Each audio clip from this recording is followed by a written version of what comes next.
Hello guys and welcome back to another Game Dev stream. My name's Mike aka Decimal Punct and this evening we are in Unity. The version we're using is 2022.3.26 F1. Bit of a mouthful. So the last stream, I believe when I was in Unity I was setting up the pause menu. We're getting kind of I feel like the game is, from what I need to do for uni, it feels like it's about 70% complete. I'm just looking through my list of what I need to do, and there's basically 6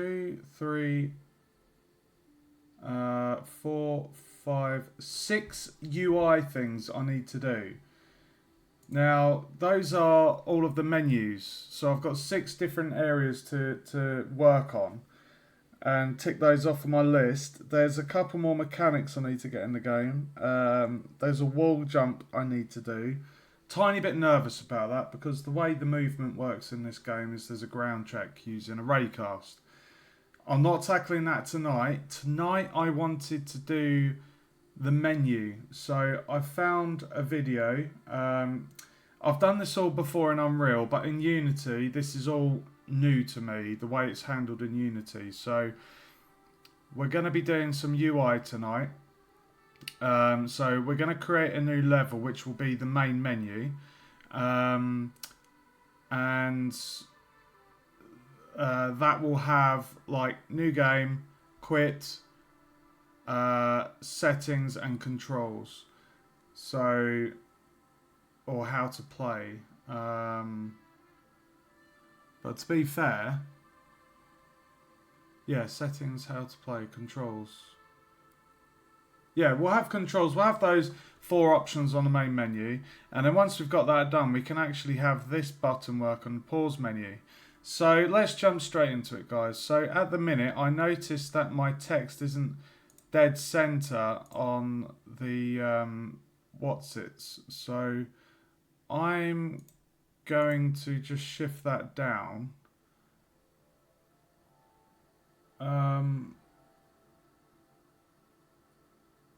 What's that?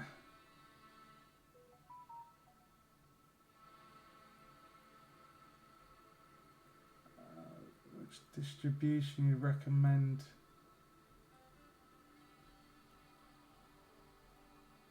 I have no idea. Welcome to the stream. I don't quite understand the question. The distribute. Are you on about shipping the game, like exporting the game? Is that what your query's about? Right, let's just quickly shift this down. Position. Where's position on here?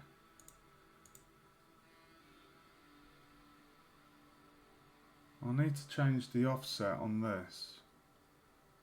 Anchors, right top. Okay, got ya. There we go. That's pretty center. Okay, let's do the next one. So 2 from the top. There we go. Text is a bit more central. I'm happy with that. Okay, so that is the pause menu. Right, so let me just write down what I need to do. So the main menu is going to have new game,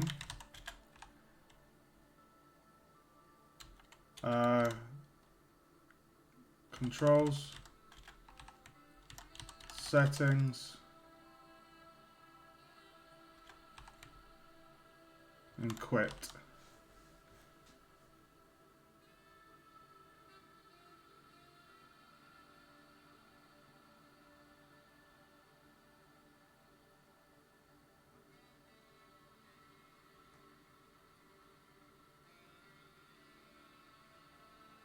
Controls or how to play?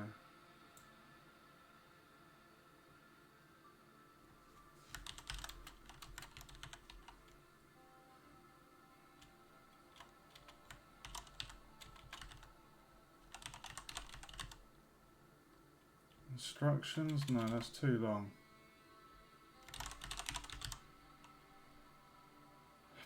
Yeah, we'll just have controls. Okay, right. So I need to create a new scene. We're going to call this main menu.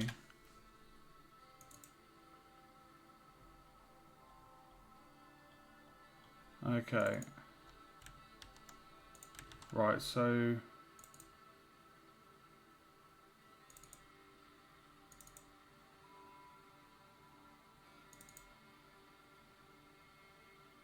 right, main menu.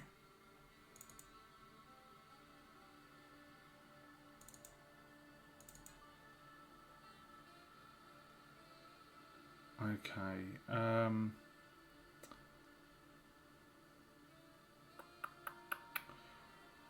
Just wondering how to do this really, because I could have multiple panels, because basically depending on the size, we basically want to get the size of,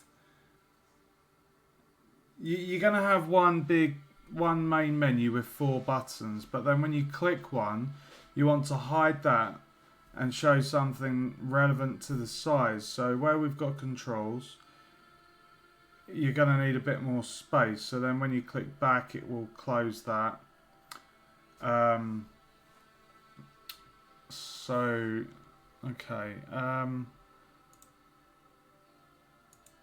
Right, so we're going to need a canvas. So, canvas.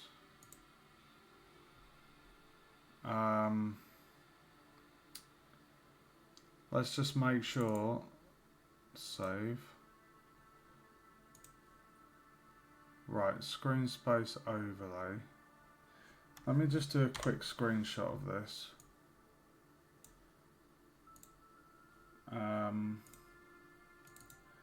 So I can make sure that I am setting up the exact same. Screen space overlay, pixel perfect, display 1, scale with screen size, that's going to be 1920 1080. Yeah, that looks good. Okay, right, so if I press play, I don't think anything's... Okay. Alright, so now what we're going to do is save that. If we go back to level 1,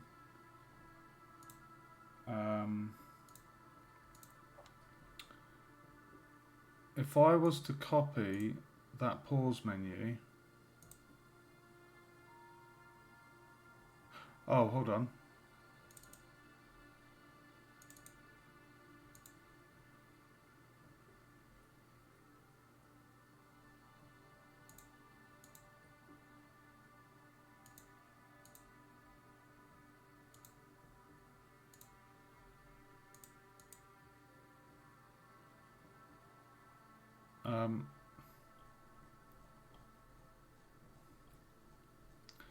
Why does the canvas do that? Why is it... I don't understand why Unity does its UI this way. It has the game screen, that tiny little square. It just seems so... Ugh. Right, I'm going to copy the pause menu. I'm going to go to the main menu and put that there. So, where's it gone?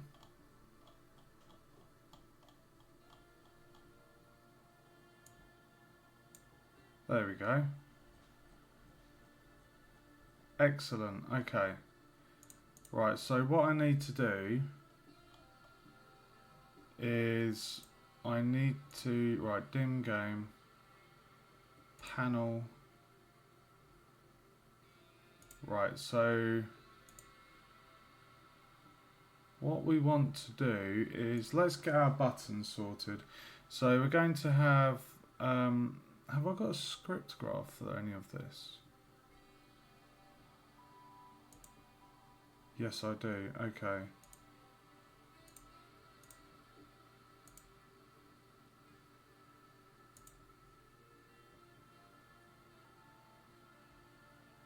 If I remove that component, there we go. And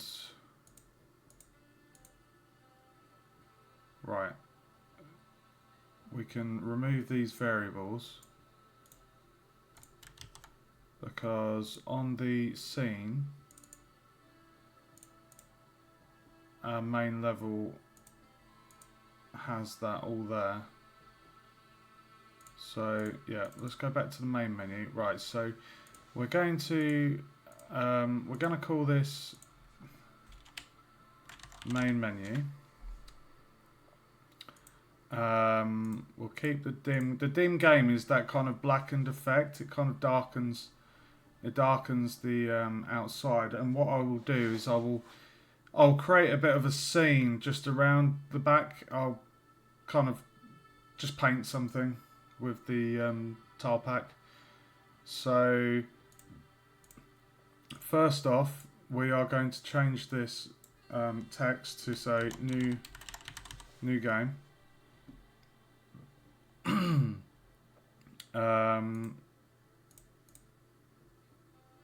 New game, and we'll call that new game button. And then next is going to be controls.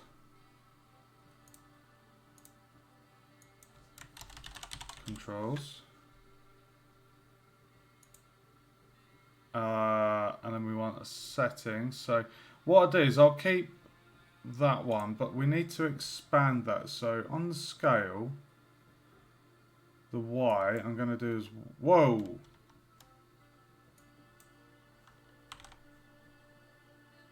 There we go. What is the distance between those? 80. Okay, so if I do, so it's 80 pixels between them. So if I make that one minus 160, copy the controls and call that settings, and set that to minus 80. There we go. And then change the text to settings. Beautiful. New game, controls, settings, quit. Hey Si, how you doing, bro? Welcome to the stream. Welcome. Right, let's shrink this. Glad to hear it, dude. Glad to hear it.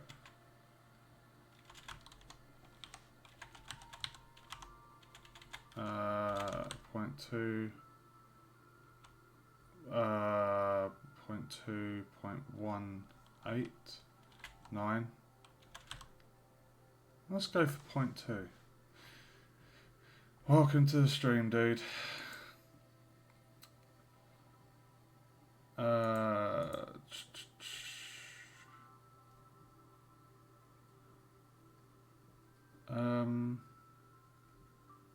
That is center. That is definitely center screen. 1, 2, 3. 1, 2, 3. Okay. What we need to do.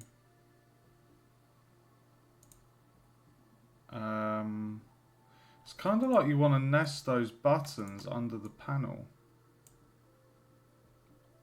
Maybe not actually. Right. We're gonna.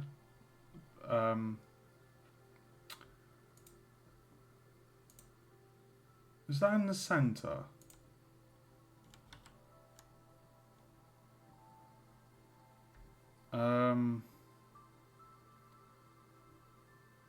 Main menu, dim game. So the panel.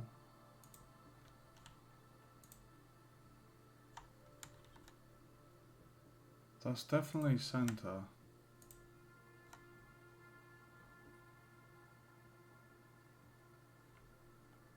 Okay, let's just move these buttons up a bit. So that'll be 160.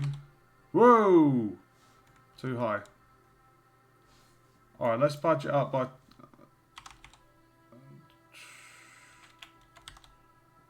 120, 130.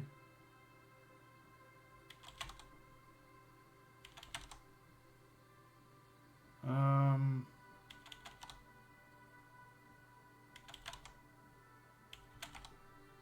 140 is good. Okay. And then, sorry, I'm doing a bit of boring stuff at the minute, Si. It's well, it's not boring. It's good. It's good stuff. Just might not be the most exciting. I had 80 distance, so 80 off of that makes that 60. And then that would be minus 20. And then that one will be 100. Minus 100. Okay, that's a pain in the ass. Alright, let's shrink the panel. Let's do 0.18. 19. 18. Oh my god. You and your code, dude. You're a code monkey. I hope you're enjoying it, mate. Right, let's shift this to by 20. Okay, let's see if that works good. So 80 off of that, 80 to 1, that makes that minus 40, I think. Minus 120 minus 40 makes 80. Oh, I'm too tired to be doing negative maths.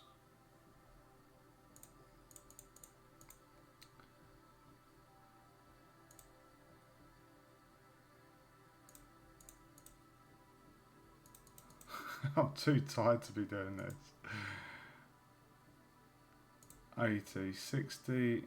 That is right. Minus 120 and then minus 40. That's an 80 difference between the two. 80, 20 for that makes 60. 60 for 100 makes 40. Yeah, that was right. Right, so this would be 40 then.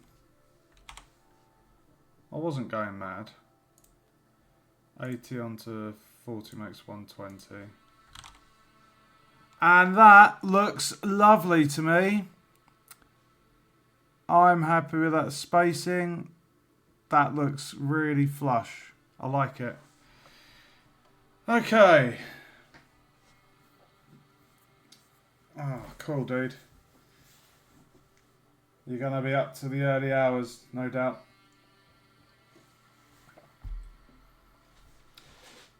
Okay, new game controls, settings and quit. We have the buttons. Okay, so now what we need to do, now that we've got this set up, if I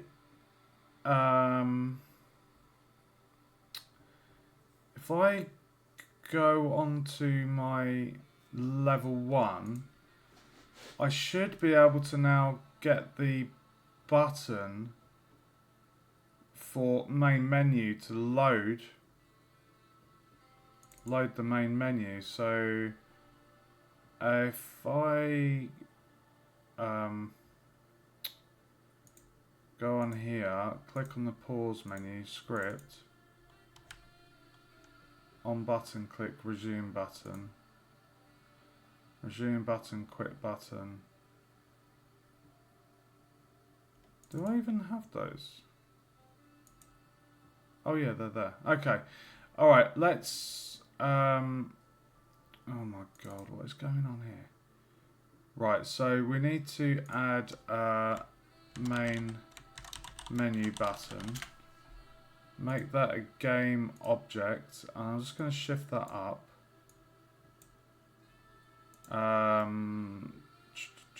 Okay. Move that down there.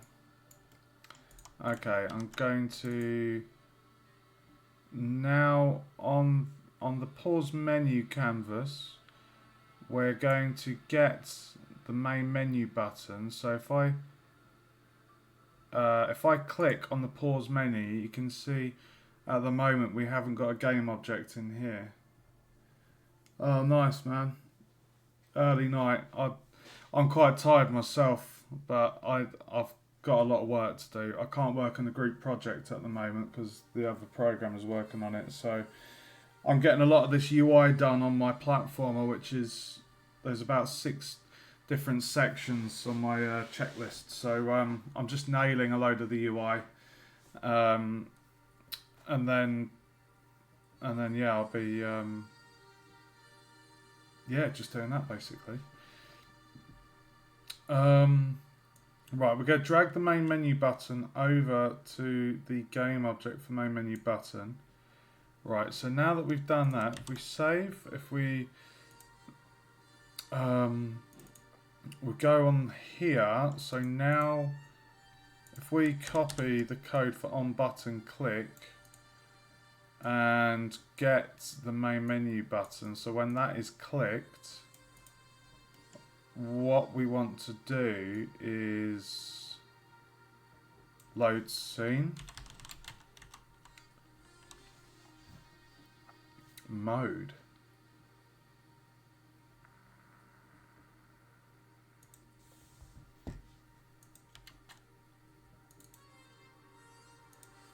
And the scene we're loading is this one. So I'm just going to copy that, go back to that.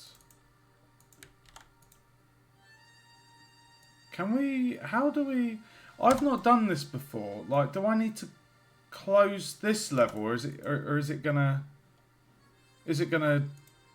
do it automatically? I really don't know. Let's give it a go. Let's see what happens. Okay. Press escape.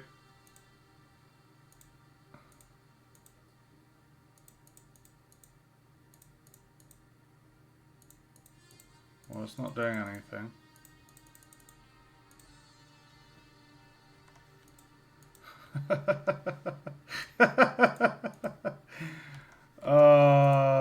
I've not done this before in bloody Unity. Right, load the scene. The scene name. Let's see what comes up when we put in scene.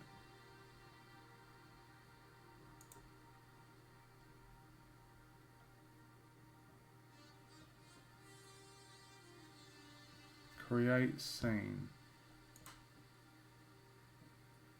Create scene?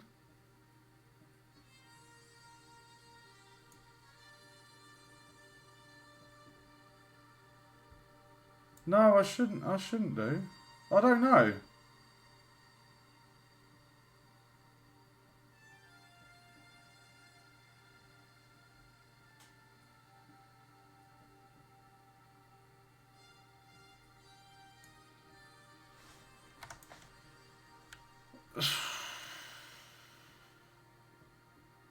I'm gonna Google this.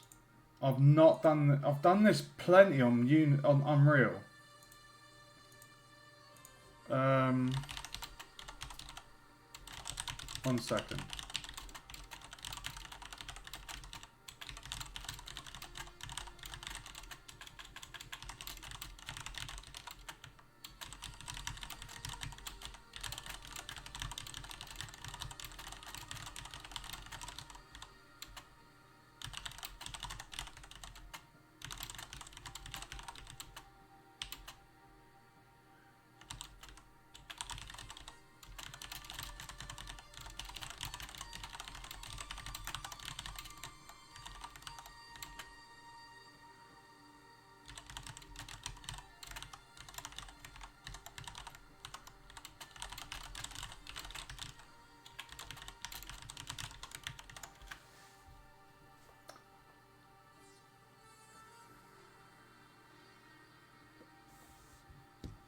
Oh. Oh, okay. Right, apparently we're meant to go to... Apparently we're meant to go to build settings. Scenes in build. Scenes...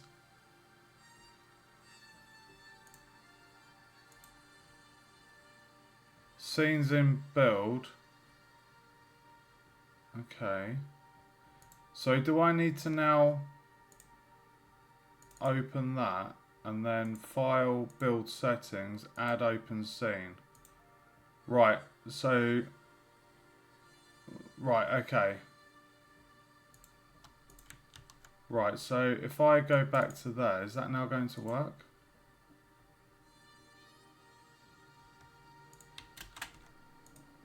Hey! It worked! Hey! Fantastic! That was fun. I like it. Yeah, so you have to go in here, build settings, and just add it to here. Didn't know that. That's so simple.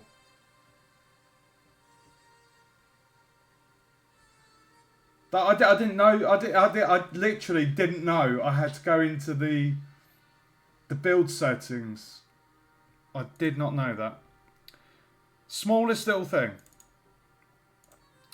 Alright, so if I go back to here on the canvas for the pause menu, script graph. Oh, let's get rid of that. We don't need to create scene. Let's just test that again, shall we? Watch the beauty. You love it. Perfect. I love the little menu. I love that texture on the buttons. Okay, right. So let's give this a comment, and we're gonna say clicking the main menu button will load the main menu scene. There we go. We'll copy the same colour on the hex. I like using blue for UI. Let's move that there. Okay. That is a very horrible blue, actually. That's really... Ugh, it's quite strong on the eyes. Cheers, bro. Right, so pause menu is inactive until the player presses the escape button. We turn it active, and then if the player clicks continue or resume, we turn it inactive. So the quit button does work, but Unity blocks it from actually closing the application because apparently it will close Unity altogether. So we literally have the pause menu. If I just show you, if you watch the code, if I zoom out, right, we press escape, pause menu, press resume, we're back in. If I press quit, you can see at the bottom there, can you see that's pinging blue? When I'm clicking it, it's working, and then main menu takes us there. I can tick the pause menu off of my job. That's fully done. Nice. Oh, that's looking really good. If I read out the tasks I've got left, I've got to have a simple start and end screen. End screen to show the final time taken. Instruction screen. Settings to adjust screen resolution and volume. Start or end screen. Displaying the best time recorded.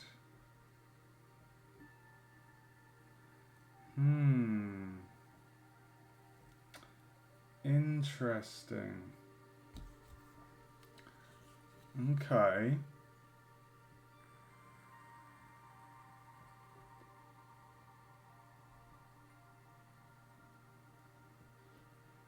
Okay. Yeah, that's easy enough. Okay, right.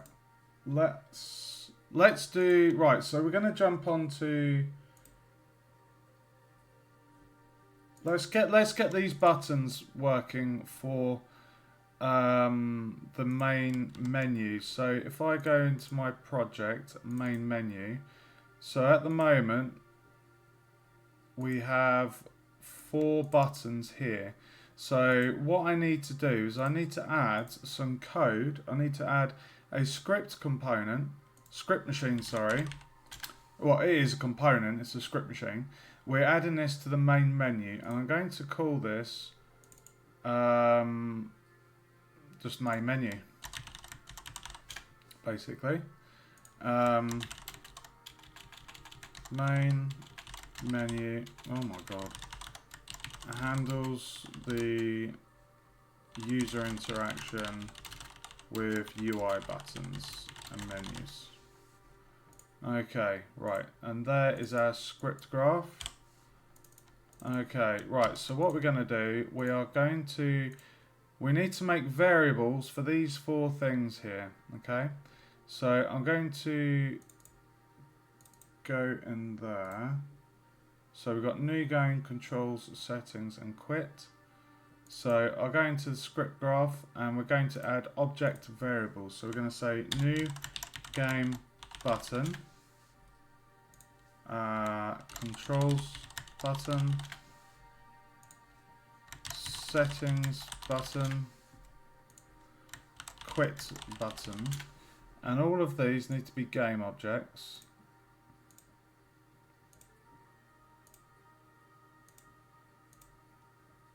And save, we'll go back in here, and now what you'll see, guys, is on the right here, if I click on the parent, the main menu, you can see we've got the variables here. So what we need to do is we need to drag across our buttons and link them up to the value. So for new game button, I will get new game, drag that on there, we'll get the controls, drag that over there, get the settings, drag that over there, and the quit button over there. And that is the variable set up. Now, let's do the new game button first. So I'm just going to hop back into here and go into the script for the pause menu. And I'm just basically going to copy this code. I'm going to go back to the main menu and go to the code, paste that there, and this is going to be for the new game button. So if I get rid of that and get my variable for new game button, and if I just plug that into there, and we want to make sure that we're getting the correct name for our main level. So if I just copy that, I always like to copy it, there's always the chance of typos if you do it manually. So I've copied that name, I'm now going to paste that in there, level 1. So when the player clicks new game, we load level 1. So let's just rename this. So clicking the new game button will load the first level. Save, come out of that, let's test it.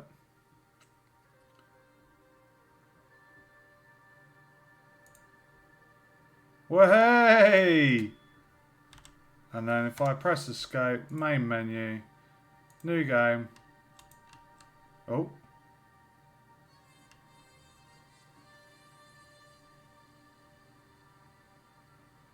What's going on?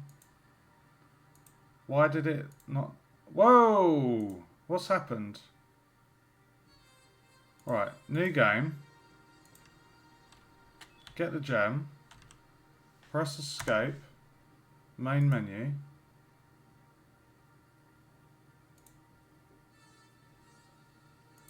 That's interesting. Oh, I know why it's done that. The game's paused.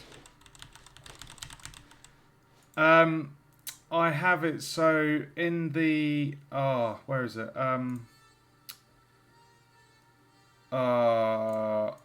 In here. I thought that was a bug. It's not a bug. It's. I'll show you.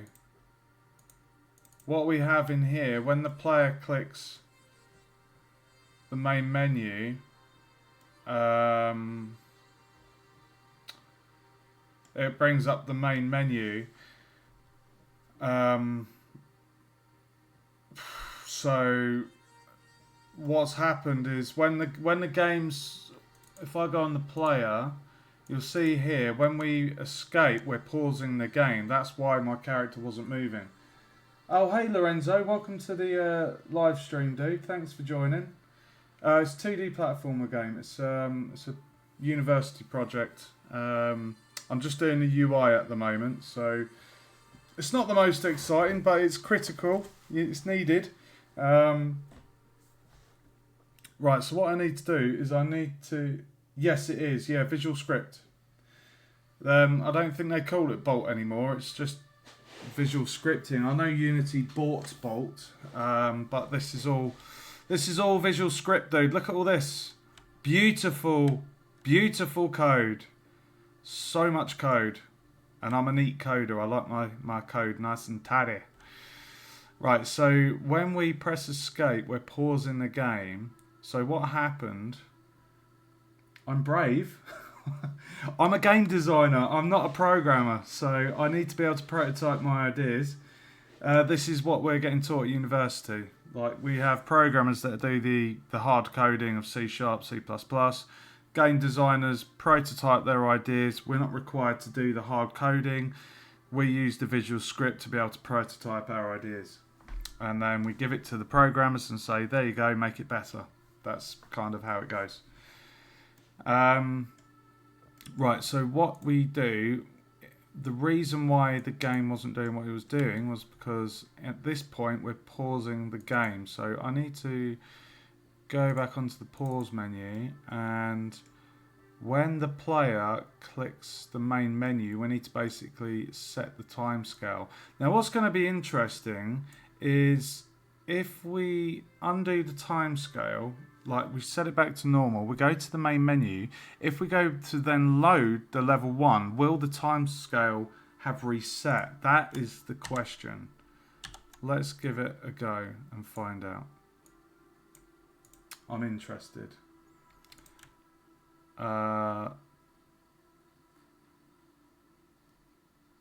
Let's see if that... I'm not sure if that's gonna be interesting. So main menu. So we'll start from the top. So we click new game. We're in the game. We're in the game. Right, and then if I do escape. Oh, hold on. Where's my HUD?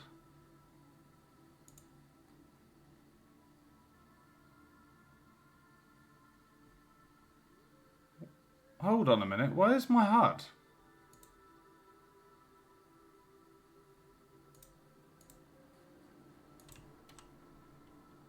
Oh, you numpty. I was zoomed in. Zoom, zoom, zoom.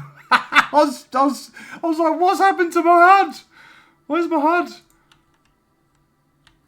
That freaked me out, dude. That freaked me out massively. Oh my god.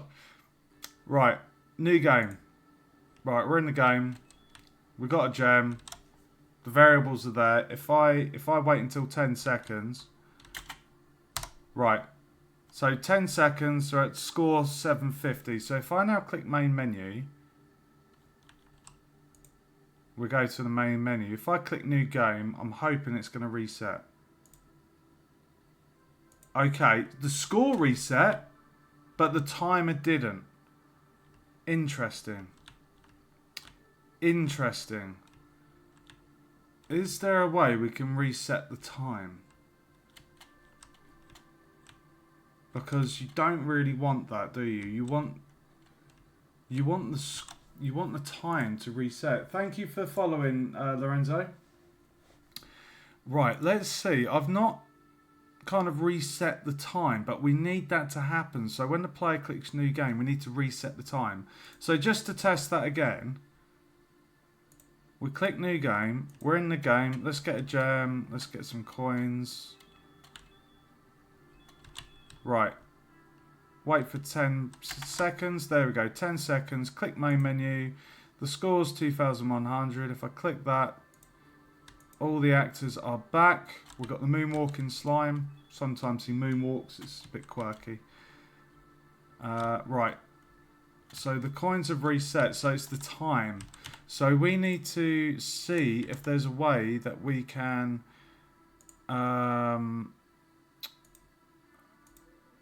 we need to see if there's a way that we can kind of reset the timer. If I just go back to my level, the pause menu canvas. Right, so we've got that correct. So quit will close the game. When we go to the main menu, we're setting the time back, which is correct. So the game is basically unpaused, but we don't want the time ticking when we're in the main menu. And if the player was in the game already in a level and they decided, I want to go to the main menu and then click new game, like we want that timer reset. So at the moment we're in here, so we need to figure that out. So let's go back to the main menu, go to main menu script graph. Is there anything for like time? Reset time? I don't even know if we can do that.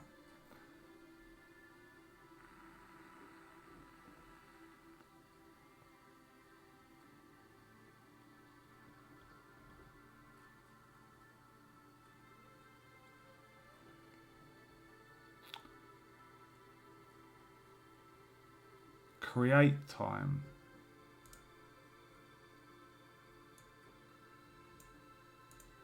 That doesn't seem right.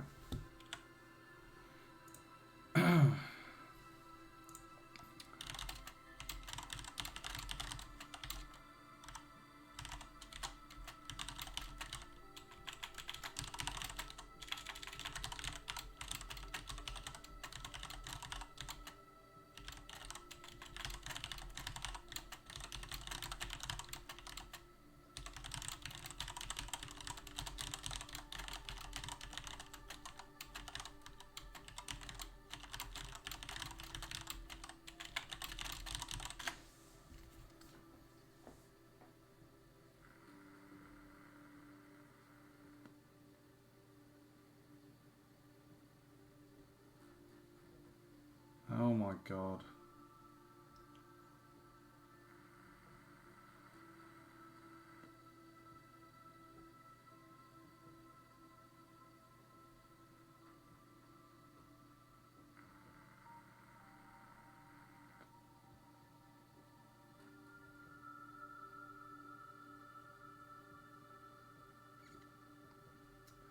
I don't know. Can we reset the time?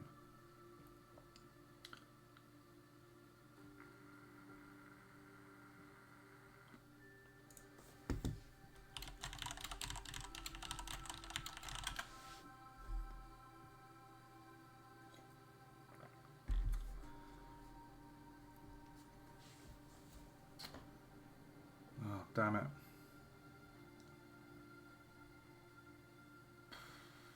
I need to check how I've got my timer set up, guys. This is a pain in the arse. Right, let's go to our level. Canvas HUD. Timer. Script graph.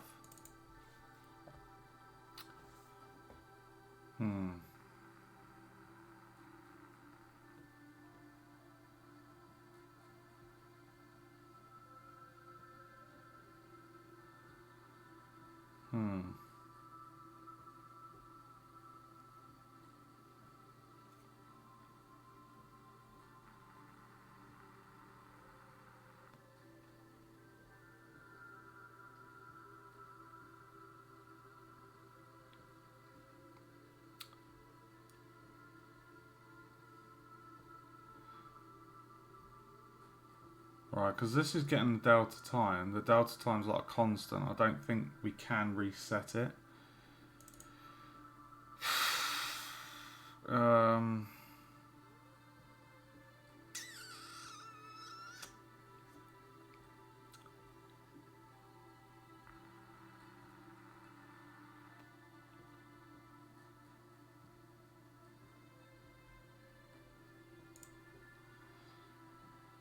I could leave that as a fix.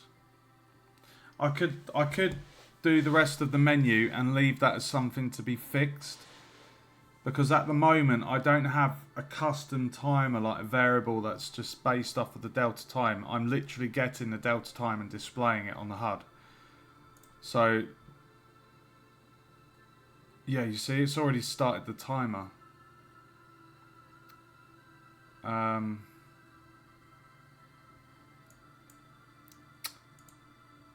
That's a pain in the arse, isn't it? I'll tell you what. What we'll do, on start, we'll pause the game. We'll do that. We'll pause the game on start because you don't want the ticker going while you're on here. So if I do that again, if we count to 10. Oops, sorry. Let's try it again. Right. Right, give it until 2 seconds on the stream. And then when I click the button, it should say 10 seconds have passed in the game. Yep, there we go. Right, so what we need to do, we need to set the time scale.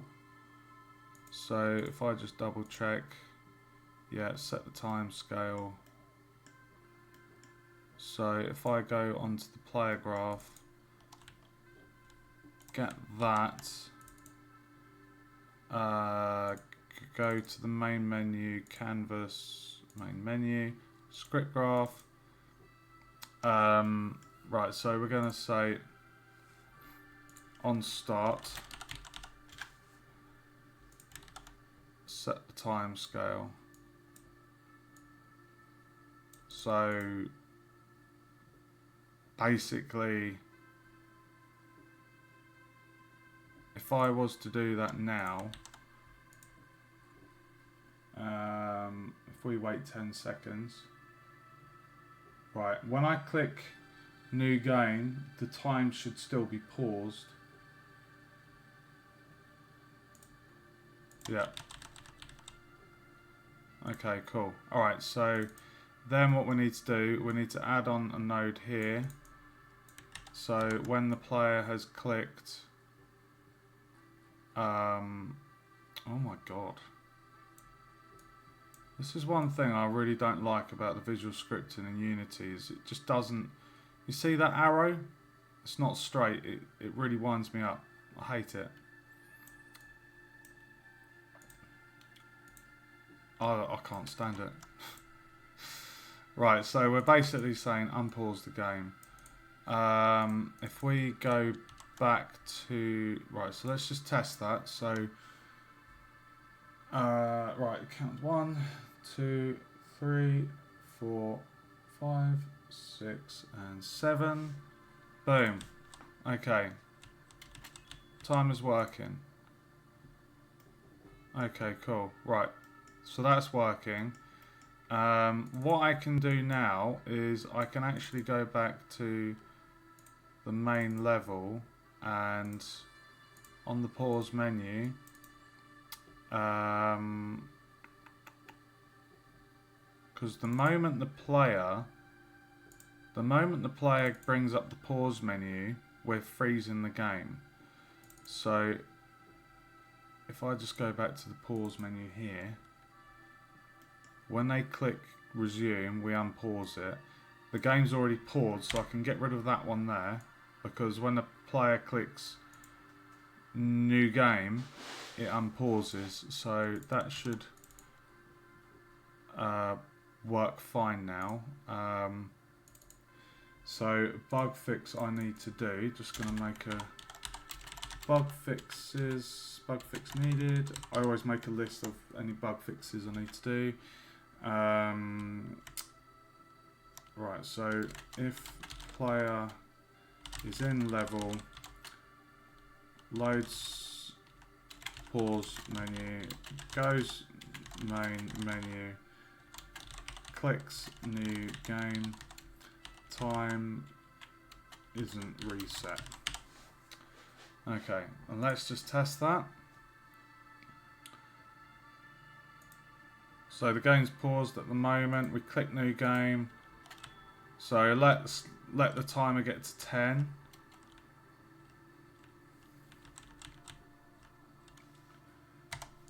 Go to the main menu. Click new game. Really annoying that the time doesn't reset.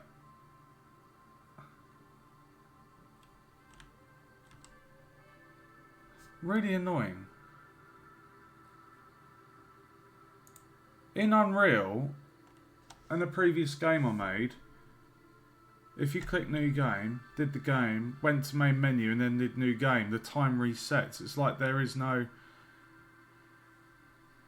I wonder if you can like reload or unload, or...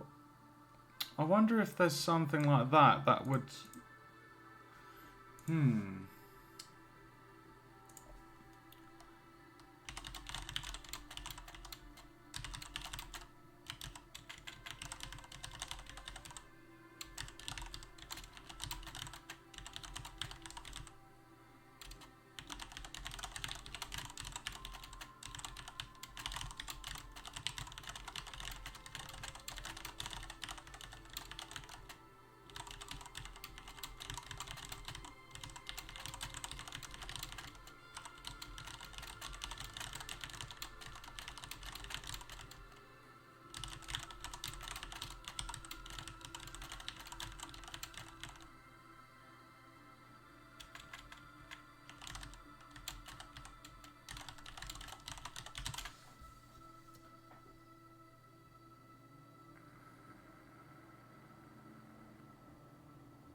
Okay. Alright, we're just going to have to leave that as a later fix. It's a pain in the arse.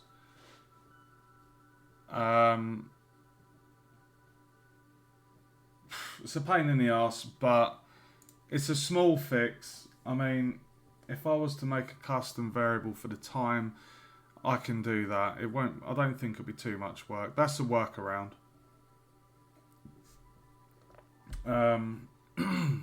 So that can be a bug fix for next couple of weeks' time. It's not an urgent one. It does what I need it to do. We press escape, main menu, we're back here, boom. Okay, so what we have, let's get this up.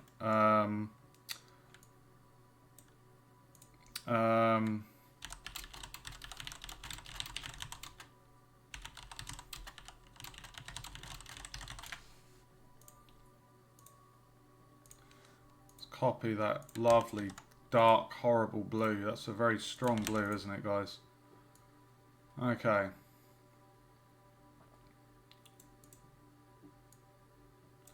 Right, so clicking new game will load the first level. The next button is controls. Oh, okay. Okay. Um,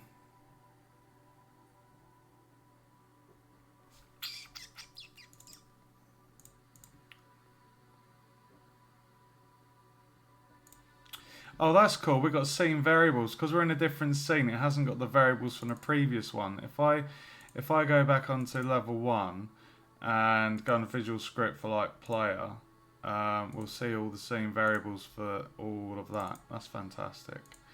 Okay, so if I go back here, yeah, okay. Right, so at the moment we have the main menu, we have the new button coded and the game's paused. So when the player clicks new game, that's when the ticker will start ticking. Okay, so the controls. I kind of want to get the quit one done because that's easy. I'm cherry picking here, guys. Canvas, pause, script. Okay, let's copy that. Go back into main menu, canvas, main menu, script graph.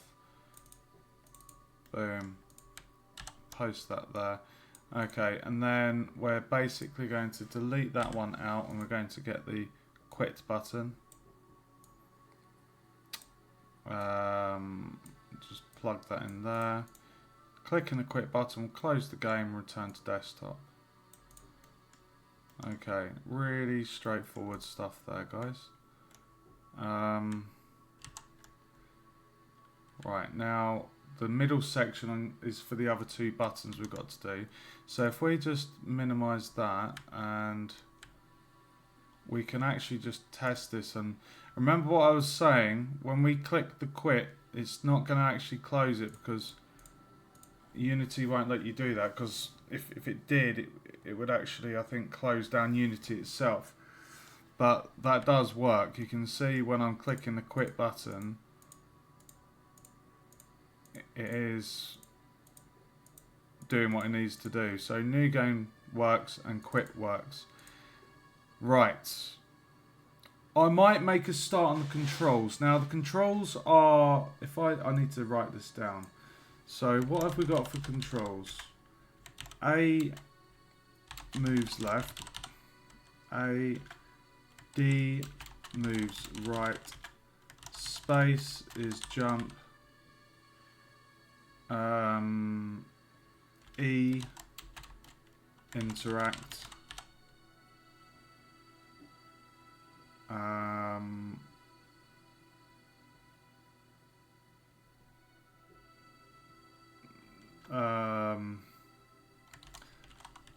Mouse click UI.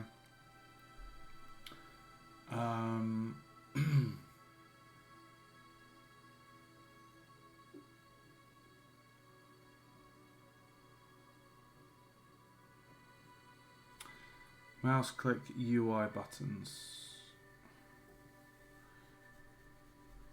Navigate. I'll call it navigate UI.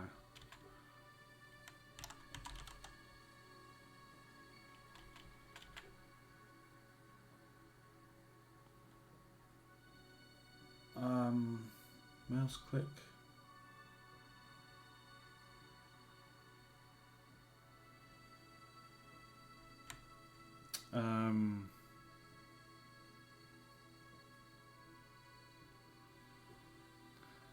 UI interaction.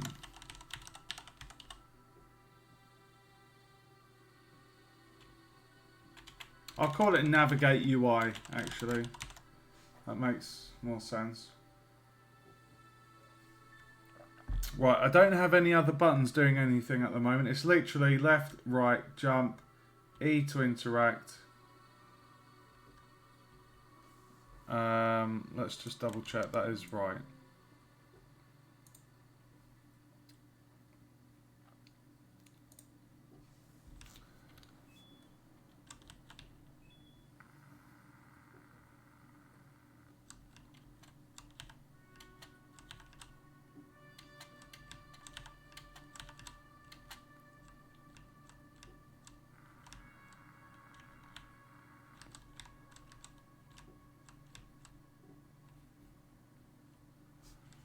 Yeah.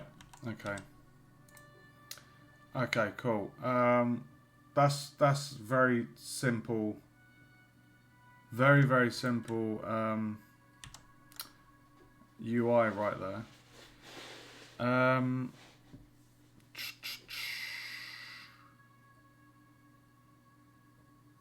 okay. So I guess we could do the controls then. Oh, take care, Si.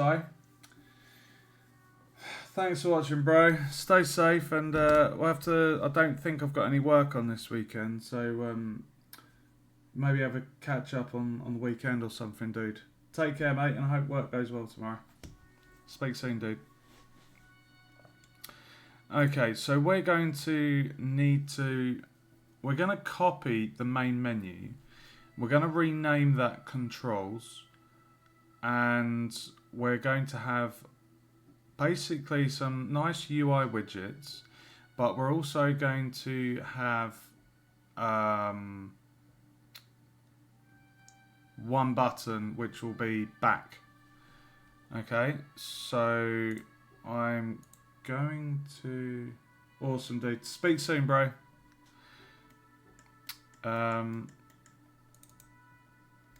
Right, we need to make sure that we're setting the game object inactive when we click control.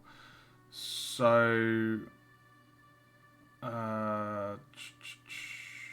it's going to have to be scene variable, because at the moment the main menu has the object variables relevant to the buttons. So we're going to have to make this game object, the main menu needs to be a scene variable. So we're going to call this main menu UI, and we're going to make that a game object. Why can't I see that?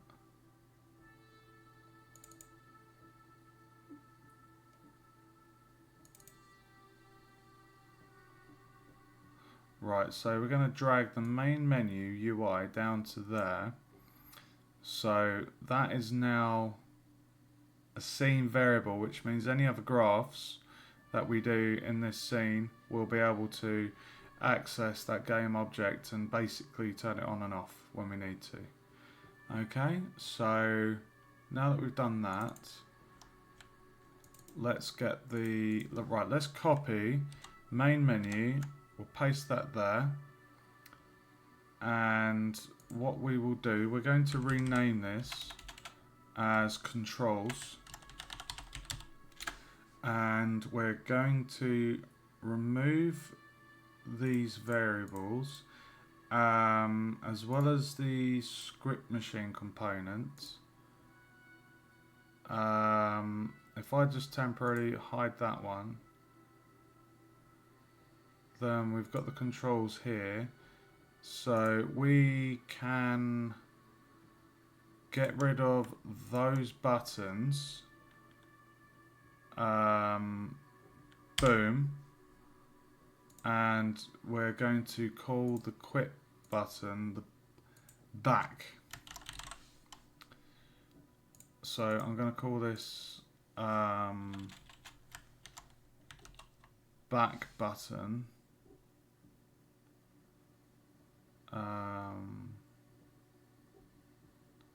I'm going to call it controls back button, guys. Now the reason why I'm giving it that name is because we're going to be having the main menu.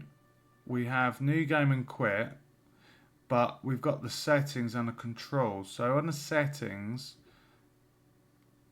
we're going to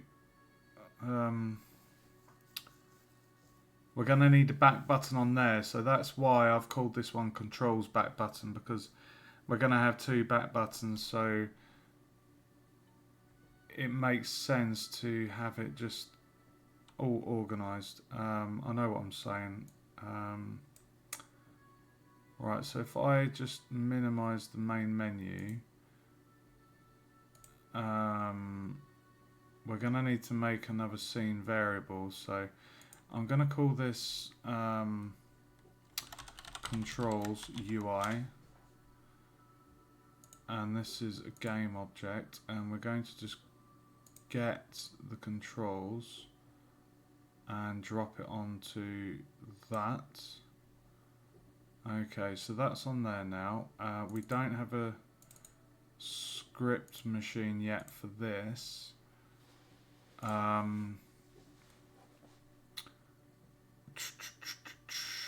Right, so what we need to do here, we need to God, how am I going to do this? A, D, space and E.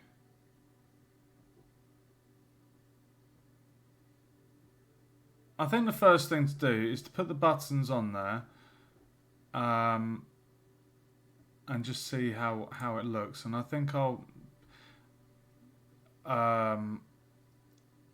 just drop them on there. So if we go to project assets, save the game, it was game input. So we want, if we go for the A button first, so we've got this outlined one, and then we've got this solid one. I think the outlined is going to look quite nice against the black grey panel colour. So I'm going to go for the outlined, and we're looking for A, which is here. So if I create a sprite,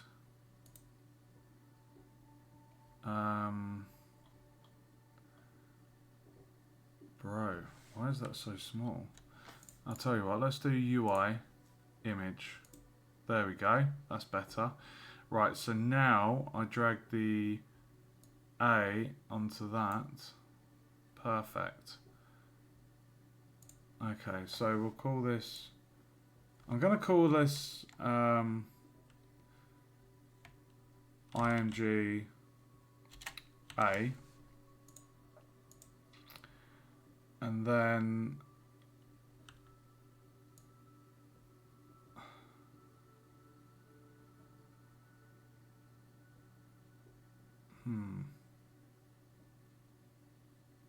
I actually don't like that.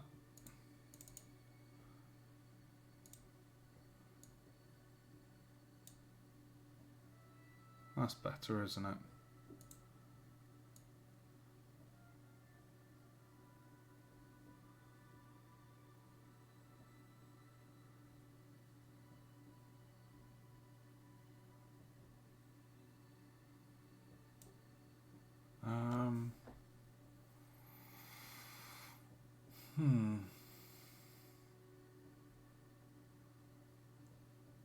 The question is, do I have yellow writing? Is that going to be a bit too much? Will that clash? Will that clash with the button text? I'm not sure. Let's have a look. So if I copy that and paste that, and then if I put that under there, and call that just, can I move that up?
I mean,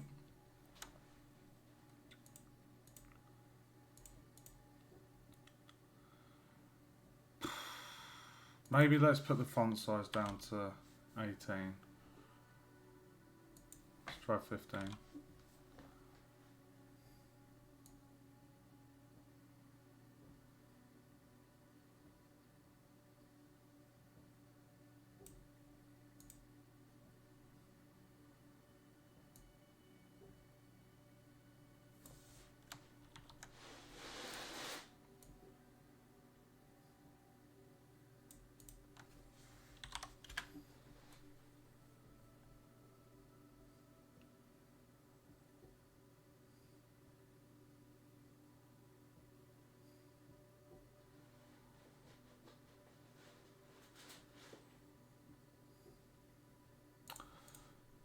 Okay, call this one image D, and if I do 60, and then the sprite for that one needs to be D.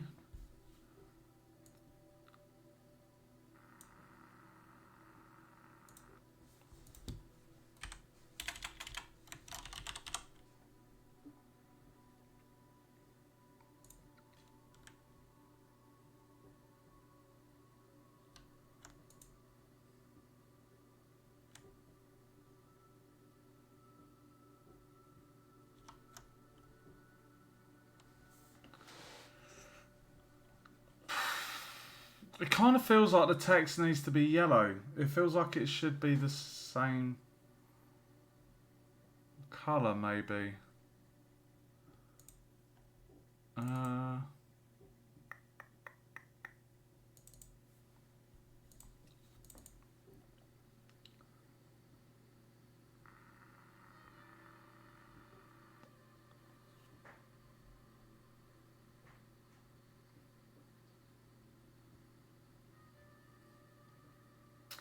We have got these bars here.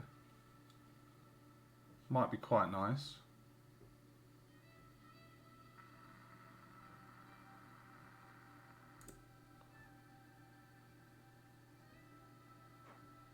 Yeah, let's go for that. And then we've got these as well. It might be nice just to put these little icons on here. Let's see how that looks. So,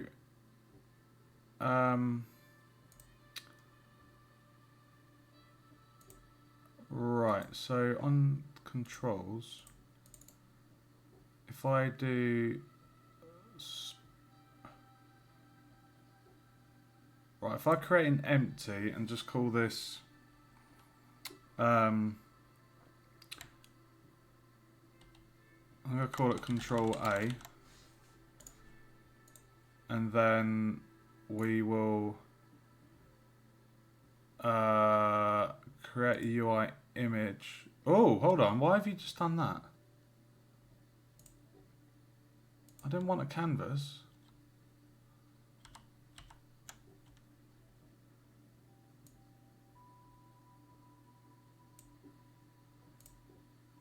Right.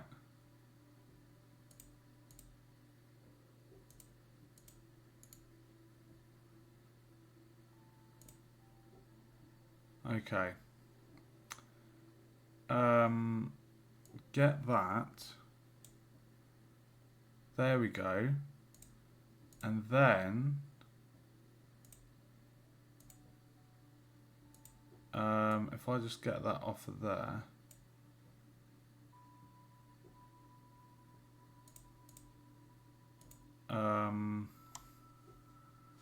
Hold on. So you got the, if I call it panel, Control A panel, and then this will be icon. So that will go, that's a bit too big. So let's make that 0.5, no. let's make that 0.7 maybe. And then if I put that icon with the panel,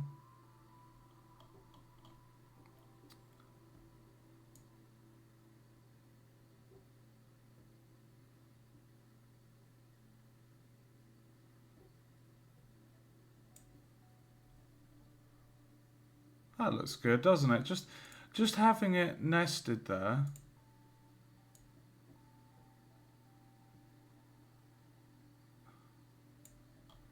It just gives it a bit more. It just looks a little bit nicer.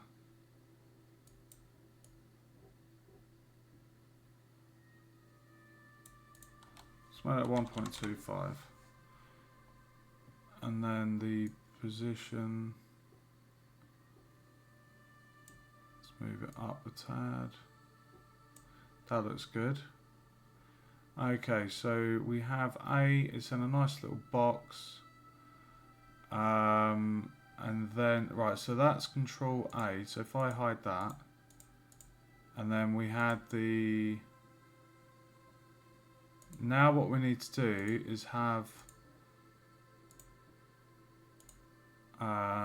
right, so that's the panel, and then if we do UI image and call this info,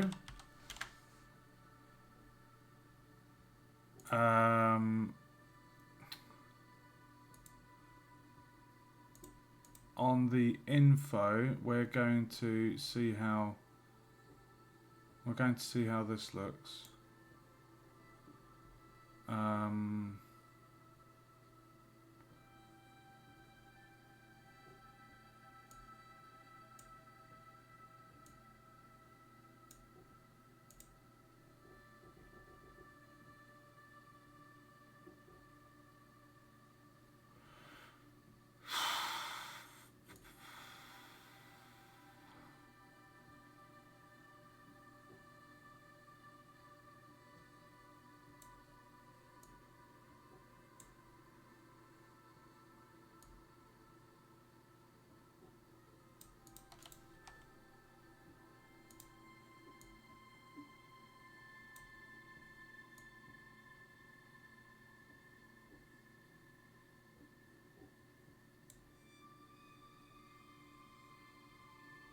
Okay, and then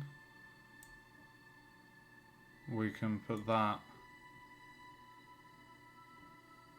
Oh, that looks good. Oh, that looks so much better. Just having the icon in a little box. That looks really nice instead of just having it on this horrid thing. Okay, so what I can do now then is if I get rid of image D, and then if I copy A and then call that Control D, if we just move that down,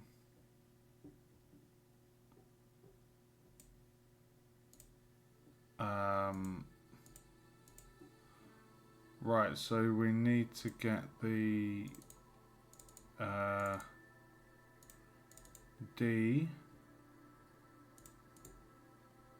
So D is there, and then the information needs to say move right. Move right. That looks nice. That looks nice. Oh, it just looks nice nested in a little box. I like that. Move right. So A is left, D is right. So now we need a space. Now that's going to be tricky because it's a bit chunky. That's going to be a bit tricky, that one. That's going to be tricky. Okay, let's copy that, and we'll call this control space.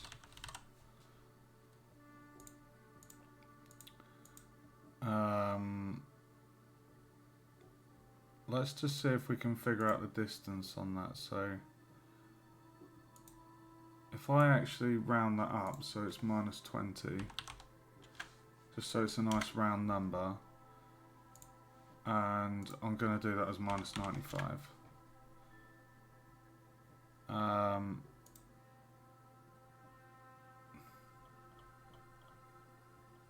Okay, right, so we know there's a 75 distance between the pair, so we just need to add 75 to -95 to make that -170, I think. -170. So -170, there we go. Okay, so we are going to need to make this panel a bit bigger. That's not a problem. Okay, right, so first off,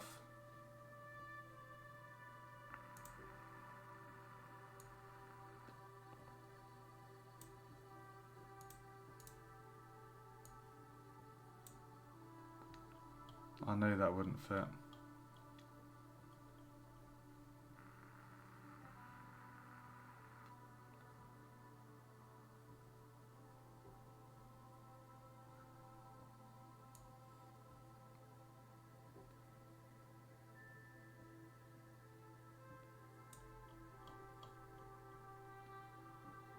Oh, you're chunky. Chunky monkey.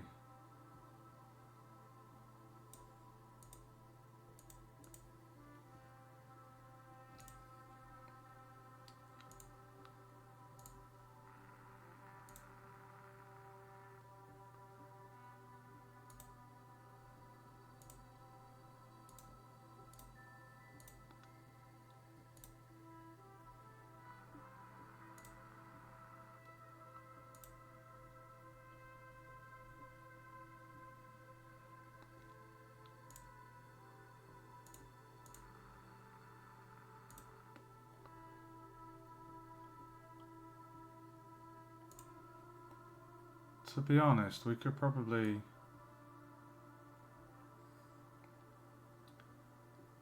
put that down to 1 maybe.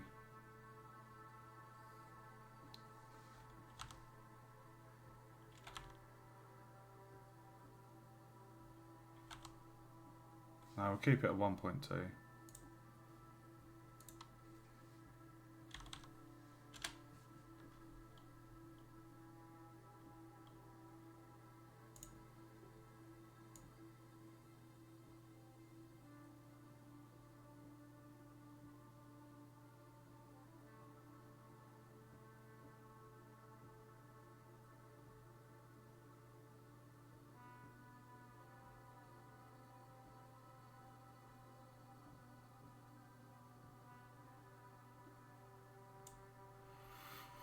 Okay, spacebar.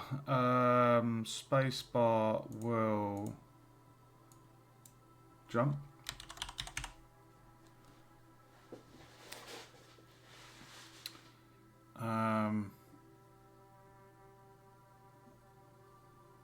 Okay.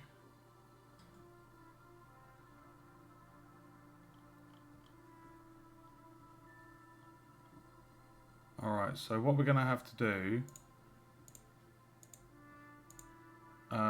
controls back button, so we're going to have to make this panel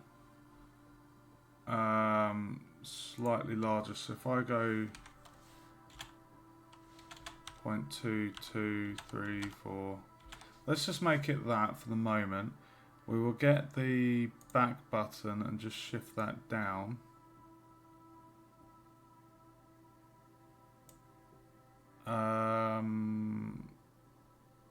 If we get the other ones in, then we can shift things around.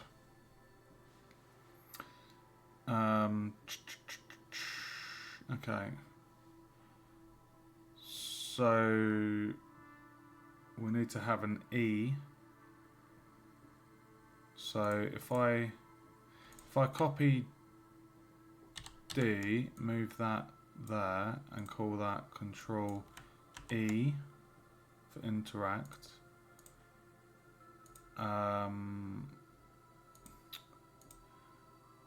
It was 75, wasn't it? So that would be, oh my god,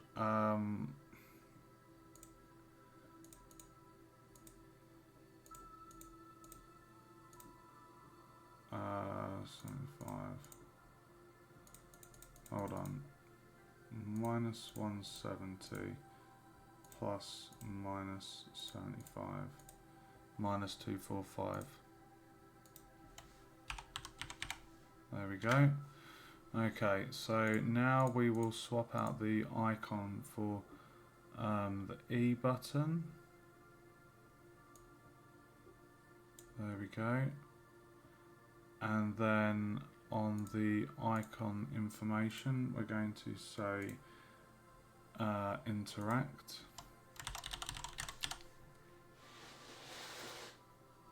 I like that. That looks really nice. I really, really like those buttons. I like that they're all the same length. I know the writing's different. It would be nice to shrink the boxes, but it just wouldn't look nice and flush. So I'm happy with that. So all we need to do now is add in the mouse click. So I think if we shifted those things up, I think there would be enough room to fit in the space. So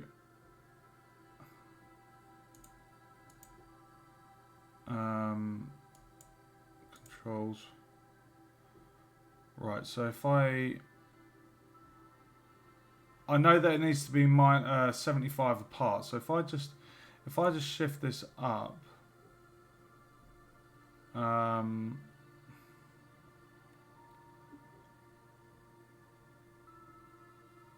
looks good there. Let's call that 50. Nice round number. Okay, so 50. Right, I'm going to get the calculator out. I'm too tired to be doing. It's nearly midnight. Right, so 50 minus 75 is minus 25. So minus 25 minus 75. So this one would be minus 100. And then minus 175. Okay, so now if I copy Control E and rename that to Control Mouse, and then go on the panel icon, and we're going to get the mouse solid, and we're going for the left click. So if I click on the icon and drag that onto there, okay, so we need to shrink that down, and that is perfect. Look at that, perfectly fits in there. Equal space either side by the looks of it. That's fantastic. I really like that. Oh no! I forgot to do something.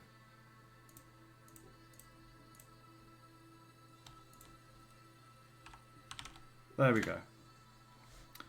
Okay, and then for the information, we're going to say navigate UI. And there we have it. Controls, guys. I like that.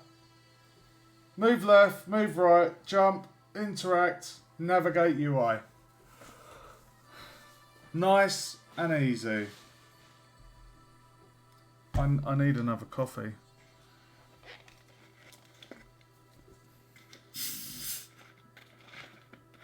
That was really easy.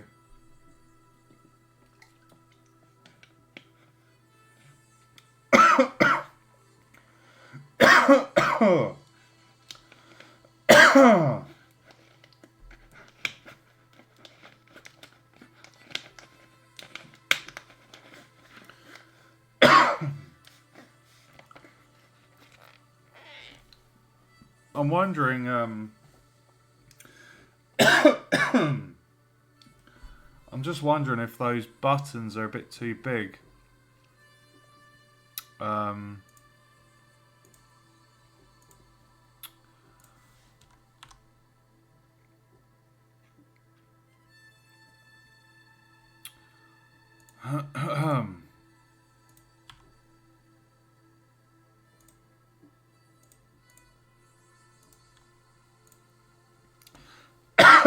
That looks better, doesn't it?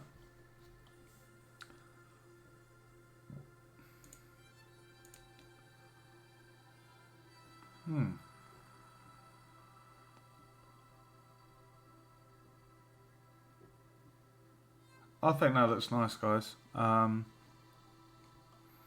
Move left, move right, jump, interact, navigate UI. That's really nice. It's just everything looks really good there. Everything really fits nicely. It looks slick. It looks, honestly, just having that that little black box for the icon to go in, and then having these nice little boxes for the writing to go in. It just looks, it's nicely presented. Sorry, I think that drink went down the wrong hole. Okay, so let's minimize all of this. Okay, so we have the controls.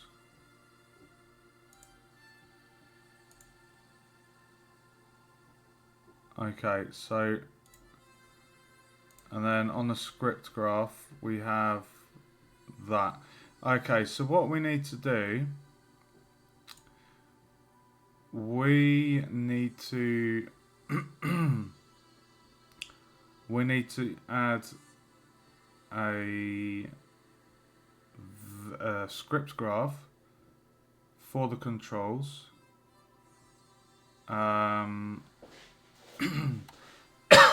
Jesus Christ. Sorry, 1 second. Main menu. Controls.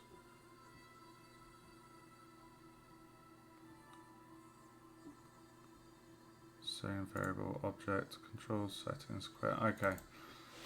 Right, so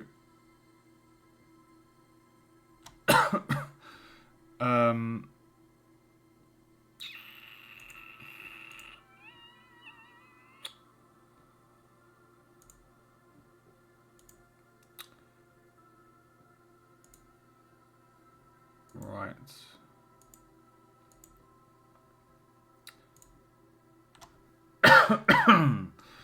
Okay, so we need to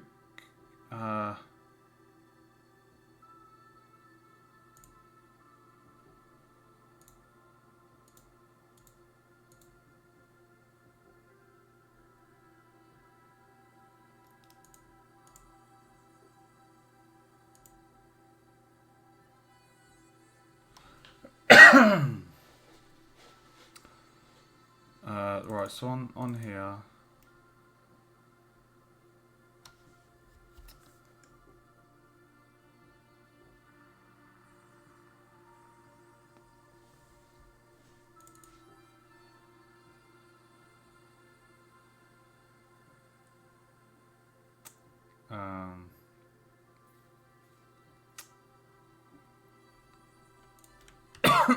Jesus Christ, it's gone down the wrong hole.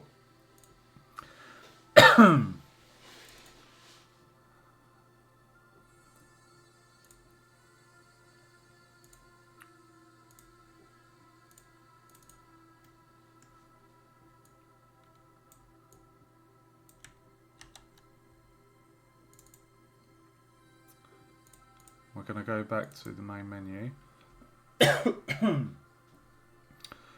On the canvas, so by default the main menu is going to be active.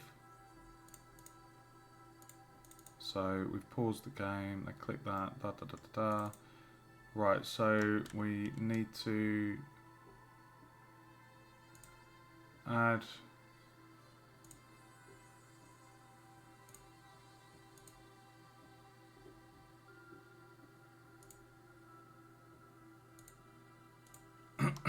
going to call this controls menu.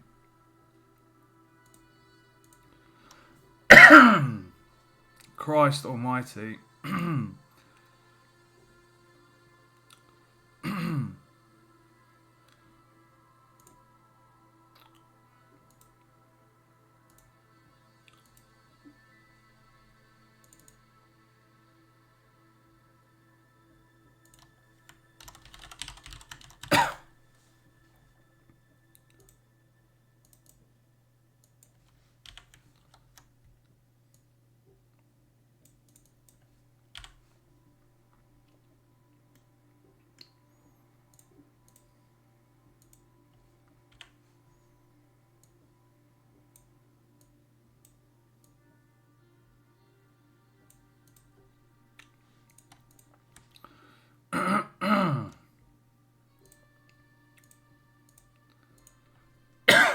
Jesus, I'm sorry, guys.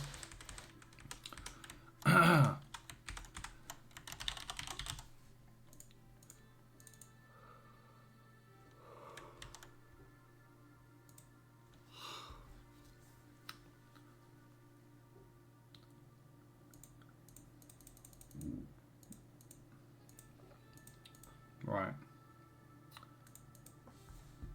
Okay, so now what we need to do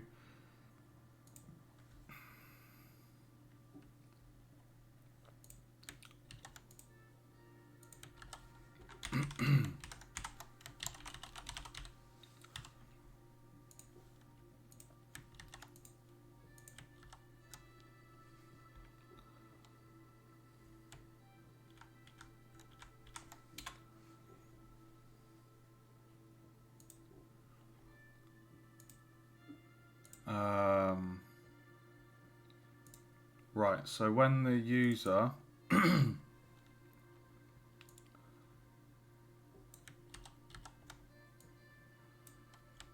right, when they click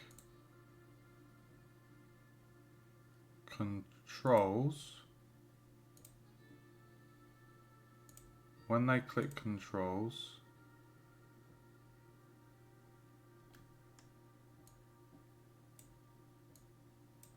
we are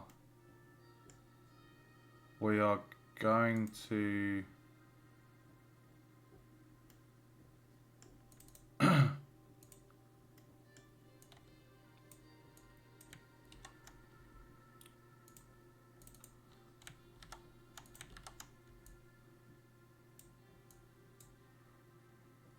we are going to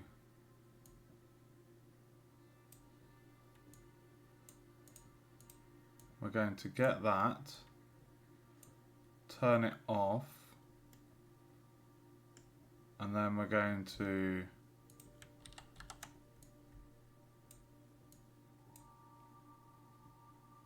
get controls.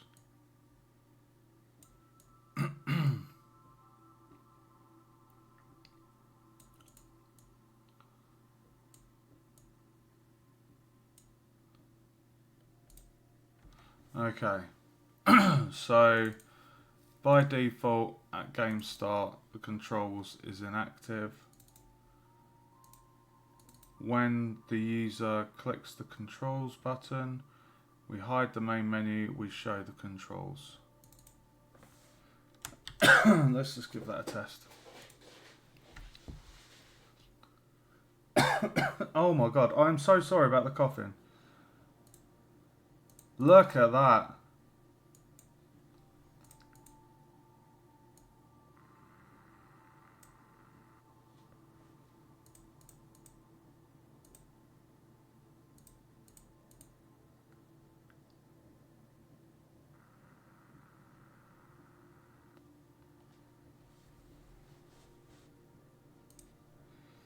That's fantastic. Nice and easy. Right, so now... Jesus, oh my god.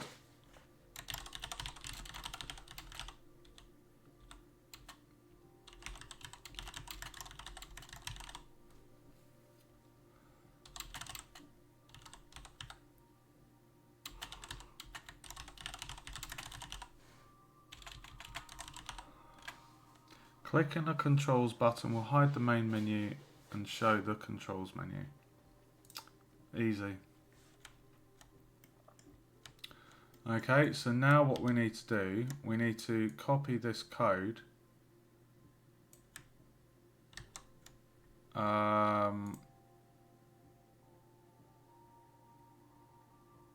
Okay, and then we're going to go on here and as at the moment the only object variables we have for the main menu are new game, controls, settings, quit. That's all we needed for that one. So we need to add an object variable for the controls menu. So this is going to be controls back button, and that's going to be a game object. We will get the controls back button, drop that on there, and then minimize that, and then on here we paste that, and then we say whoa, we get the controls back button. So when that has been clicked,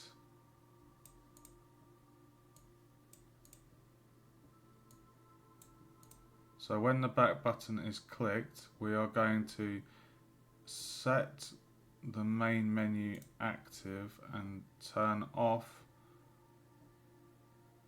the controls. So clicking the back button will show the main menu and hide the controls menu. I think, pretty sure that's done. Let's just test it, guys.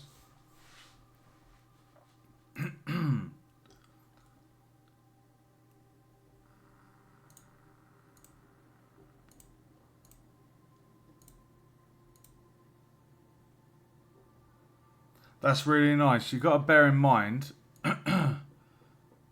like, it's going to be at this kind of scale, so nice and clear.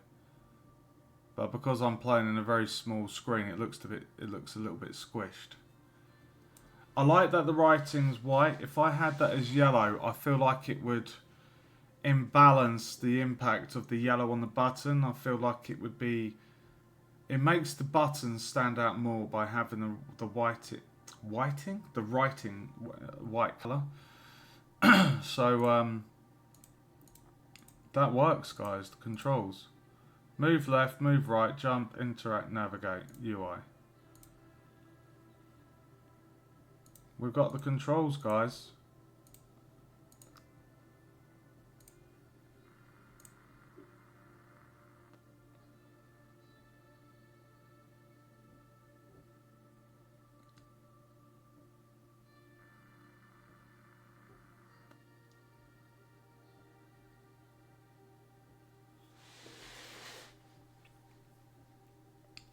Now what I could do, I could have something else on there to say, like,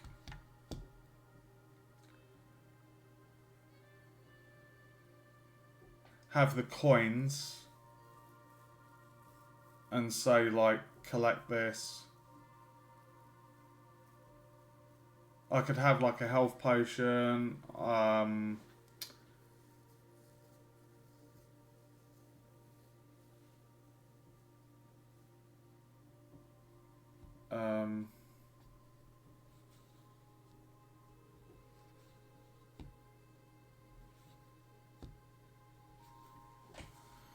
because the instructions menu explains how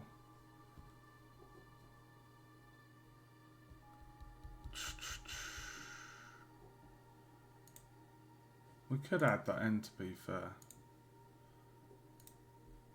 Let's see. If I get that panel.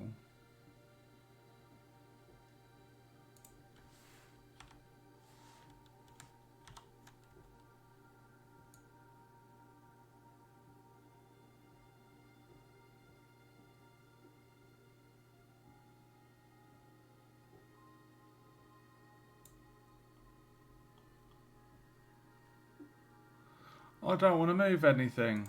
Everything looks so nice.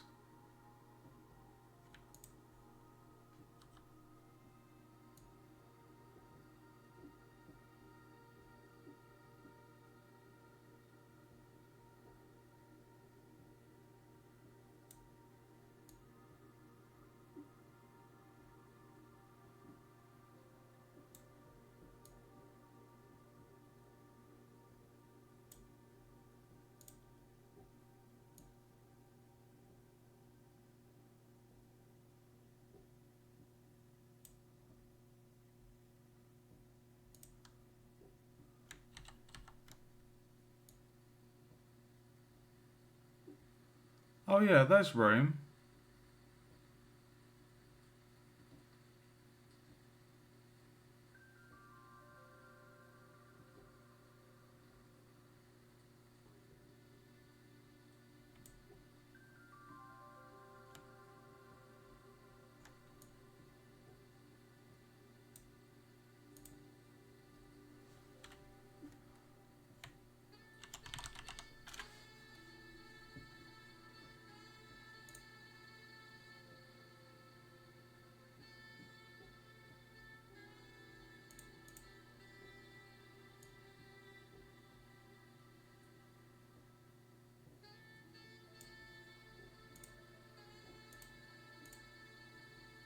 Um,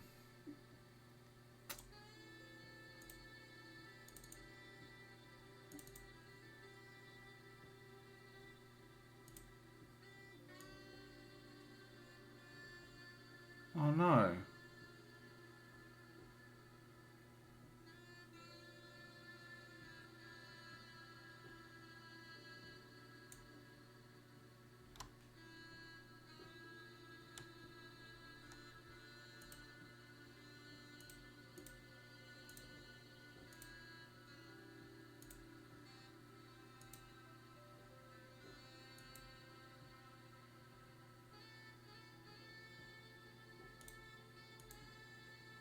Um, right.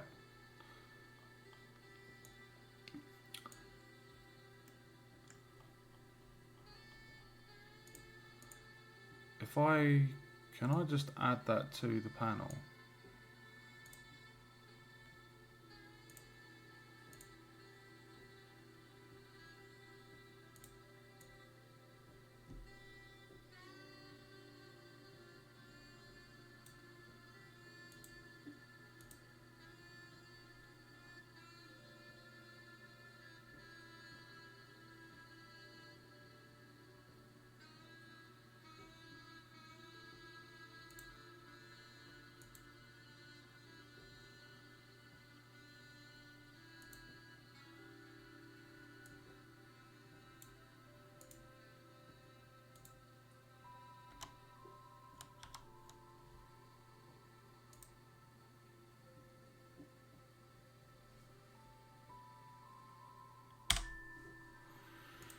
Oh, I'll tell you what we'll do. We'll just get the coin.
what was the distance between that and that?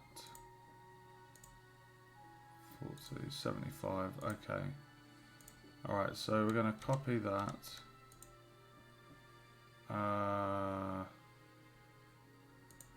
Minus 35.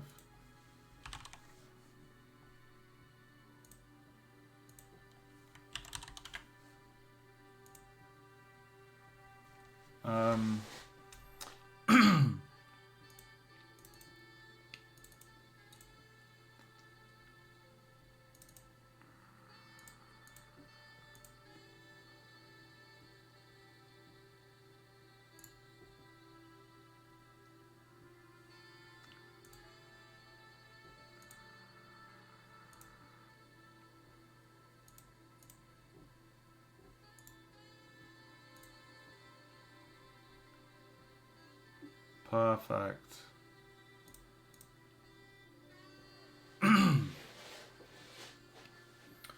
Okay, so increases score,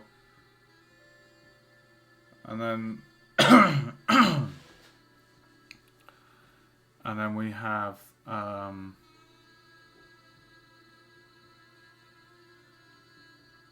we also have the checkpoint as well. If I just put in the health potion and checkpoint, so copy that, call this health. 75, I think that's 110. Yeah, minus 110.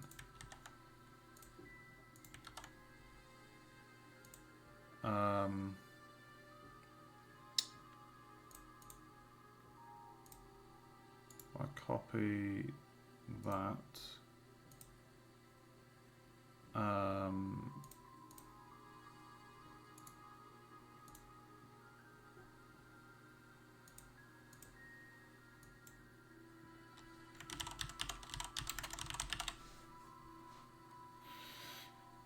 Oh, guys, this looks so good.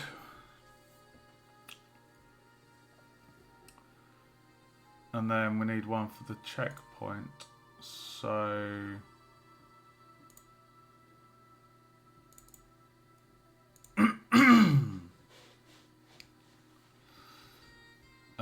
I'm not going to add in stuff about the traps. I feel that's self-explanatory. You dodge the traps. I don't feel it's necessary to add in the traps. We've got the pickups, increase the score, health potion. We're going to have the checkpoint in there. And then when I've put in a power-up, I will put in that one into the UI as well.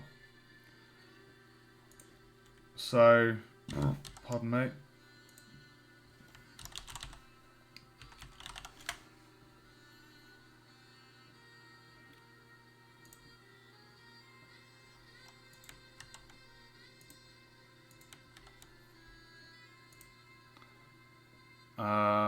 Checkpoint. Right, so what we're going to do...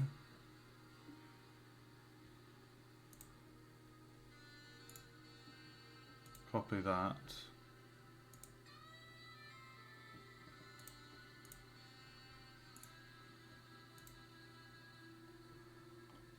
Oh, that's a bit small.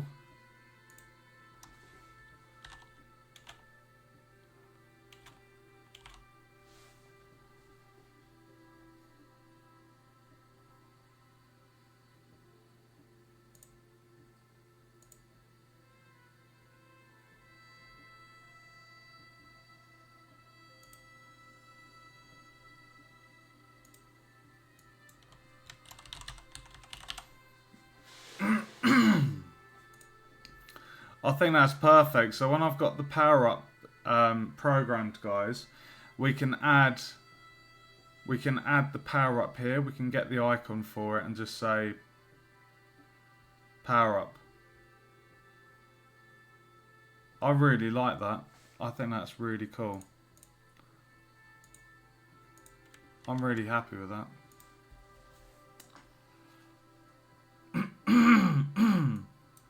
Oh my god.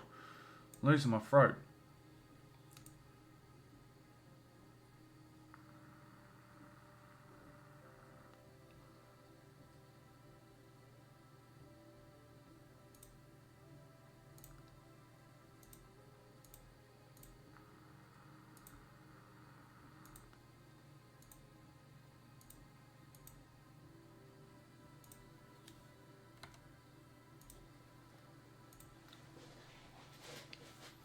I'm really, really happy with that. I think that looks so slick. It looks so good. Really, really like that, guys. So like I say, when I've got the power up, that is the last bit. And then we've got an equal grid left and right. It's going to look perfect. So I think I can tick that one off. Instruction screen explaining how the game's played. You got the controls and you got the stuff about the pickups, checkpoints, all the important things. Traps doesn't need to have anything in there to say oh, kills you, deals damage. It's like, you know, it's like a danger zone, isn't it? Like, you know what's bad. Instruction screen explaining how it's played. Done that. Okay. How long have we been streaming for? 2 hours. So in 2 hours,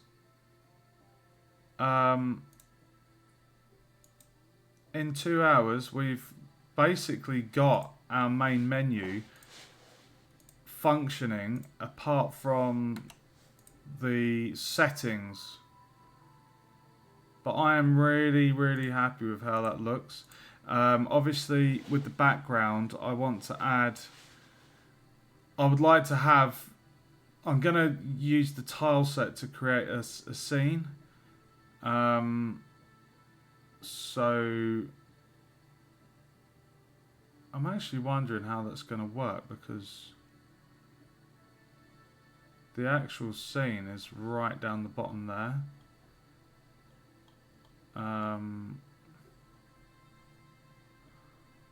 Not too sure. Not too sure on that actually.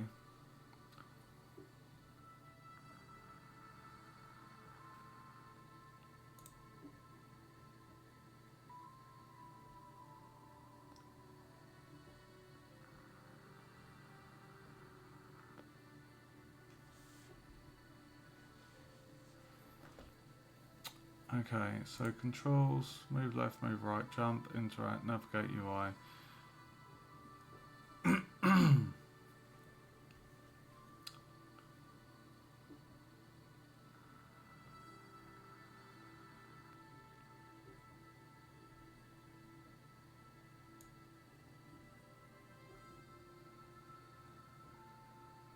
I love that the little black boxes, they actually have like a, oh, what's the word for it? Oh, I can't remember the bloody word for it. Where you've got that that black shadowed edge. There's a word for it. I can't remember off the top of my head. Oh my god, what is that word?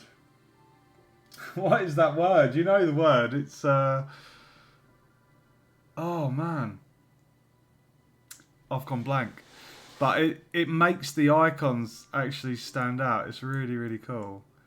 Obviously on the left you can't really see them as much because the size of the key buttons are basically fill that patch, but I don't mind that. So that last slot is going to be for the power up, but that is pretty much job done with the instruction screen. Right, so the next one is the settings. So I'm a little bit nervous about that one, to be fair. I've not done this before. Right.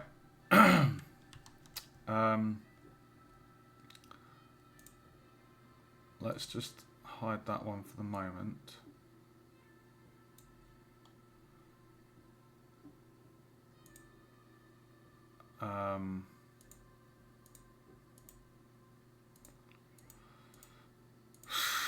Right, okay.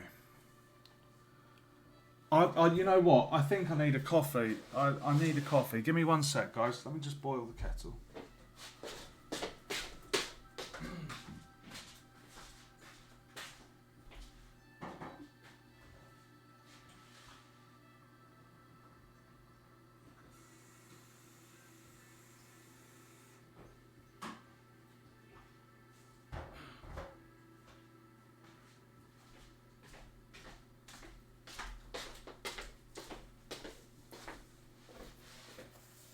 Okay.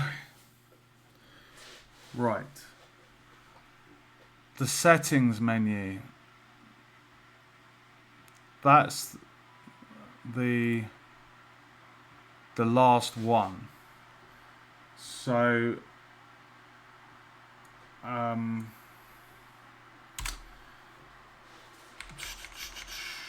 oh, SFX.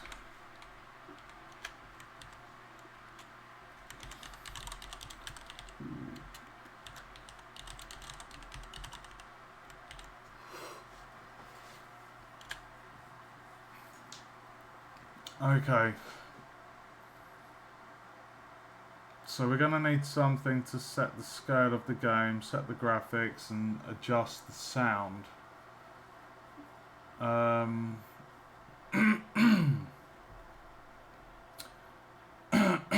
Okay.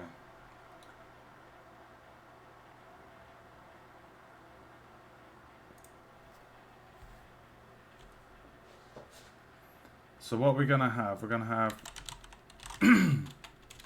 graphics, resolution, music. I don't have any music in the game yet, guys. I think I've got some music somewhere. Bear with me. Let me just make my coffee.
Right. Oh, 1 second.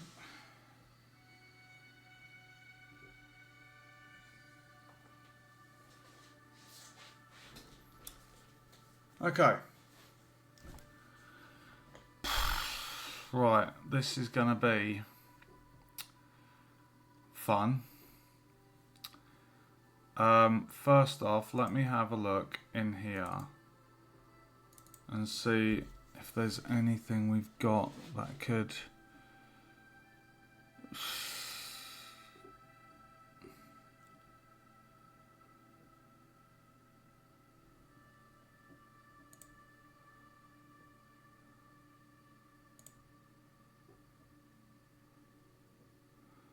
I mean, to be fair, we could use that health bar.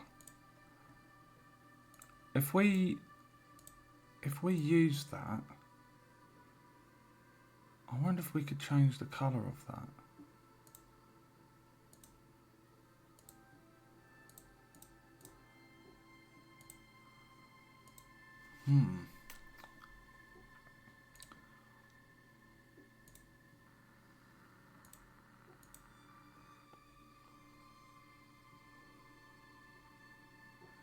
I'm really nervous about doing this one. Right, let me just check my variables again. So, scene variables at the moment on main menu, controls UI. So main menu UI, controls UI, and then settings UI.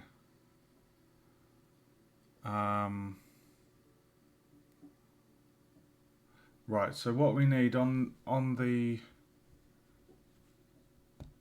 on the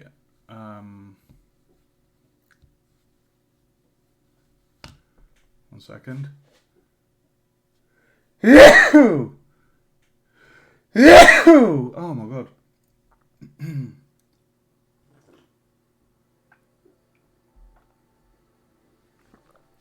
Okay.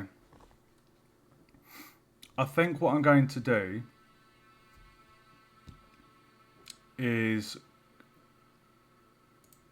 copy. If I copy the controls menu, because it's a good size, I think that's going to be enough space for what we need to put in. If it's too big, we can always adjust the size of it. Okay, so I'm gonna save. We're going to copy the controls menu, and we're going to call this settings menu. I'm going to just hide the other ones and oh, I'm really nervous. We will keep one of those. We will get the rest of those gone.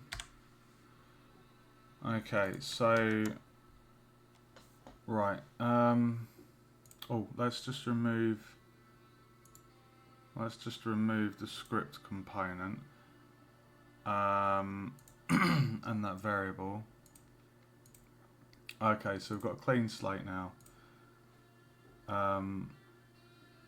This is going to be settings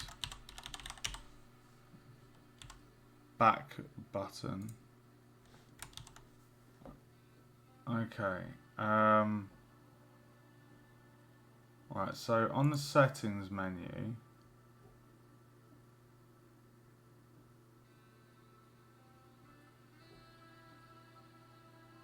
scroll bar.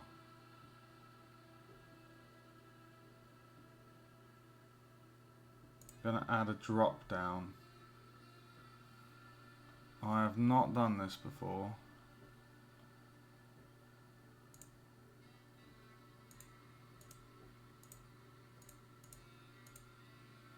What's this template?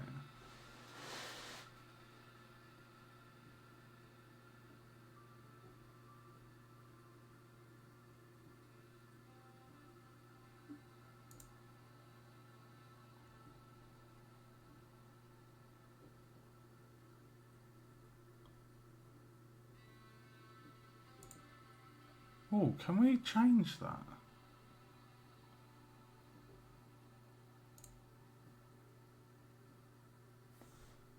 Can we change that?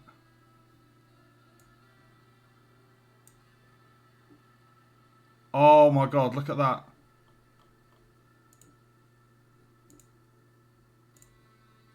Dude.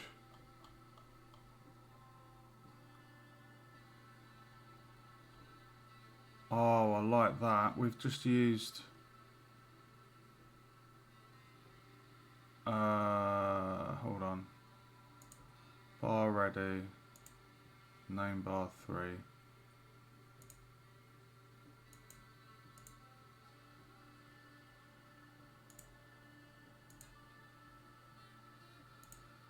Okay, that's really cool. So we've just dropped in that box. So preserve aspect? No. Okay.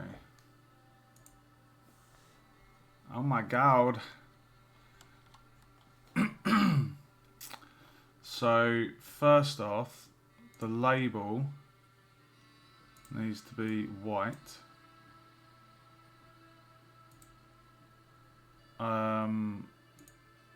I think the size of that should go up.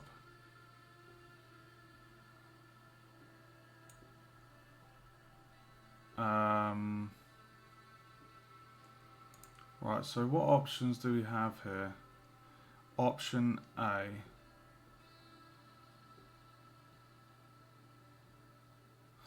I think what I need to do is add a script machine, and let's call this settings menu,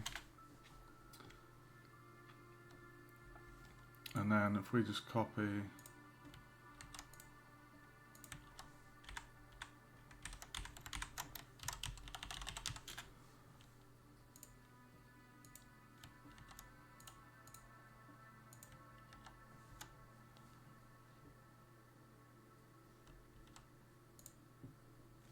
okay.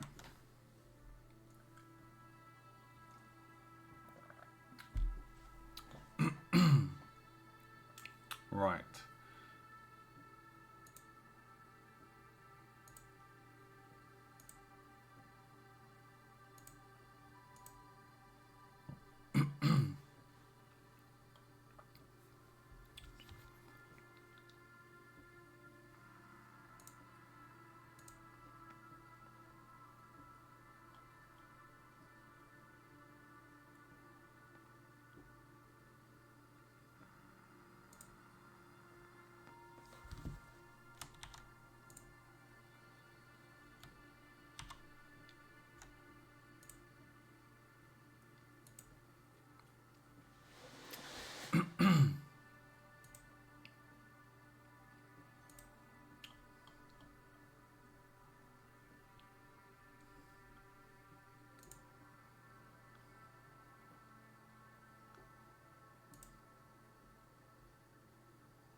Right. Right. So we've got the script graph.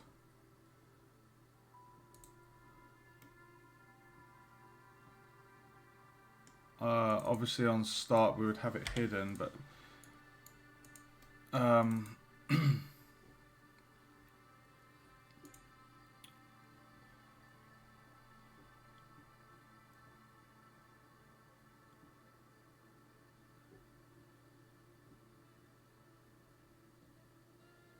can have a sprite.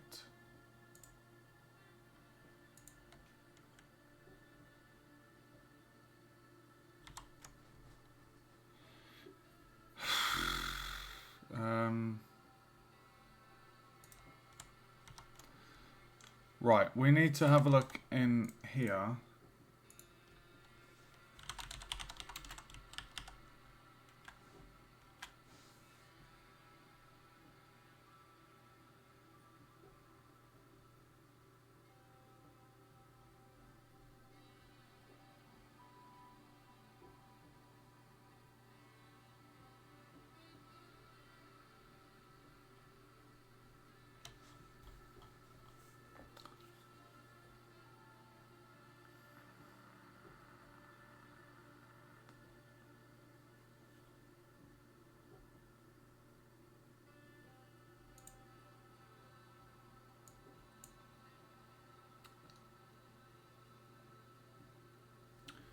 I don't actually know what the index levels are for the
Right, we're going to have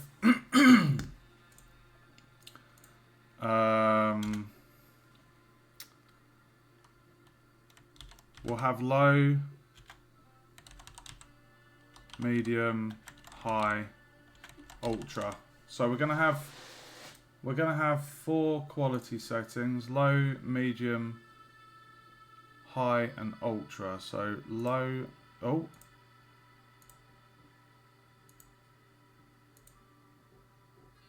Oh, it's already got them all ticked. Oh, okay, that's cool.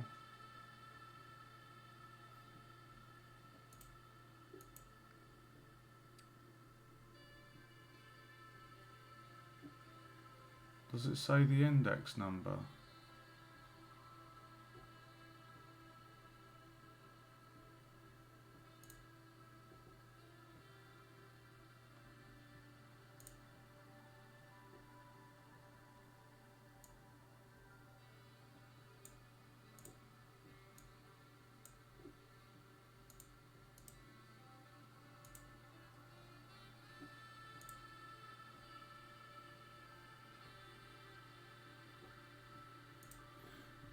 Okay, I'll just need to check my sugars, guys.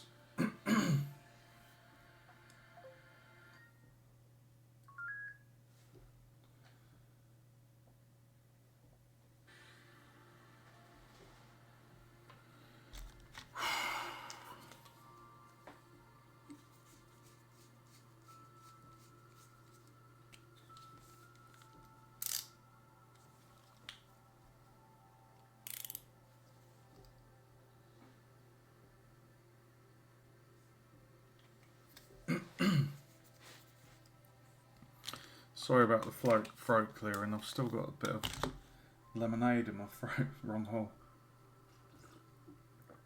Okay, so I know which index.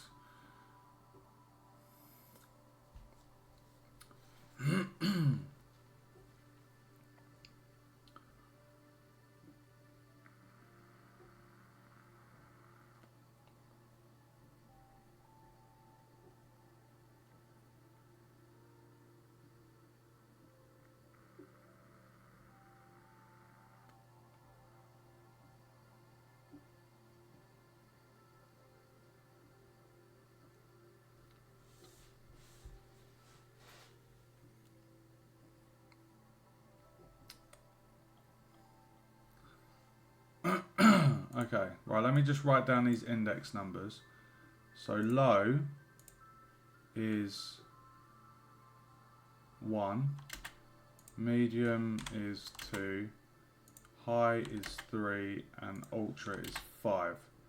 So 1 for low, 2 for medium, 3 for high, 5 for ultra. Those are the index levels for those thingies. Right, so 1 is for low, 2 is for medium, 3 is for high, and 5 is for ultra. Okay, so now what we need to do, if we go on the drop down, and we need to add one more, so we need to label this as low, medium,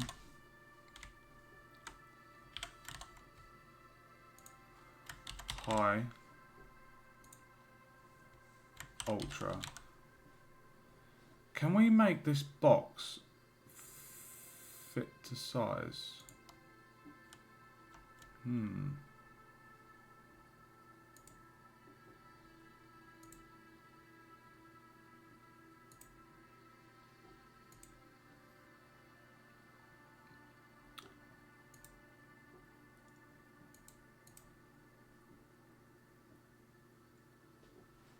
Okay.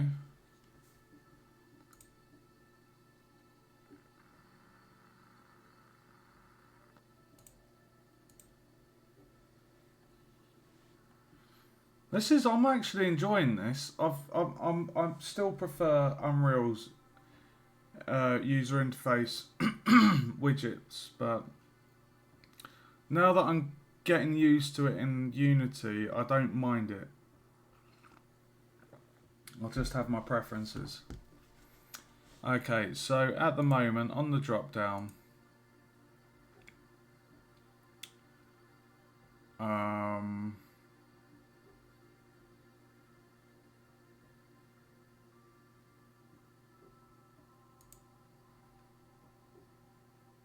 on the drop down, low, medium, high, ultra. So I think what we should do, let's we want to just check the drop down. Okay, so first off, we need to create another scene variable, and this is going to be settings UI, and it's a game object, and we're just going to get settings menu.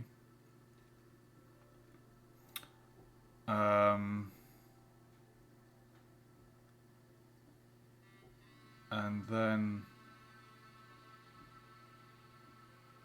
on here,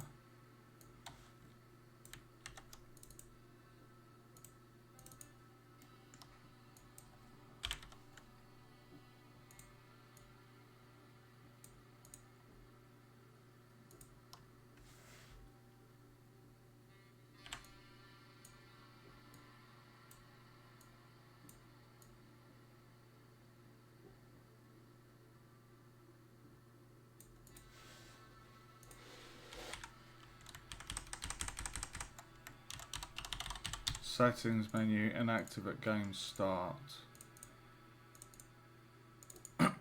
So right, so then if we go to the main menu,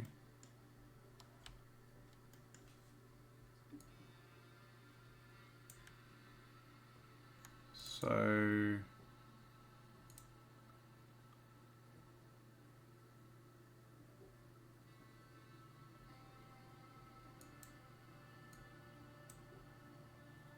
controls,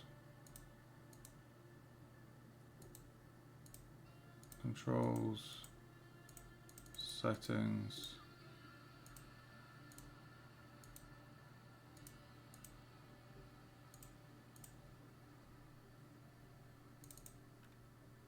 oh sorry,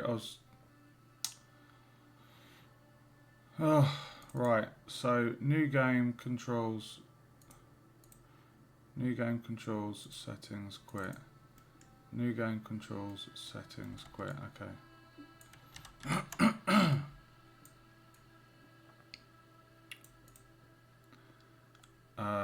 On button click,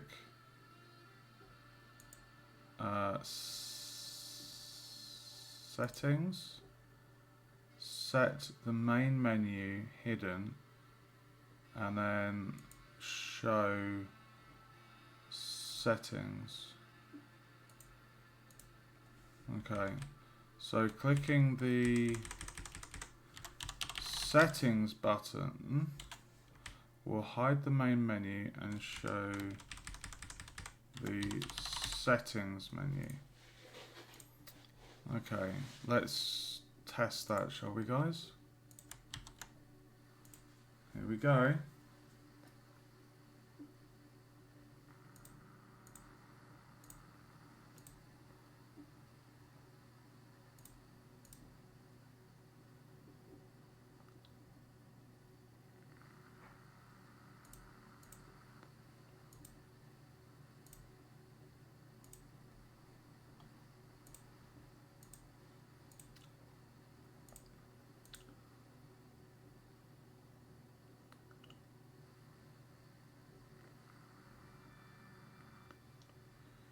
Are you fucking serious? Are you fucking serious?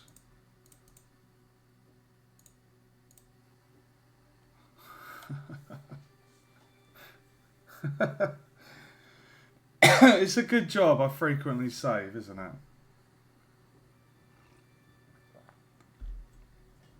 bastard.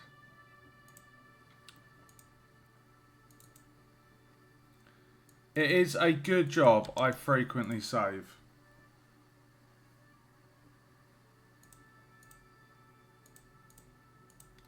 Right, so first off, I don't like that that's a big white box. It doesn't fit the rest of the thing. So I'm going to see if I can maybe... I would like the font to match the rest of the font. I'm wondering if we can make it so that that box is also... So if I get the drop down, so we've got the image there, drop down,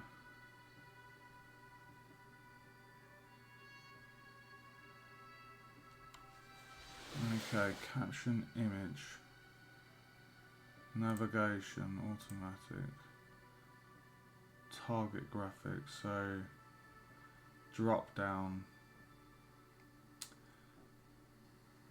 caption text, okay, so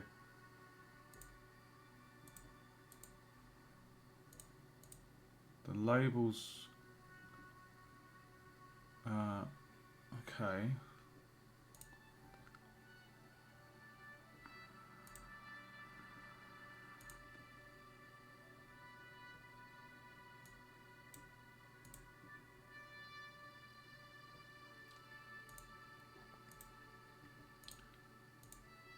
Okay, here we go. So this is to do with the background.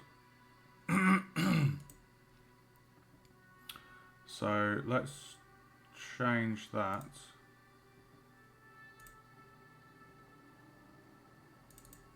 Now that should change the font.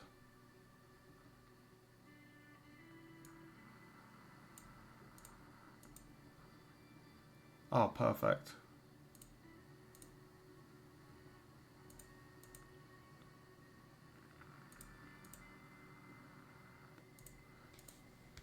Okay. I like that. Okay, so now what we need to do is change the white. Hopefully, I'm hoping we'll be able to change that to one of the panels I've got. And then we'll change the colour of the text so it fits. So let's see if we can item label.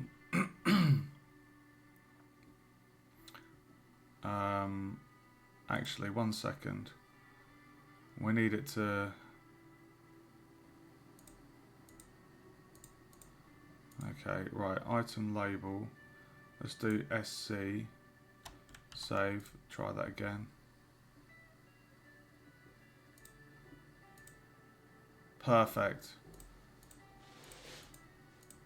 Okay, I'm happy with that. So what we want to do now is try the item background, because at the moment it's just white. So I'm hoping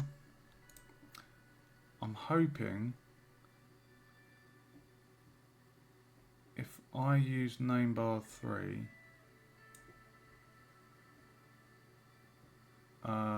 let's see what that does.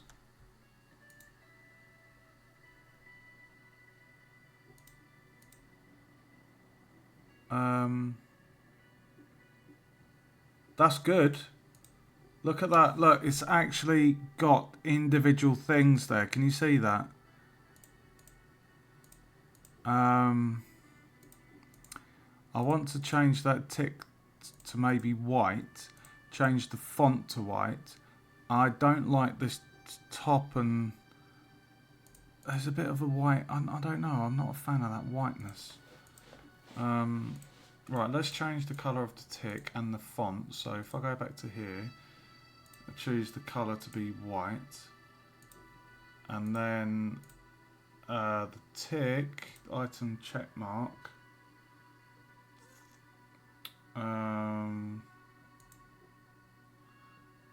Okay, so it's meant to be white, but it's showing as grey.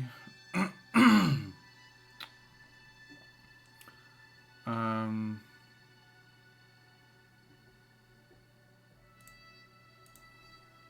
okay, let's see if that made a change.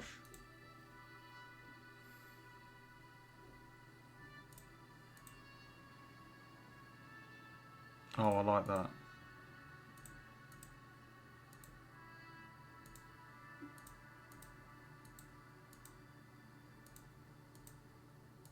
Dude, that's really cool. Okay.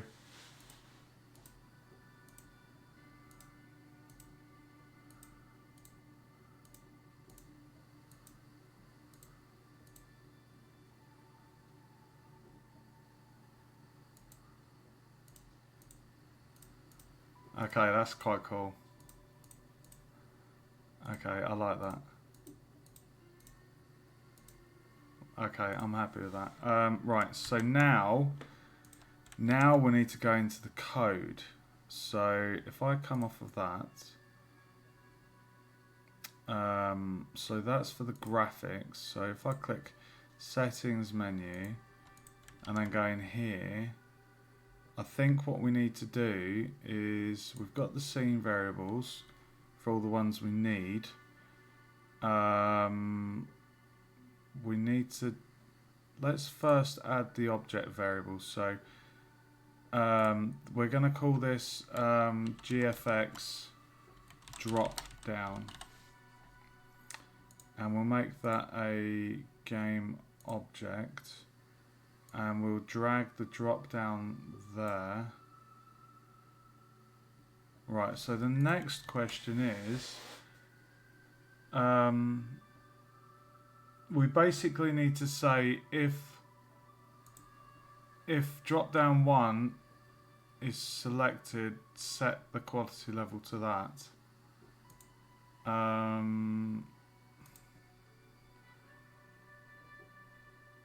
Options. Okay, right, so drop down. Drop down. TextMesh Pro drop down.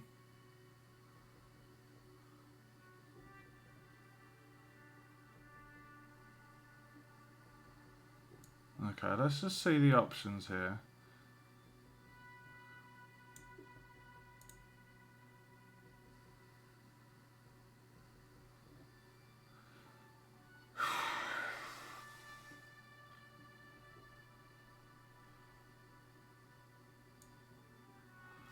Okay, so what have we got?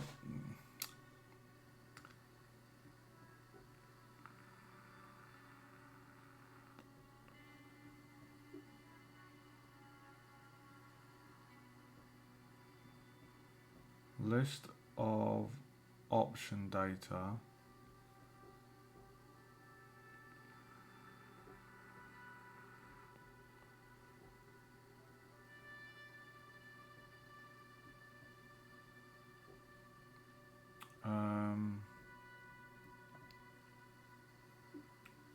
Get options.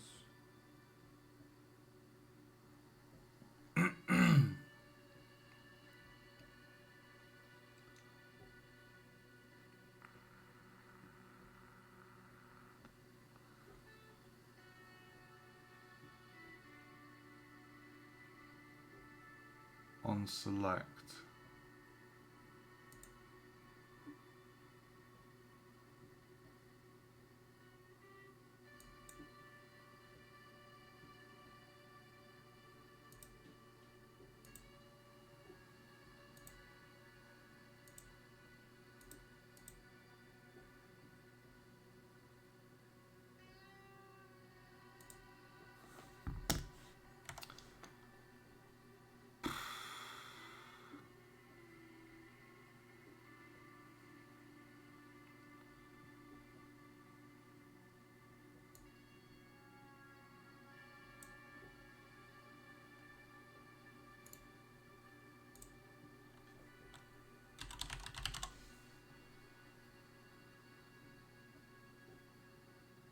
TextMesh Pro drop down.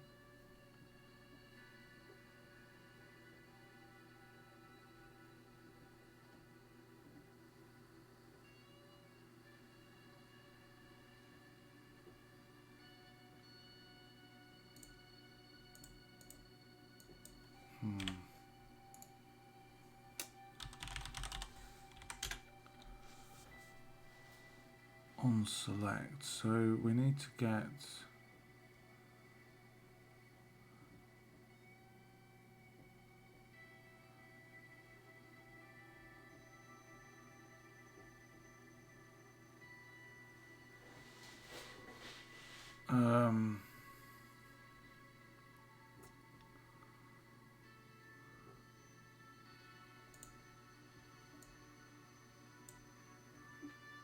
select.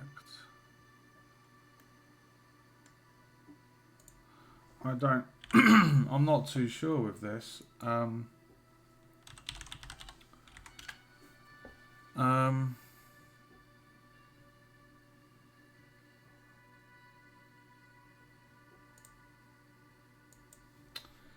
I don't want to show.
Um,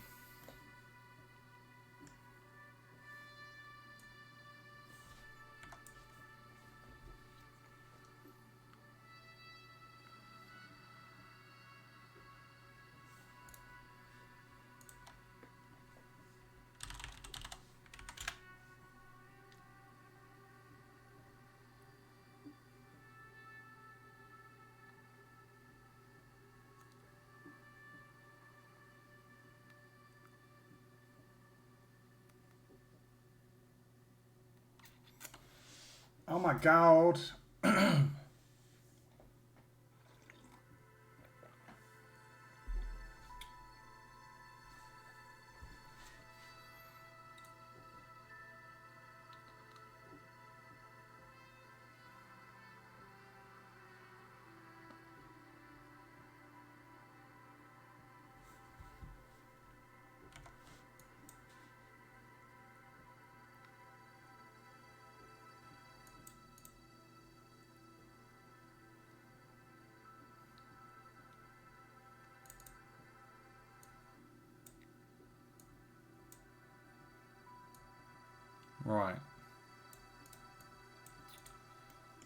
Get on value changed.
Right, this is where it's getting tricky.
Get value.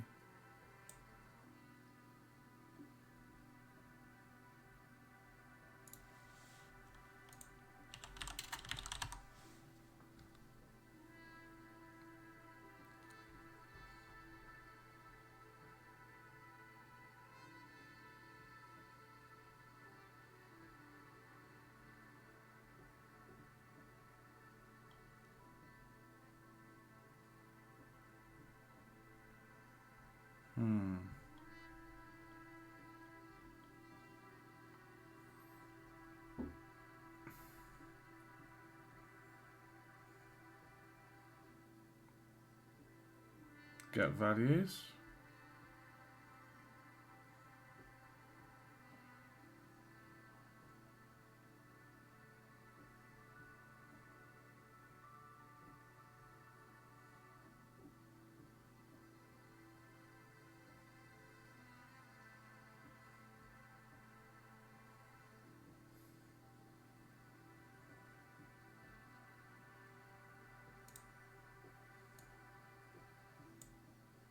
Well, that's no good, is it?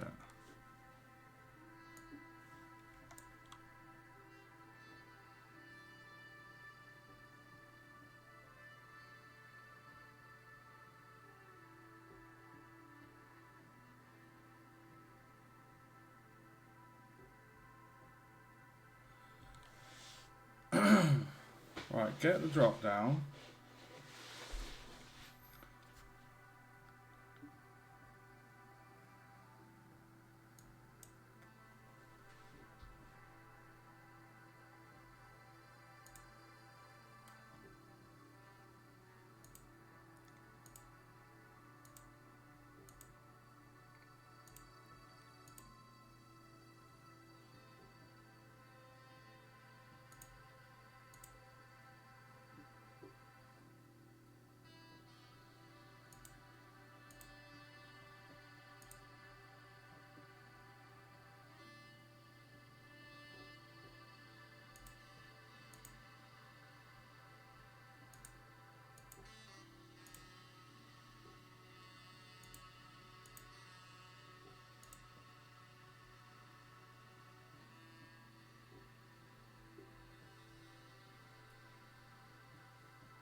Oh my god.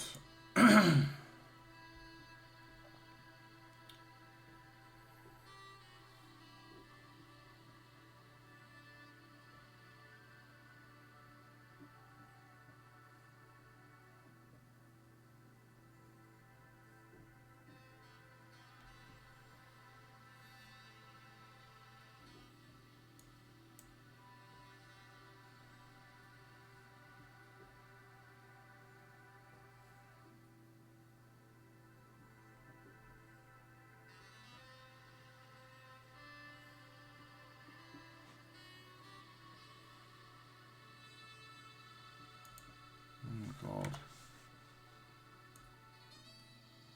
I've not done this before.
um,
oh my god, guys.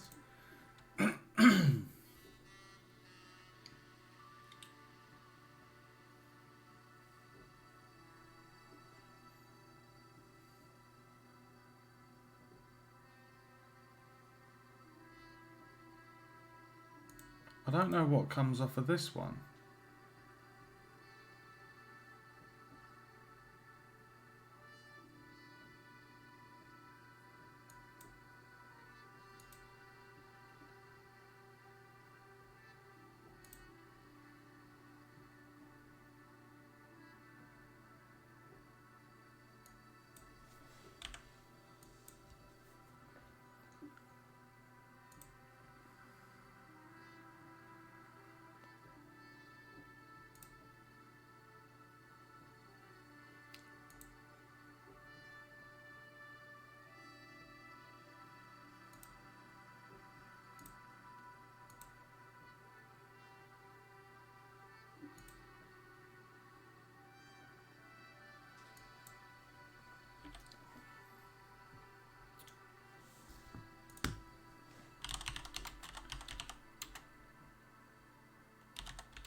God, everything.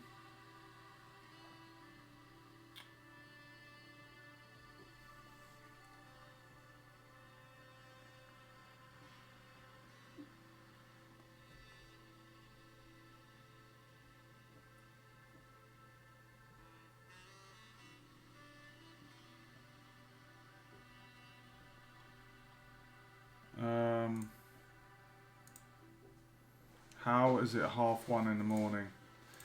Right, guys, we are literally on the last part of this main menu. I'm struggling with...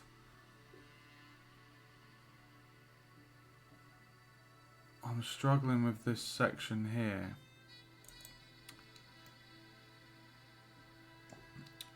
I've got the object. I don't know what that symbol means.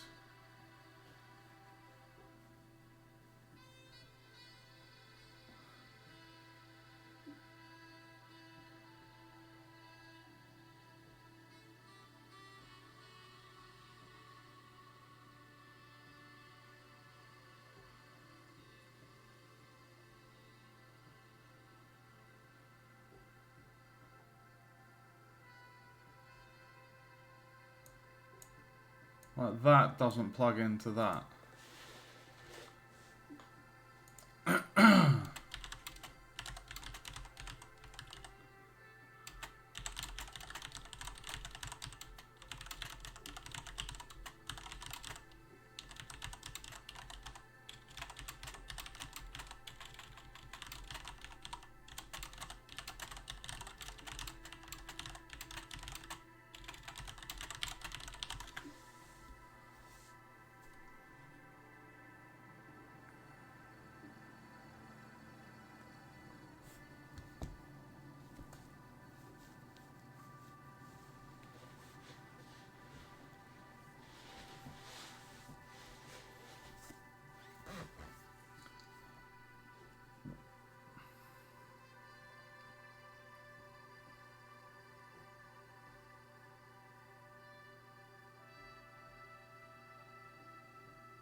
That doesn't seem right.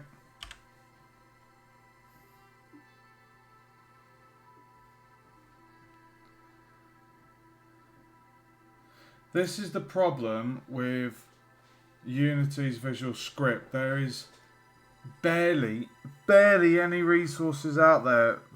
Like, whenever you find things, they're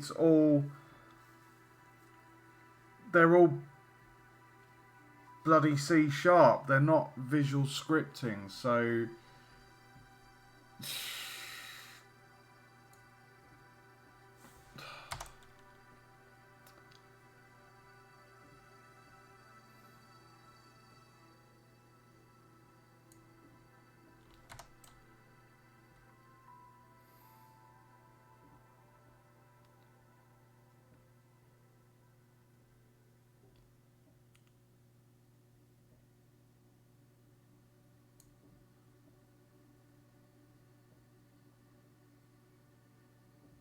It's almost like you want to say, just get the value.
Oh, I'm stumped.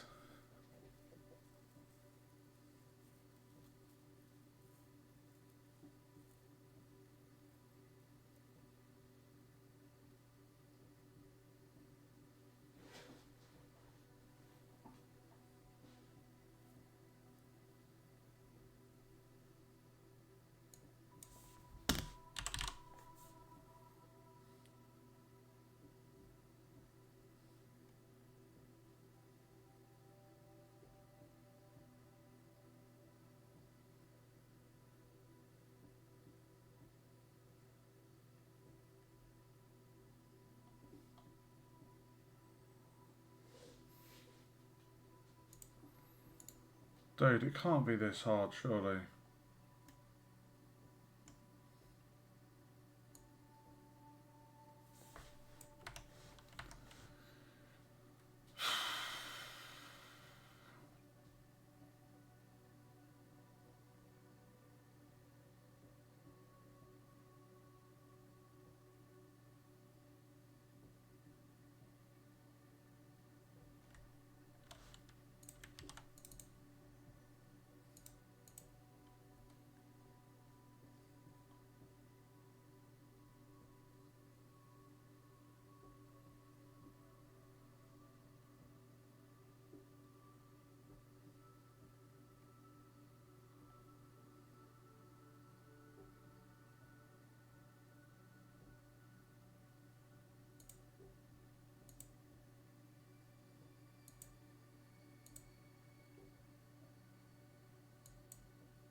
Alright, let me just watch something, guys.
just seen something.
Oh my god, dude. This cannot be this hard. Problem I've got here, guys, is I'm kind of blind at the moment. The video I've found for this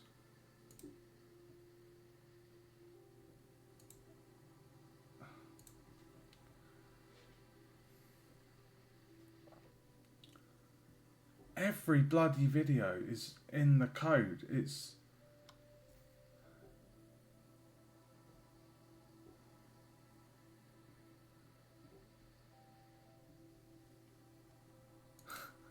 every sodding video.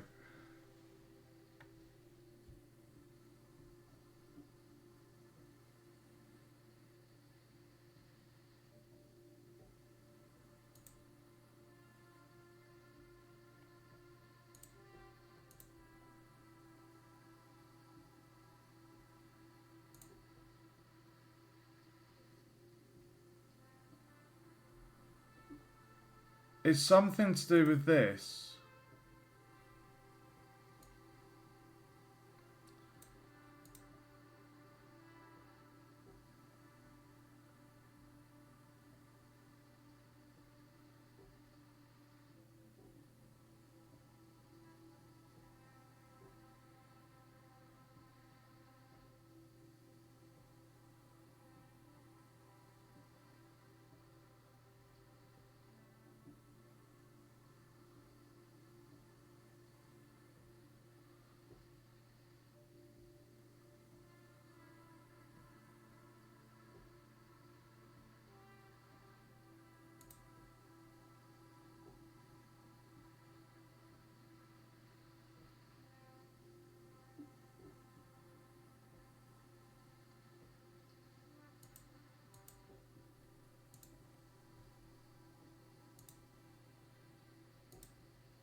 Alright, 1 second. Ugh!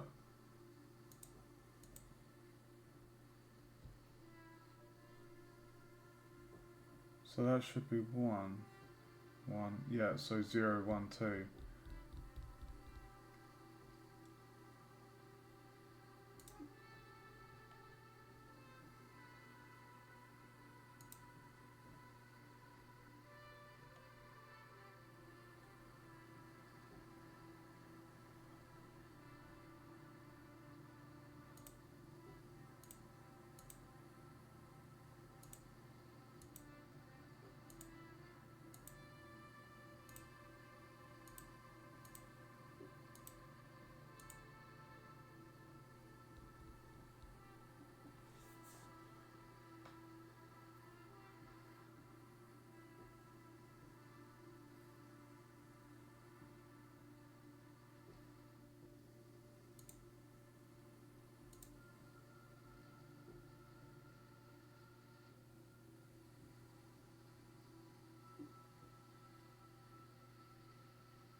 Get drop down value.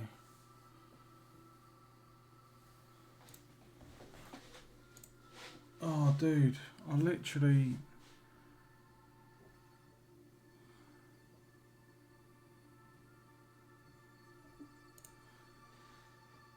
This is hard work. This is really, really hard work.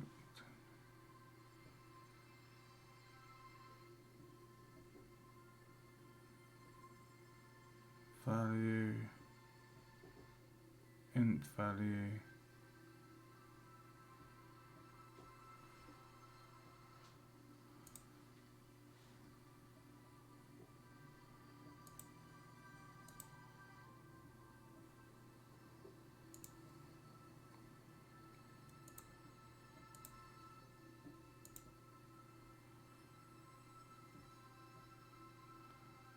On value changed.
Dude, I feel like I'm so nearly there.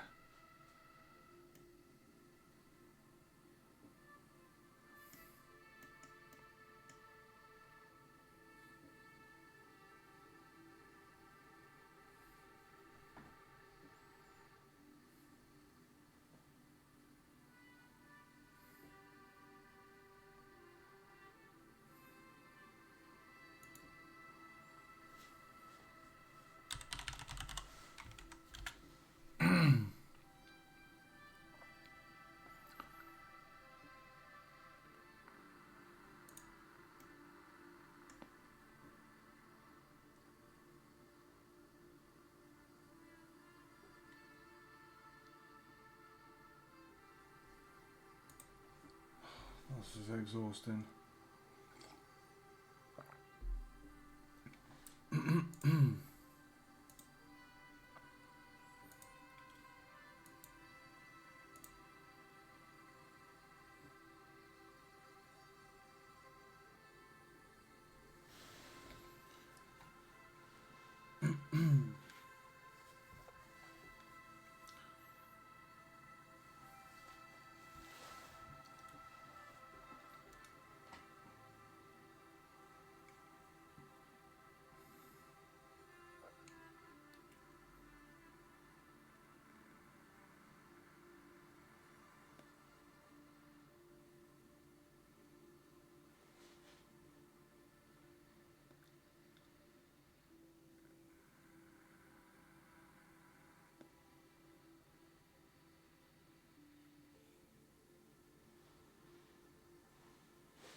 There has to be a bolt.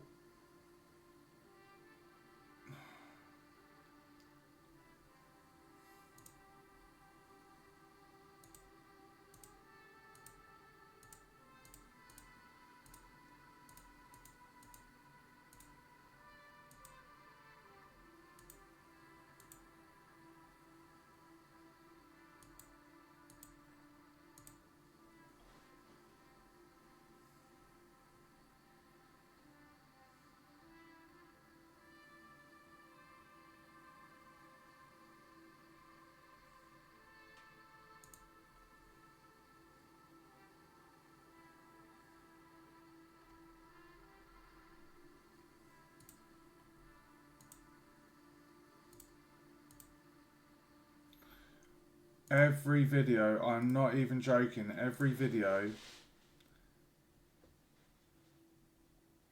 Oh my god.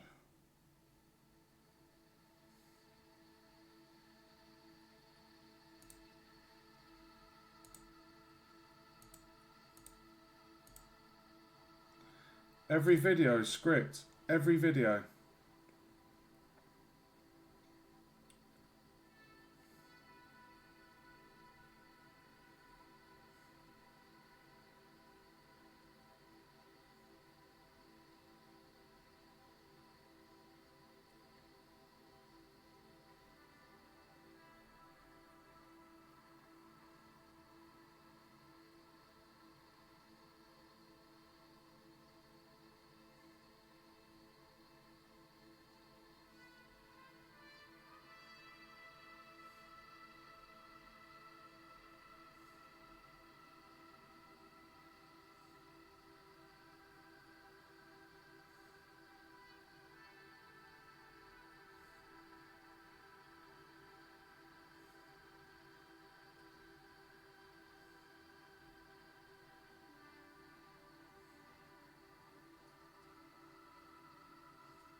Right, I might have something.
Oh my fucking god, this is so frustrating. All I want to do is find out what value's been selected.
Oh man, I don't want to go to bed not having solved this. Um,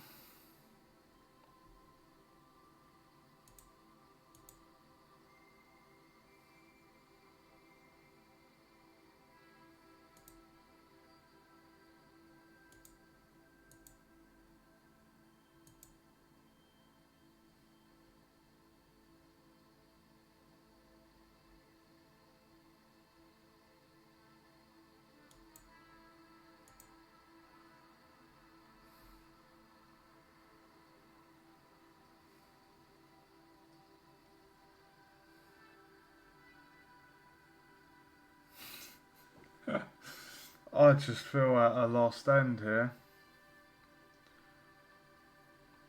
0, 1, 2, 3.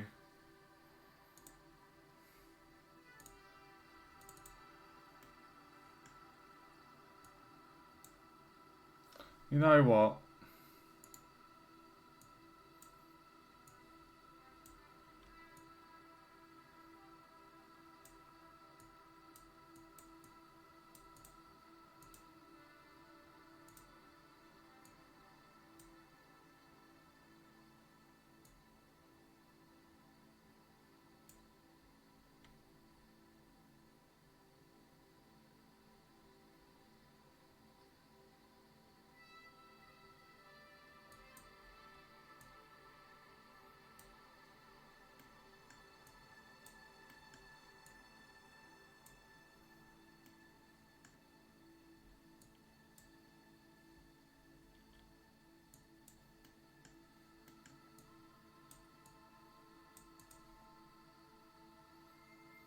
Get the value. If it's 0,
This might be a bit big, but I just need to see if this will do the job.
I have no idea if that's going to work.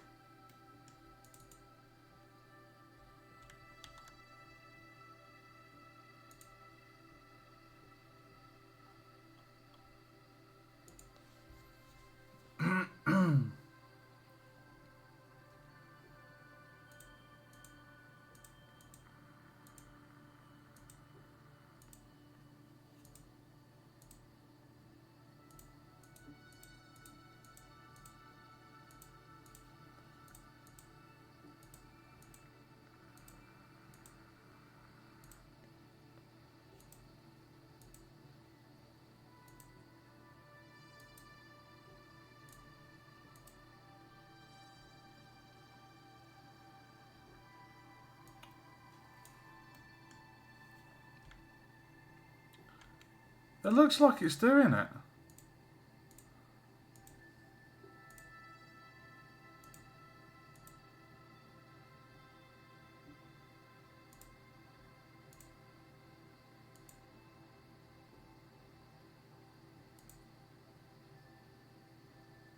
Guys, it looks like it's doing it.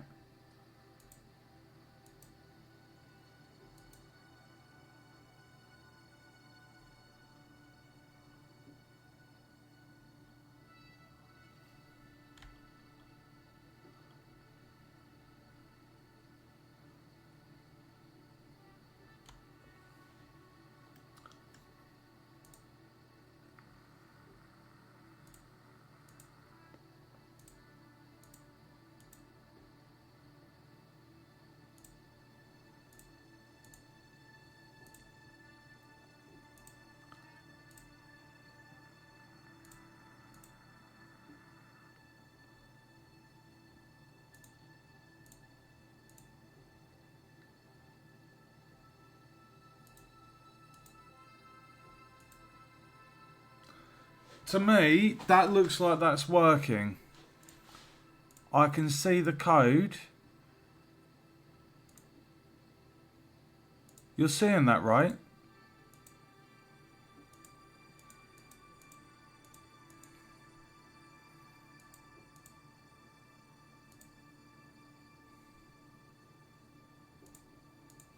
Okay, right. That seems to be working. Okay, I'm just going to try something else here. Pardon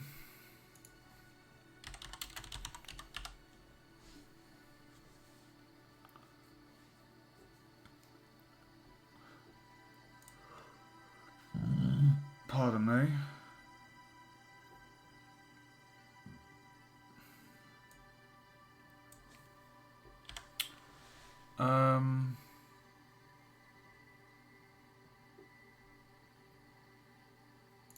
Let's do switch on int.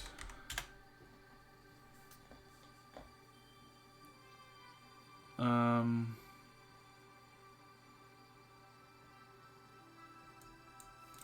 wondering, can I plug in multiple ones? I doubt I will be able to. No.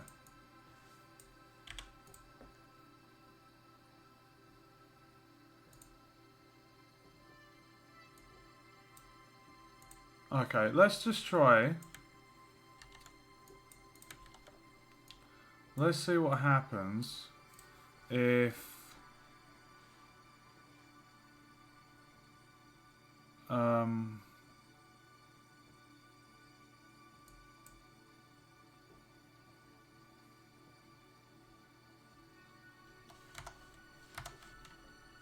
how does this default?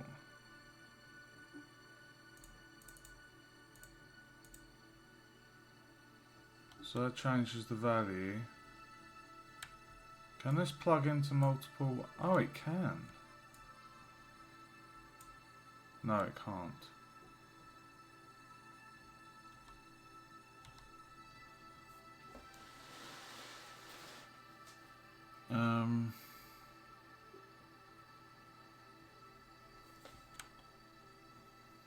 One, two, three, five.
Right.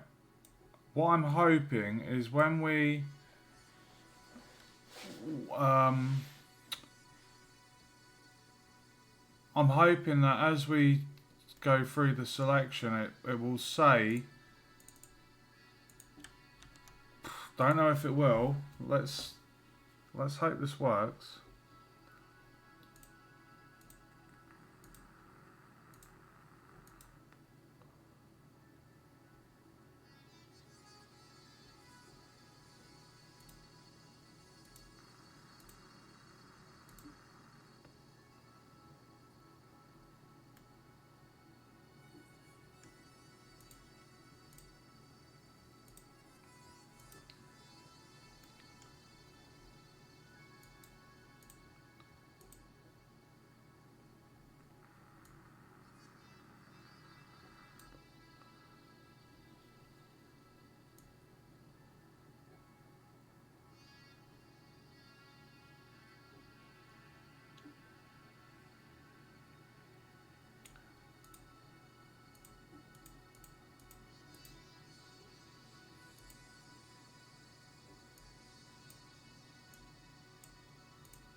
I mean, it looks like it's working.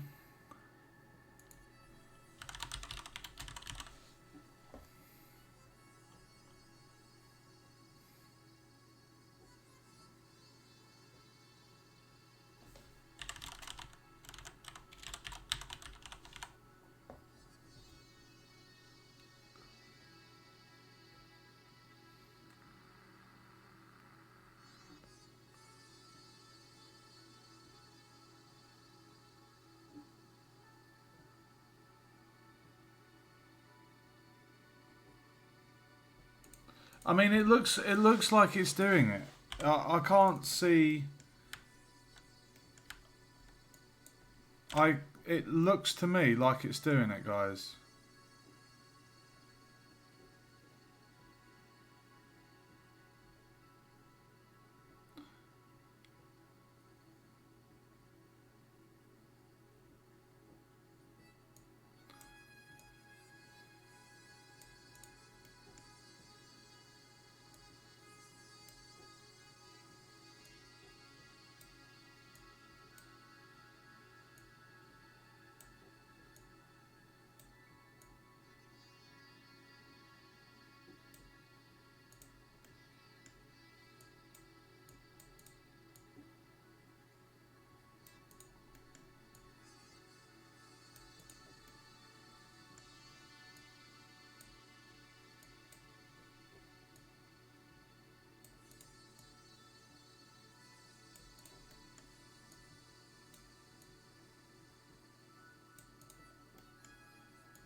It looks to me like it's doing it, but I'm a little bit nervous. I mean,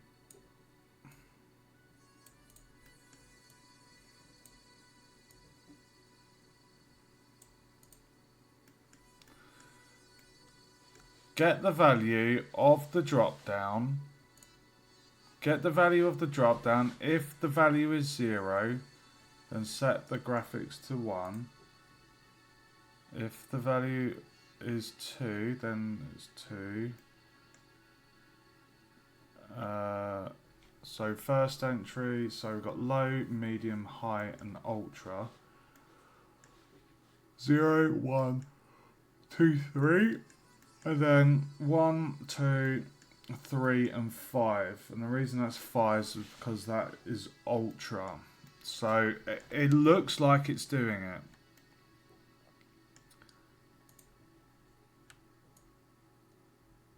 It does look like it's doing it.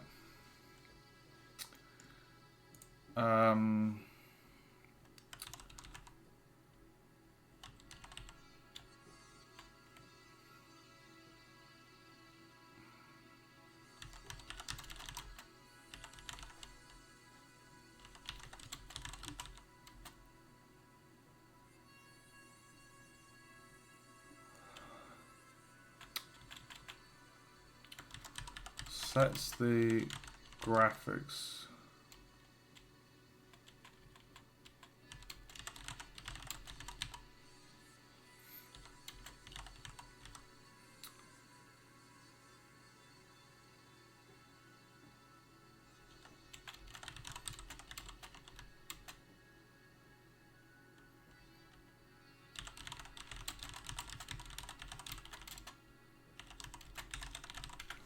Sets the graphic level. Sets the graphics level index.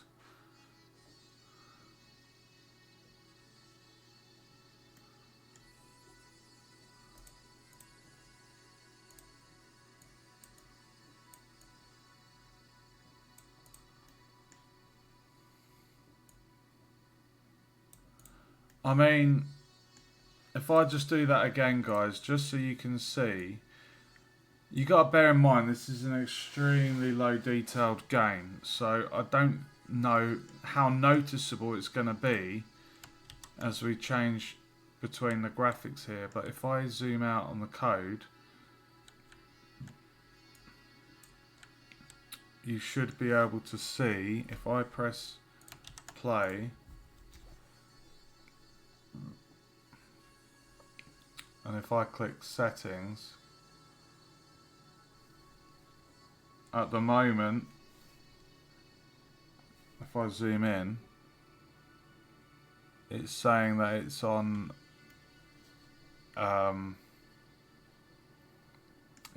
low. So if we go to ultra, you can see the codes going across.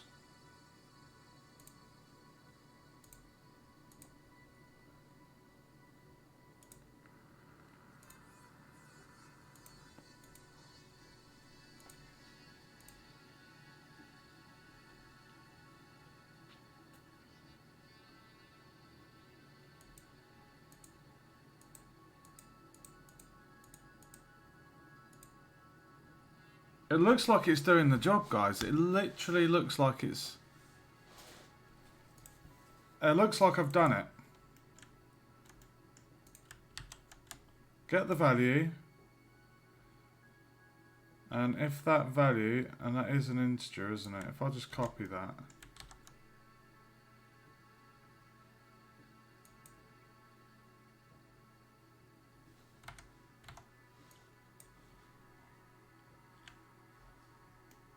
Yeah. It looks like I've done it. Oh my god.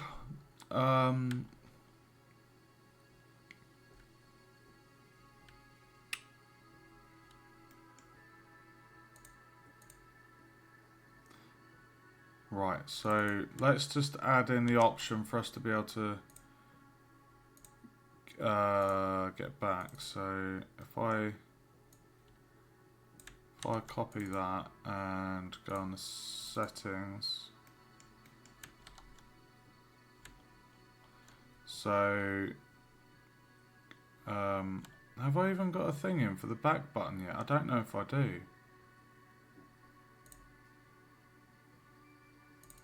It's the graphics. Settings menu, settings back button.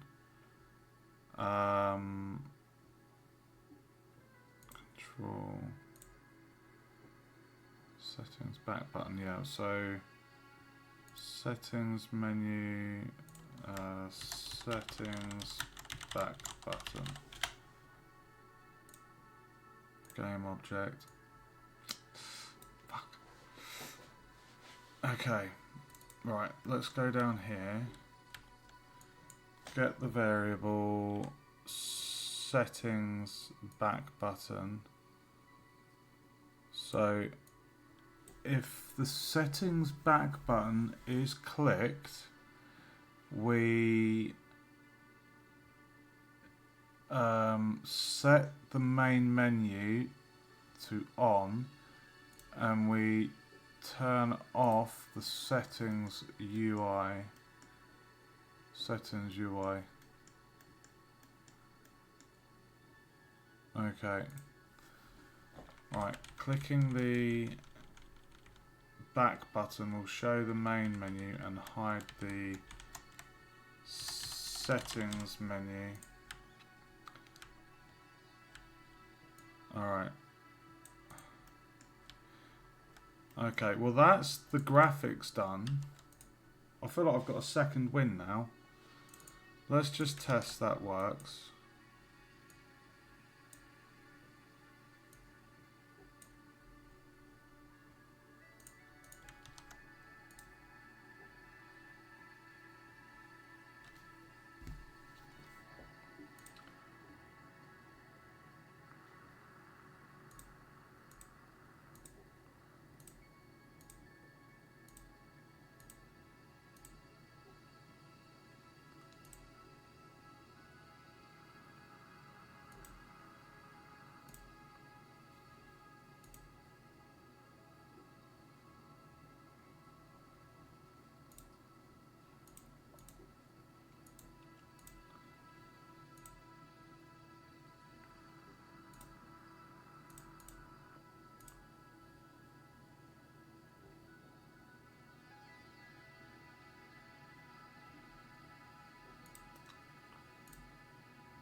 Interesting.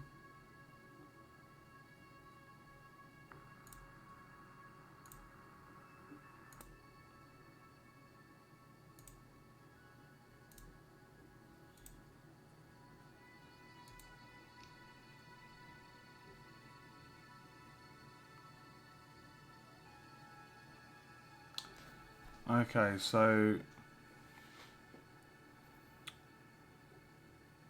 um,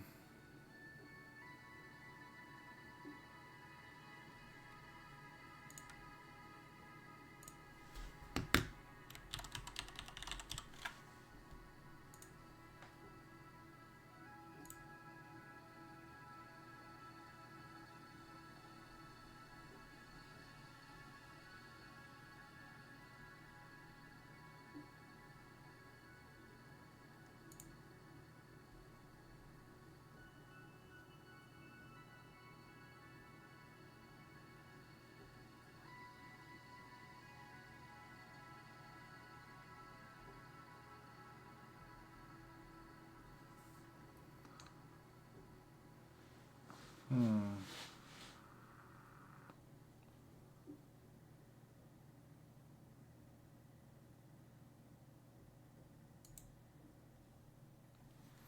Okay, so that's interesting. So when we're on here, if we do ultra and we can see on here ultra selected, if we then go back,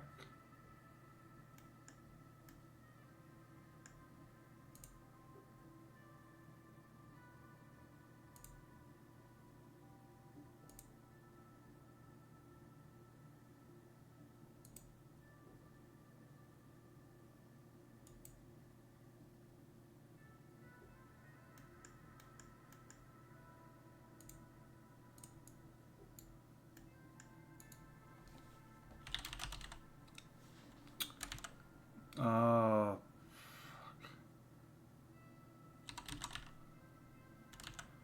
update, on update, right.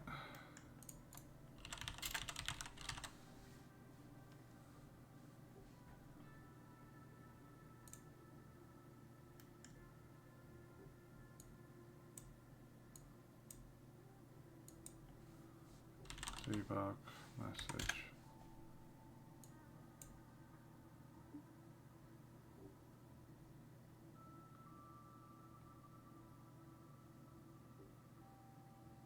No.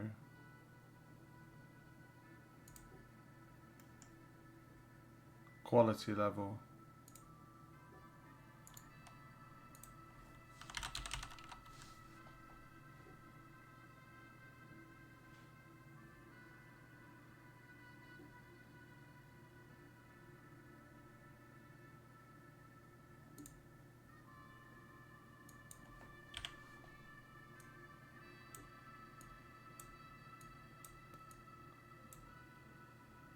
Okay, interesting. So at the moment,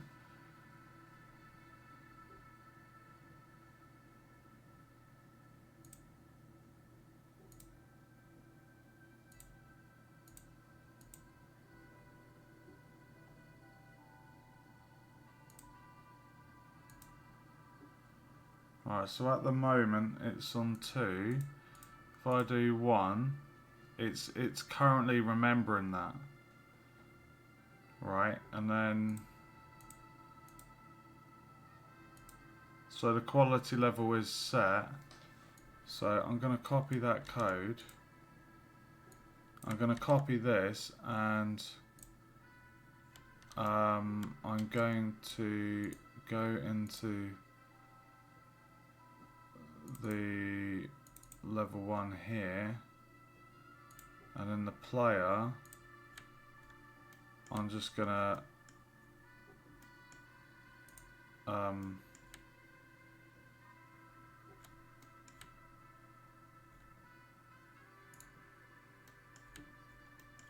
just going to paste that there.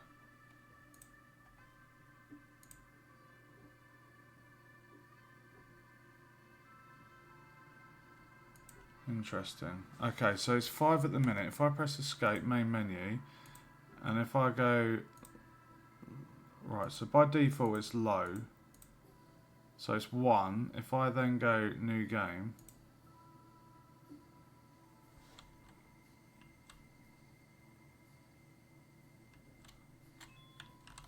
and if I go main menu, if I go ultra, it's 5. New game, it's showing as 5.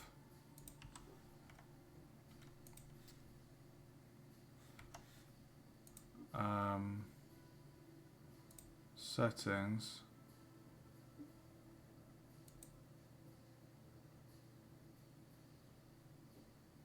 Why is it showing that one?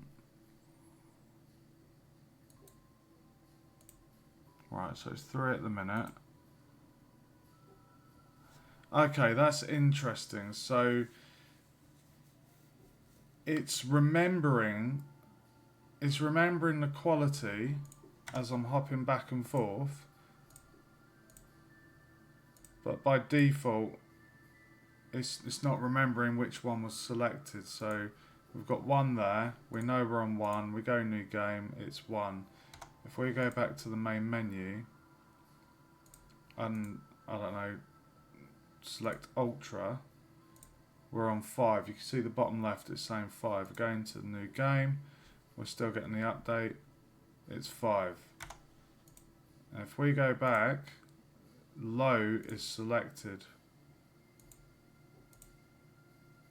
by default. So it's like we need to remember which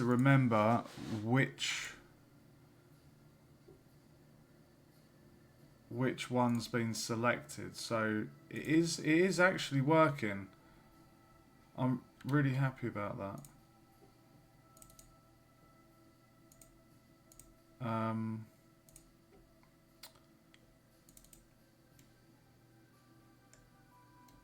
Where did I put... Oh, it was in the main menu.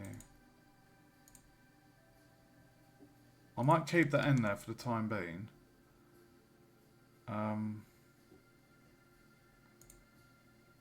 Drop down.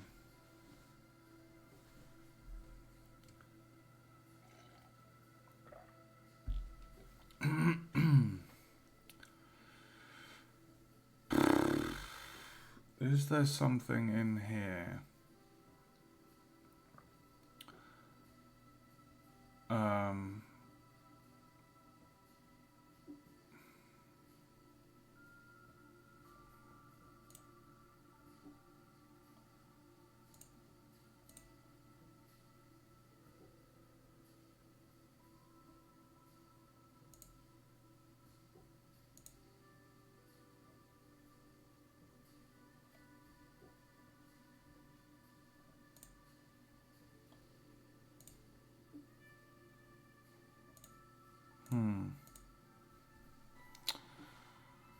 It's kind of like you need to somehow...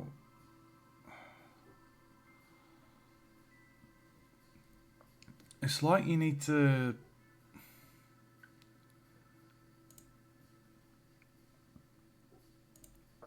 drop down.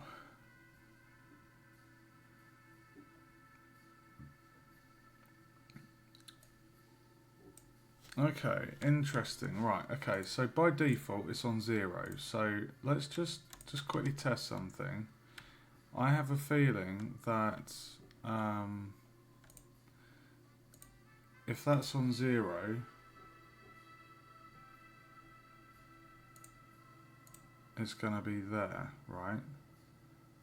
If we change that to 1, you see that, guys? Can you see what's happening there?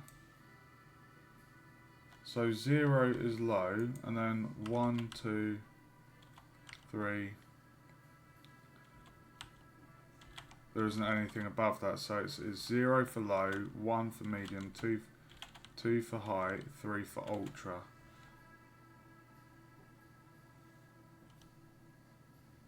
And you can see...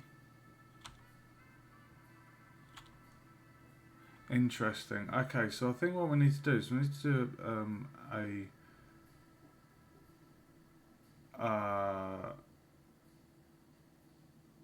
I know what we need to do. So can you see, as I'm changing this value, the box is changing, so I know what we need to do. What we need to do is we need to have a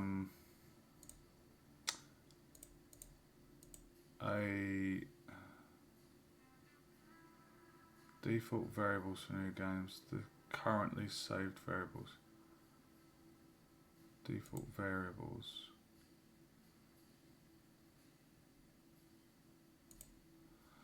Okay, so what we need to do, we need to have something in here to say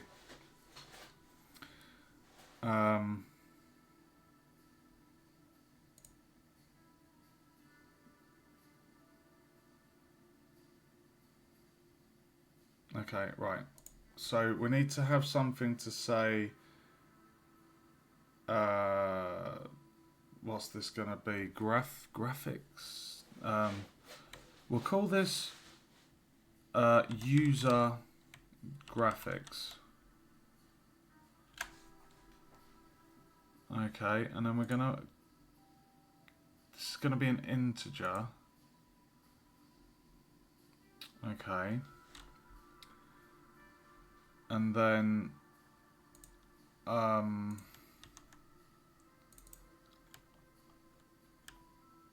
right, so the user graphics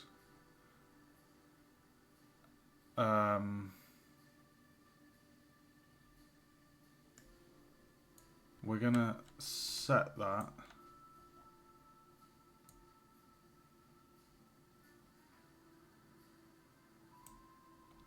I think that's right. Is that the same colour? Integer, yeah. Okay, so I believe this is right what I'm doing.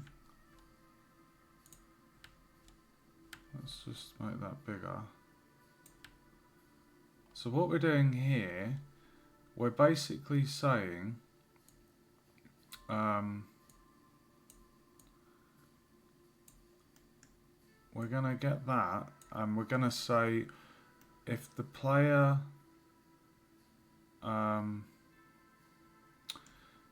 if the player's selected the low value, we're setting the quality level, but we're also saying that the user has selected the first option on the drop down. So we're saying that the user graphics is going to be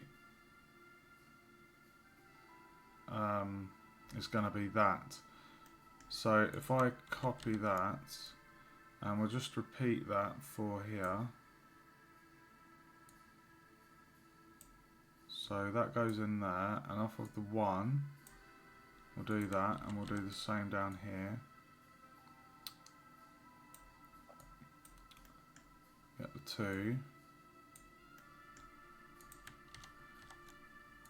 I've kind of feel like I've figured this all out on my own. Like I've queried it with AI, but that hasn't really been helpful. It's been a bit rubbish, to be honest. It's not really helped. I've had to kind of, as you can see, I don't know if this is the ideal way of doing it, but it is doing it. There might be a cleaner way of doing the code. Like if this was in Unreal, I'd have a switch on int based on the index or, you know, selection. But, you know, that is what it is. Right, so what we've got, we're saying when the user selects a thing, we're also setting the variable. So now what we need to do, in here, settings menu, inactive at game start. So at the moment we're in the settings menu. But what we want to do is we want to get the drop down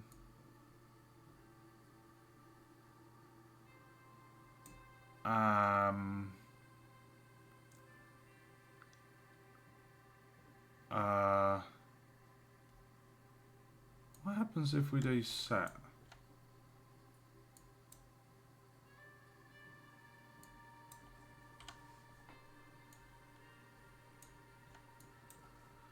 So if I we want drop down set value.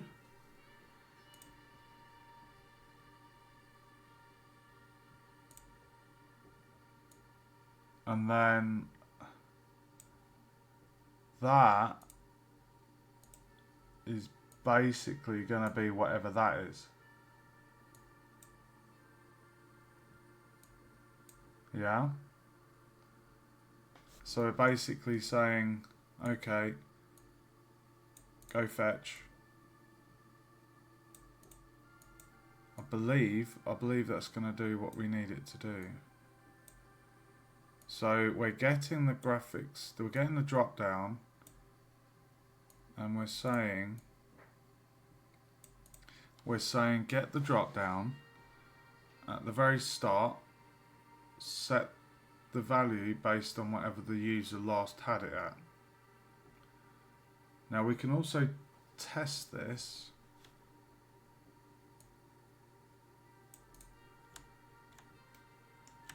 I think this is going to work. I'm pretty sure that's going to work, guys. It's a big ass bit of code, but let's give it a go, shall we? Moment of truth. So we can see at the bottom left, low. So if I choose ultra,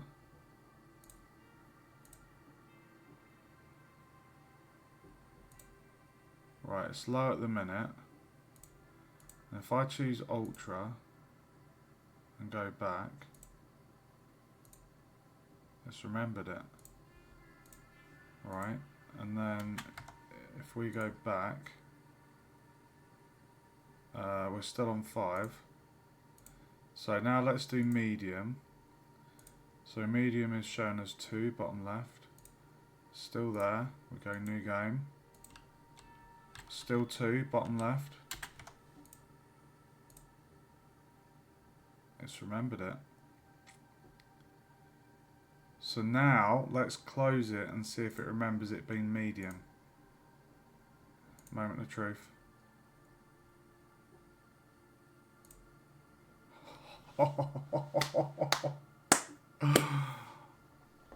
Oh, hold on. Why is it saying 5?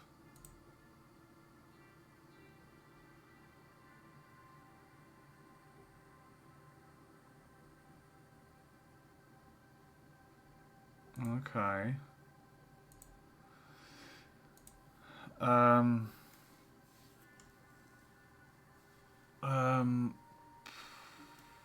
Right, so we need to have something on start for the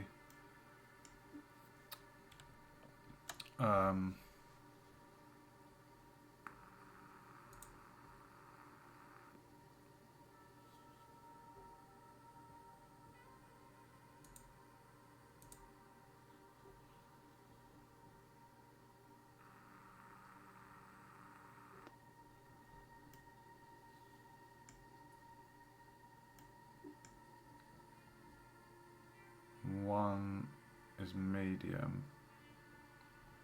Okay, so it's got 1 there. This is really interesting, just testing this. Let's do 5.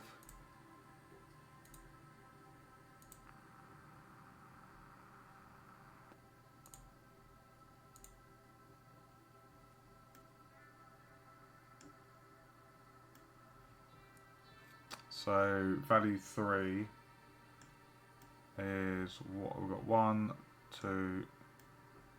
Hold on. 1, 2, 3, 4.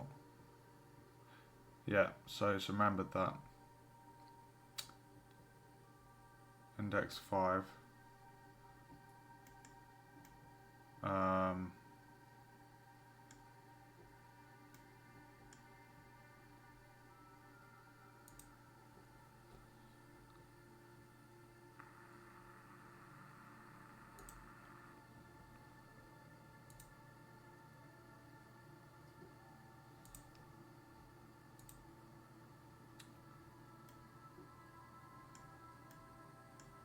So 2, index 3 is high. So 0, 1, 2.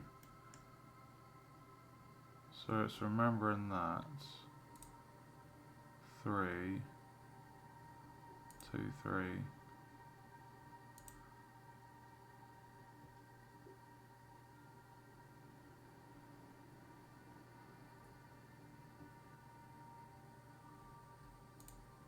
Two, 3. Okay, so on game start by default, what it's doing, it's automatically setting the graphics. It's setting the graphics on game start to whatever the thing is. So I think what we need to do is on the main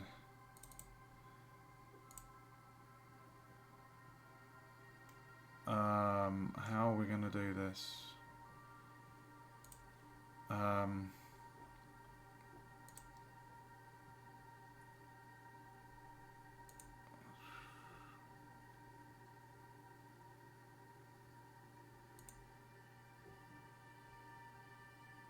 Okay. So we've got the user graphics being remembered. It is being remembered. The moment we go into settings, it's doing it. But what we need to do,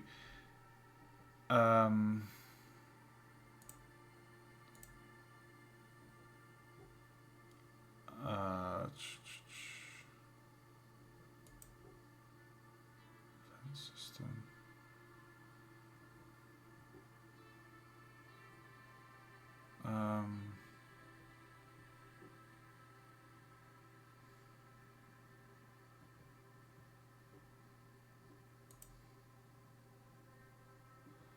So I think what we need to do on the main menu is have something game start to set the graphics based on what the user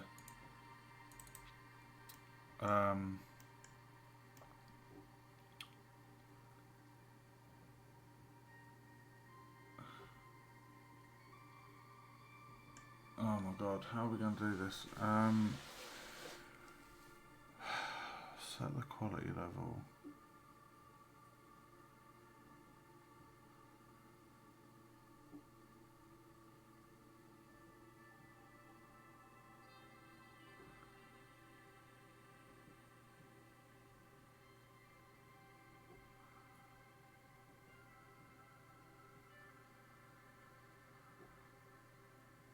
Okay, alright. Right, so we've got that. So, okay. If I do some code here. So this is for the settings menu. And within here, we're making sure what this does, this correctly remembers the the setting. That correctly remembers it, but it's on game start. It's basically the main menu.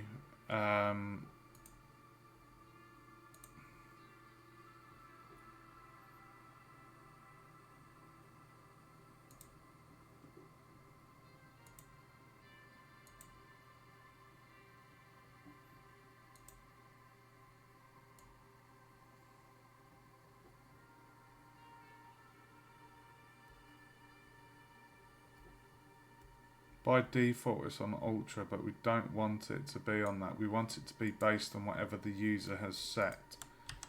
So we're basically going to do a bit of code. We'll do it in here. And then we'll just copy it across to the main menu one, so that when that loads up, the first thing it will do is let's sort that out. So if I go into project settings,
okay. Right. So we're going to say get user graphics, and then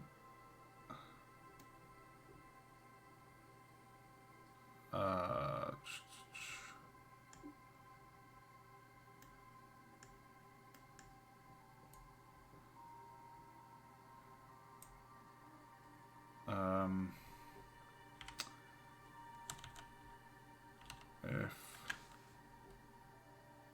no, hold on. That's an integer, so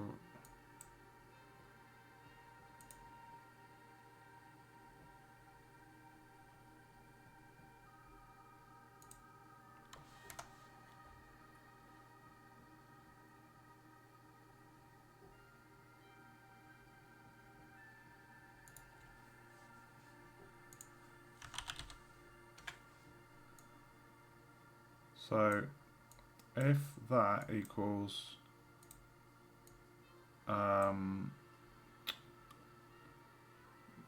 if that equals 0.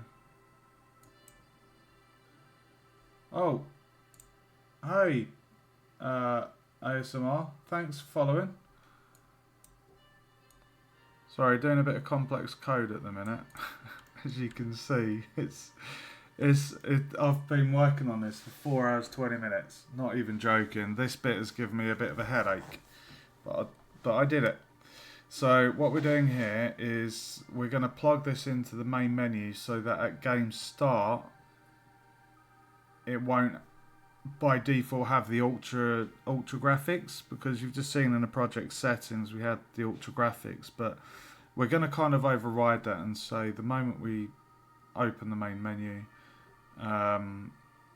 it's going to be set at that. And another test, if we jump straight into the game, it's going to be the same kind of thing with that.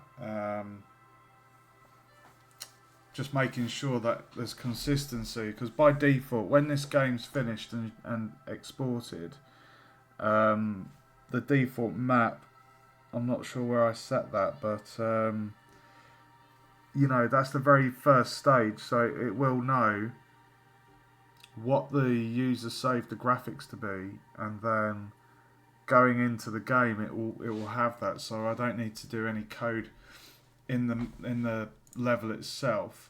I'm just actually going to ask my AI companion and just say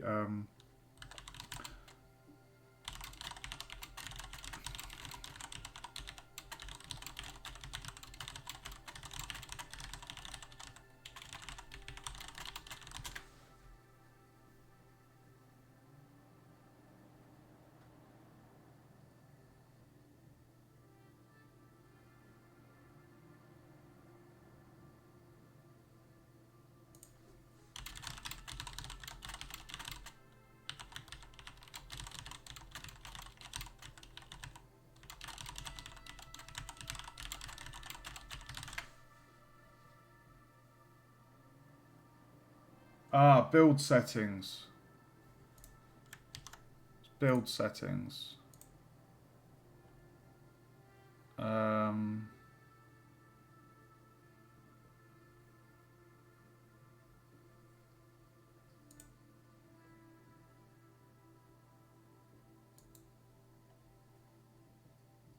Scenes in build.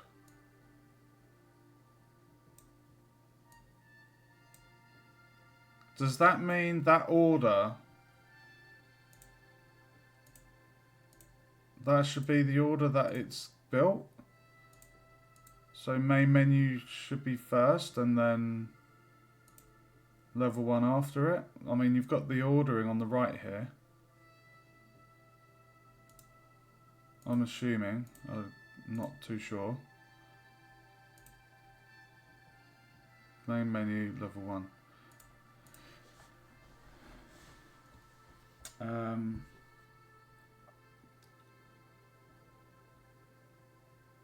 The scene that appears at the top of the list will be the default scene that loads. Perfect. Good to know. Okay, let's get back to it. Right, so if the user variable that's saved is 0, then if that's true, we'll do that.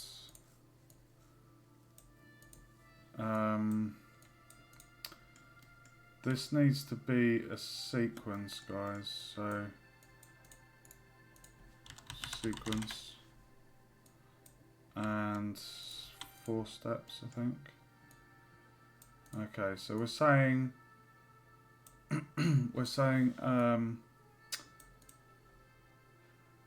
the first step, if the user graphics equals 0, so if it equals 0, then we set the graphics to 1. And then we're going to copy this and put this here. And that goes into there. And the next one is going to be 1 and 2. So 1 and 2. Copy that.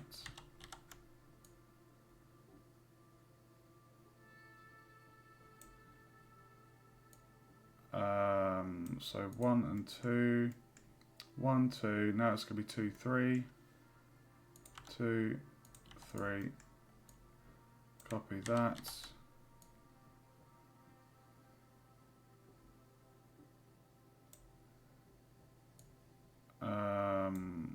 So 2, 3, 2, 3. Next one's going to be 3 and 5. 3, 5. Okay, so now if I copy this and bring it over to the main menu code at the very start of the main menu, if I can select, why can't I select that dude? Dude, I can't select it. Okay. At the start of the game, right, so we're going to need a bit of room for this.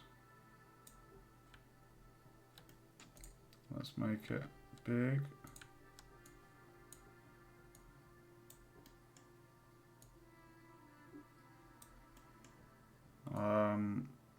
And then, whoa, okay, plug that in there. Okay, so we're saying at the start of the game, when the main menu's loaded, pause the game, and then straight after that, we are setting the quality level based on the save variable that the user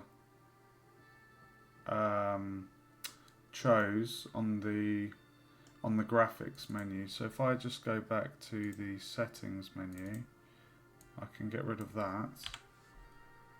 And like I say, at the point that they're actually interacting with the drop down on the graphics settings, the moment they're choosing between them, it's basically saving and updating the variable for the user graphics. That's what that's doing. So if I come out of there and just double check that, I'm just going to shrink that a tad, not too much.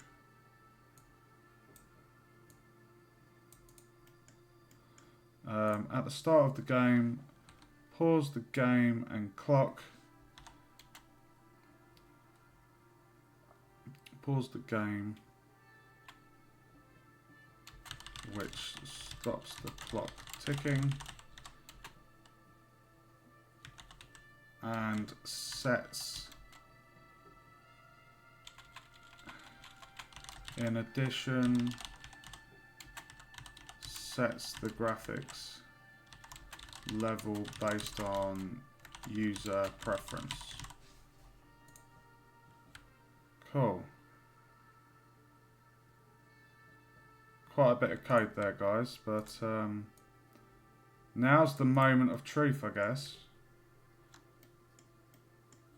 I'm gonna keep that there because it's quite handy just seeing that the graphics is working. This is basically just a debug message. So having that, I'm seeing at the bottom left here, where you can see at the moment, that will just tell me what index the graphics is at the moment. 5 is ultra, 1 is low, 2 is medium, 3 is high. I've not bothered with any other settings because there's about 7 or 8, I think, and it's a bit much, to be honest. Right, let's test this. So, at the moment, oh my god. Right, at the moment it's on 1, which is low. Okay. So if I go in here,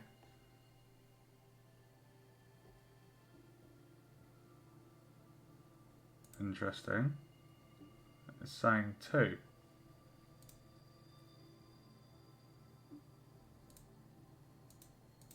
Alright, so let's do Ultra. So it's 5. Go to New Game, it's still 5. Go to Main Menu, it's 5. So if I quit this, I'm expecting it to say 5 at the bottom left. Okay? Let's try it again. Alright, so it's 5 at the moment.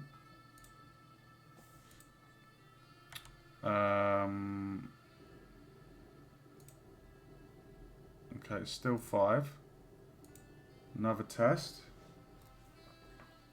Right, so we're going to set it to low now, which will change the number to 0. No, it will change it to 1, because the index in Engine for low quality graphics is 1. So that's now going to say 1 at the bottom left. Go New Game. Go back to the main menu, it's still saying 1. Now this is the test. If I press play, I'm expecting to see a 1 at the bottom left.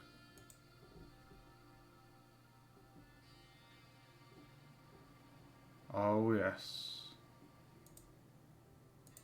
It looks like it is working. Okay, so if I change this to, I don't know, let's go high. High is going to be a 3 on the index. Right, 3 at the bottom left there, guys. In the game. Okay, main menu, quit. And again, I'm expecting to see a 3 when I click play.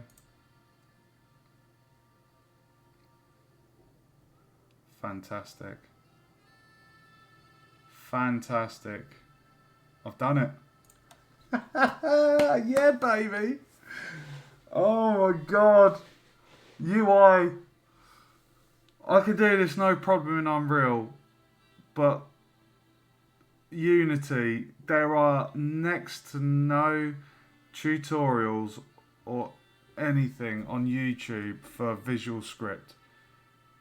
Like the Bolt is you know, what people refer to as Bolt, but it's visual scripting, and there is literally next to no tutorials available. And when you find a video on YouTube, it looks all great, but then they dive straight into the C# code, and it's like, well, that's no good for me. Like, I needed the visual script, like, so, you know, it's really tough in that sense. Like, there's a lot of trying to figure it out yourself and playing around with the code and struggling, and then when you do get it working, it's quite rewarding. But anyway, that's all done. It's doing what I need it to do. That's the first save variable I've made in this whole process with the platformer game. Okay, I'm still going to keep going. I've been going 4 hours 35 minutes. It's 3 o'clock in the morning, but I've started the UI, and if I show you what I've done so far, this was all tonight. So we've got the controls here, which just shows the buttons to operate the game. The pickups, what they do. The empty slot at the bottom here is going to be the power up. So when I've programmed that, I'll put in the power up, and that will all be finished. And then we've got the wrong one. The settings here. At the moment, this is for the graphics. So we need to do one for sound. We need to do one for music, sound effects, and resolution. So that's going to be fun. But I want to finish that. I want to try and finish that. I want to push through and see if I can get that done. Because everything else on here is functioning. The new game takes you to new game. The controls shows the controls. Settings there. And quits the game. So I'm going to keep pushing through, guys. Because I'm motivated now that I've overcome this behemoth of a task. But that's the code for it, for setting the graphics. You can't really make the code in Unity look nice and tidy like you can in Unreal's blueprints, which is the one thing I dislike, because all those curly lines, it just looks a mess. Like, my code in Unreal is so tidy compared, but you can't straighten these nodes. Like, to be honest, I don't even know if Unreal would throw a wobbly and try and have a bite at Unity for, you know, stealing their idea of the nodes, adding in the extra little nodes to tidy the code. I don't know. Right. So let's go up here. So what we need to do, so we have this box here. So I'm thinking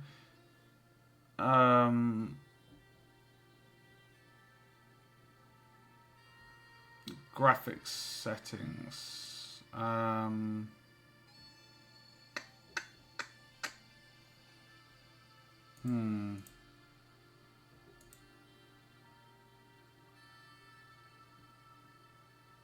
don't feel like I need to have a header. We click controls, we see the controls. I don't feel like we need to have something at the top saying controls. I don't think it's necessary. And with the settings, same again. You've clicked it, you're taken to it. It may be, I'm not sure. I'm undecided. Right, so we're on the settings menu. So what I'm going to do, where we've got Control A, I'm going to go in the info panel, and I'm going to put graphics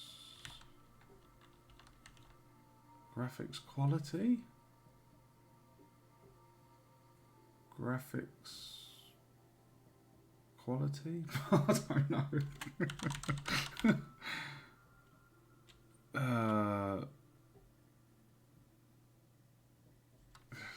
Graphics quality, it sounds a bit meh.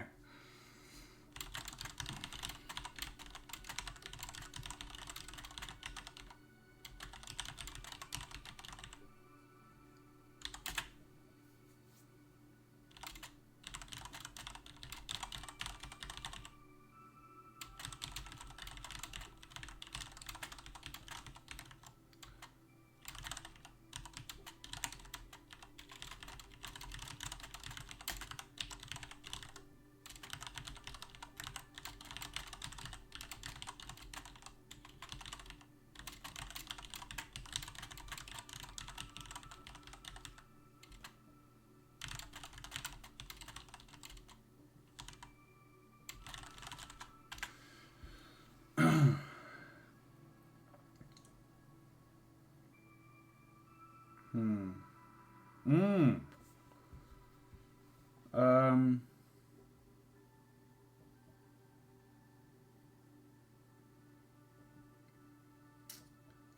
Okay.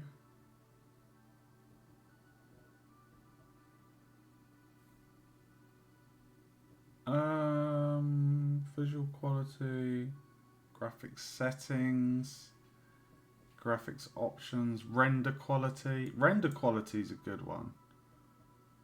Visual settings, quality level. Quality level.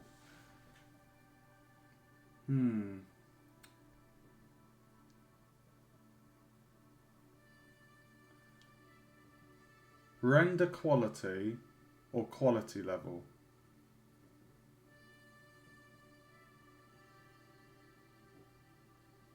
I think render quality sounds quite nice.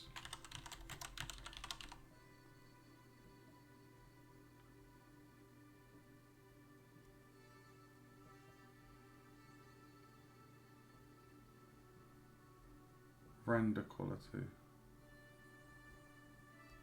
Yeah, I think render quality sounds good. What do you think, guys? Render quality.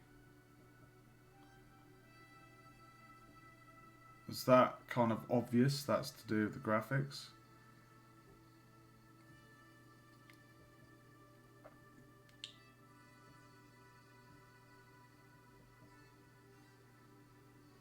Or not? Graphic detail.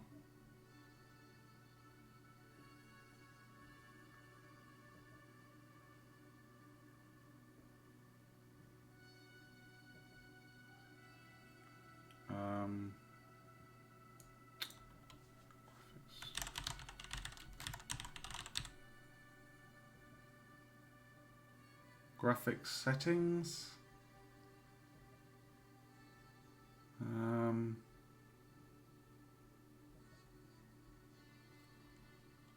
I quite like render quality. I think I'll stick with that. Okay, so we're going to get rid of that little box.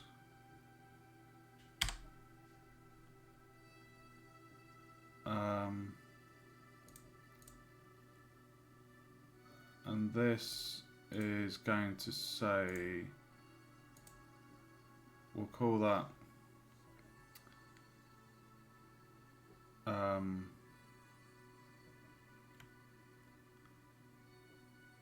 render quality.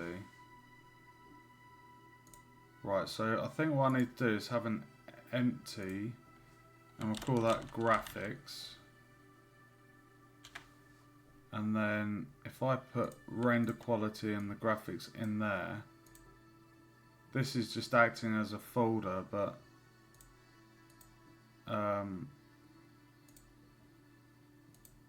yeah, like these ones, they're linked together. Like the box, the drop down handles the quality, the render quality is the box beside it. So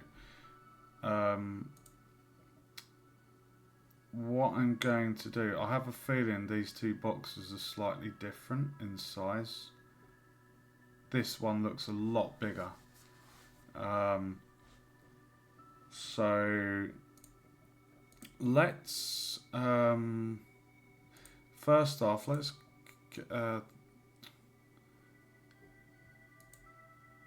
position.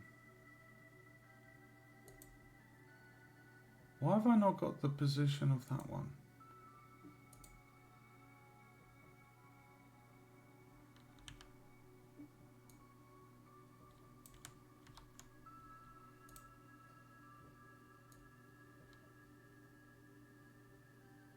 I knew it.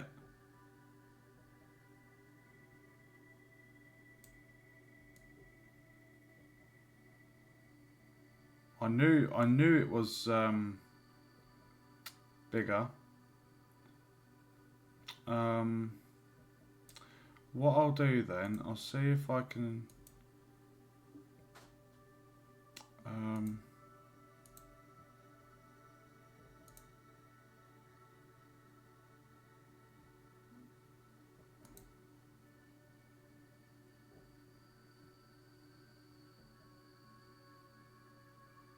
it's like I want to shrink that box, but I don't want to.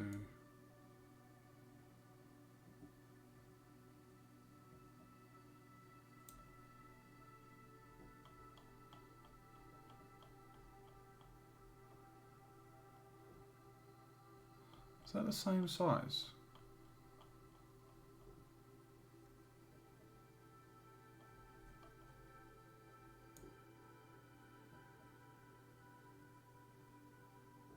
That looks the exact... Oh, that's perfect. I got that spot on, didn't I? Fantastic. Okay. Okay, render quality. Render quality, low.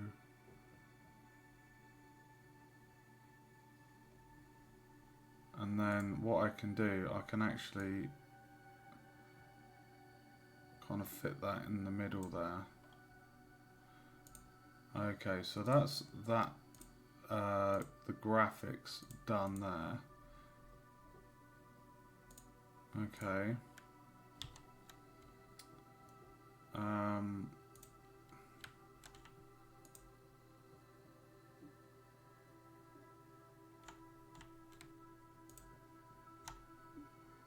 That's actually put that dead center as well. What's cool?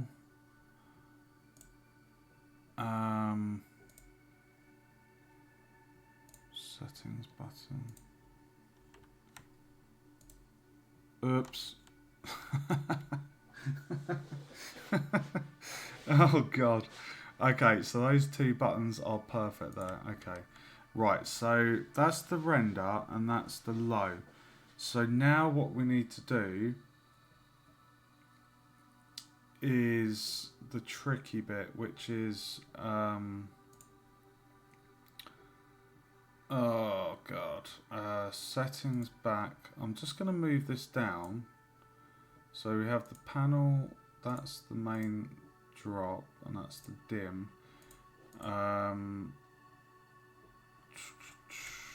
Right, so the graphics is there.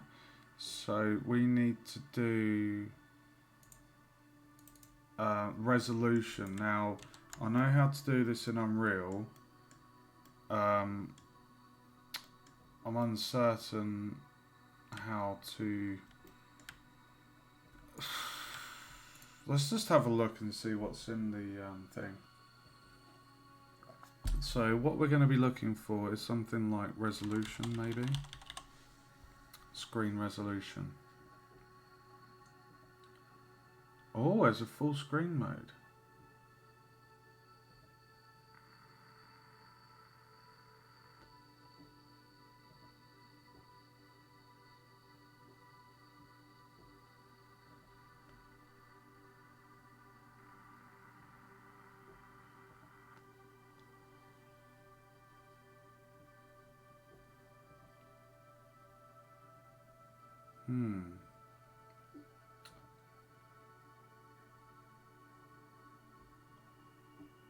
I wonder if there's an option for full screen. 1 second, guys. Options, screen, allowing for screen resolution and volumes to be altered.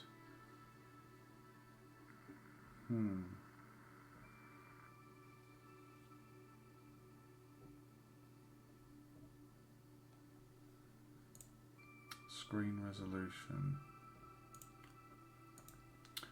Okay, right. So I guess again, this is going to be so hard. I don't know how I'm going to test this because when we play this, what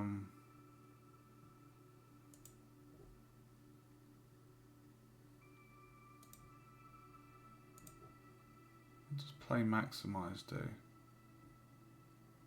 Oh, nice.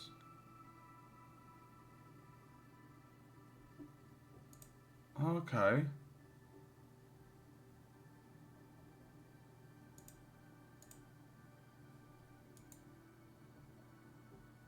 Oh, dude, I'm really happy with that.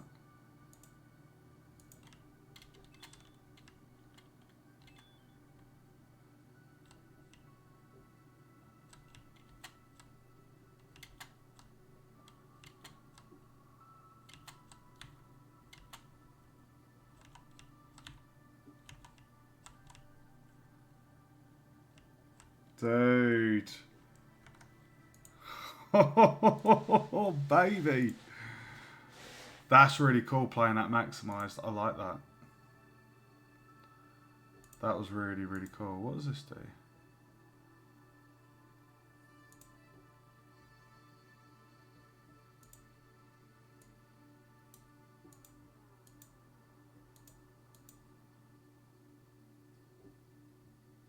Okay. Oh, dude, welcome to the stream, bro. How you doing? You've tuned in at such a cool moment, dude. Welcome. I've missed you, man. I've done quite a few streams lately, but no need to apologise. Honestly, absolutely fine. It's been a bit of a quiet night, to be honest. I've had a couple of people tune in. Not many people talking, but I've been doing a load of UI. Like I've been doing. I'll show you what I've been doing. I don't know when you tuned in, dude. But I've been working on this. So this just needs the power up adding in. When I've programmed the power up, it will go in this little box here. Settings I'm working on at the moment, but all of this, like,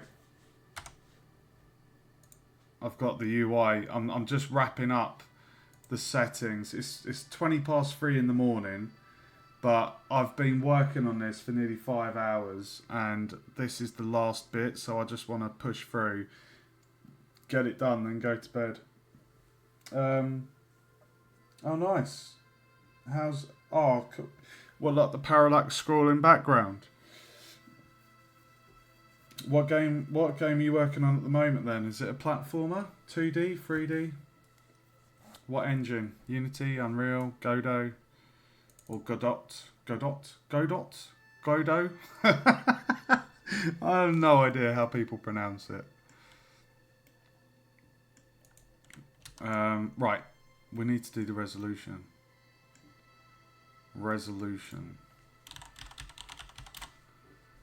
Set resolution. Full screen mode. No. Full screen window. Maximized window. Windowed. An exclusive full screen. What's the difference there?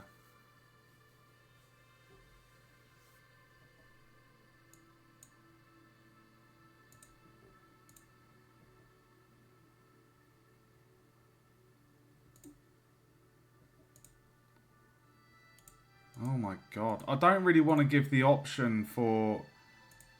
I don't want to give the bloody option there for windowed or anything. I'd just rather set the resolution. Oh my god. Oh, nice. That sounds cool, dude. Is it a nice engine to work in? Is it similar to Unreal or Unity?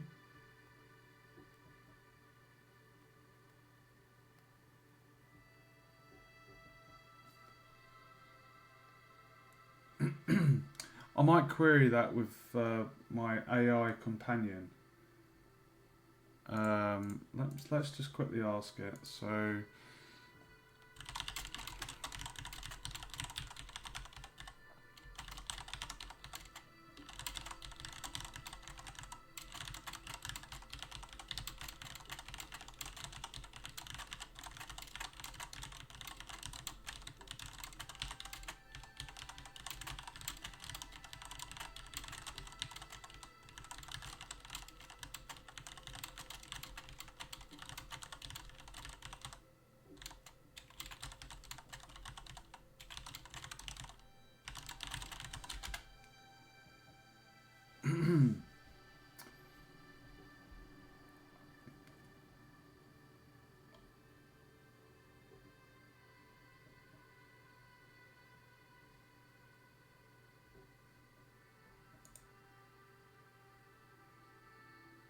What is the difference between these three? Windowed, maximised window, full screen window. Surely the full screen window is the same as maximised window.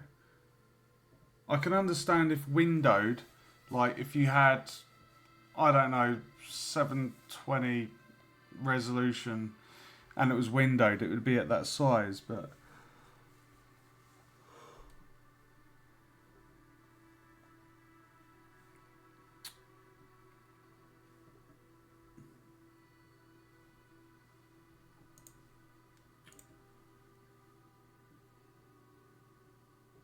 Oh, I'm glad you're enjoying it, dude.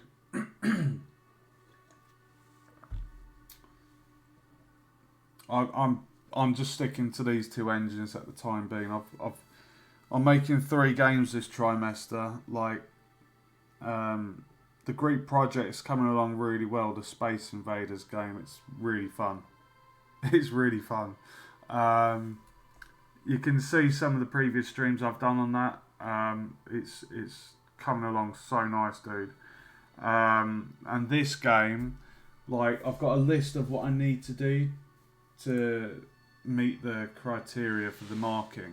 I've barely got anything left with this one, to be honest. I've already been planning the actual level design on graph paper. Looking at my list in front of me, I've got to do this is the start screen, so all I've got to do is an end screen. I need to add in a kind of wall jumping ability. I need to add in a power up, and then AI. So that's all I've got to do, really. So it's not a lot.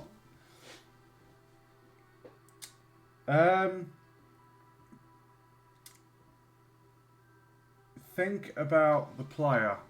I'm studying game design at university at the minute, and there's a hell of a lot to it. You got to think about the balance, the difficulty. Does it flow well? You know, are things at the right places? You know, you just got to try it, test it, design it how you think it should be, and then, you know, get other people to play test it as well. Get some feedback as well. That will help. Watch people play it when, you know, if you got friends or family, get them to try your game and watch how they react to it. You know, see if it's too easy or too difficult. You know, fine tune it. And just try and make it fun, really. Like, it depends how hard or how easy you want the game to be. Like, are you going to put in really difficult jumps if it's a platformer? Like, there's so much to it, dude. There's a lot to it. Right. Let me just quickly bring up a list of resolutions.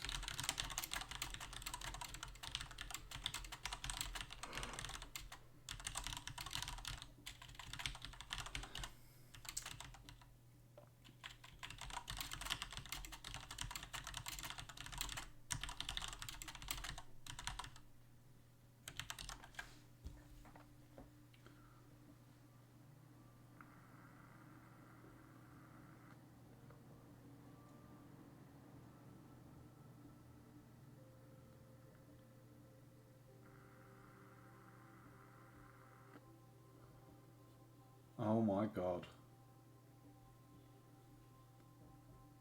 Dude, there is a lot. There is a lot of resolutions here.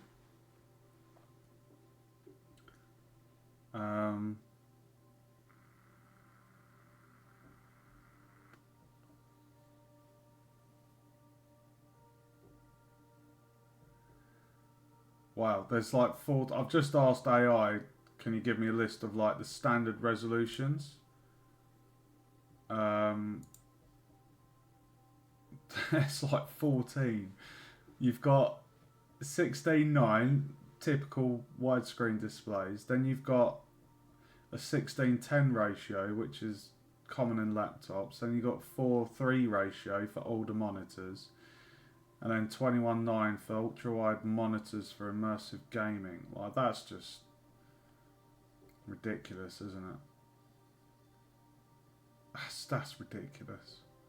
I do not want to give 14 options. You can see here, I've only got 4 options for the quality level. Like low, medium, high and ultra. Like, I do not want to have 14 different options for the resolution. That's too much. Let's read the comment.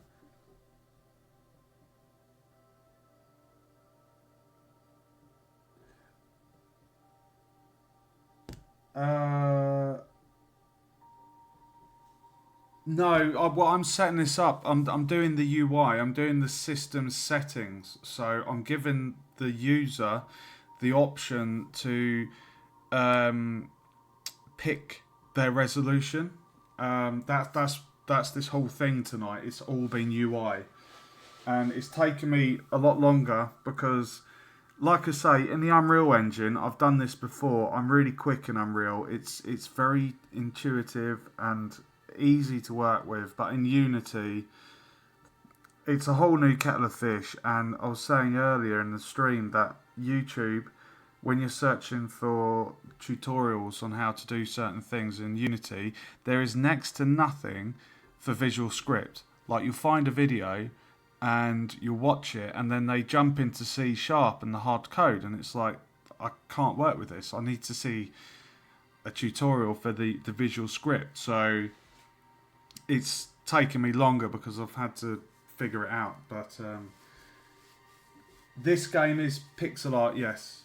But for my criteria, I've got a kind of a tick list, if you like. And I'm obviously going for top marks. So I'm adding in everything. So one of those things for the top marks is to give the user the option to adjust the screen resolution. That's what I'm doing.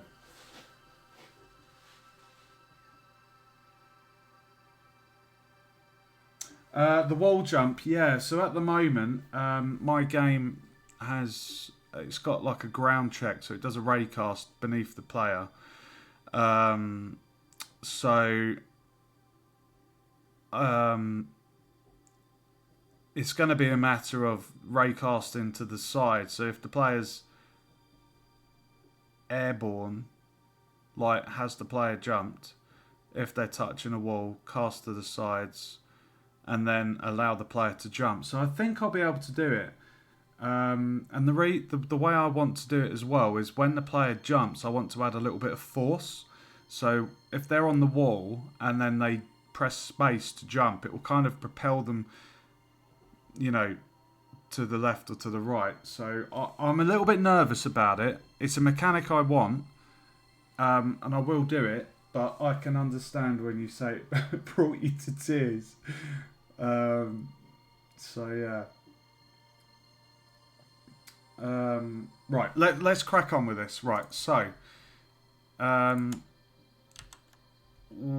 got graphics here, so I need to, let's create a empty and call this resolution. Put that in there. Okay, so the graphics is here. So I want to I think what I want to do, I'm going to copy that. If I copy those two, copy, and then click on that and paste, plug them into resolution, and then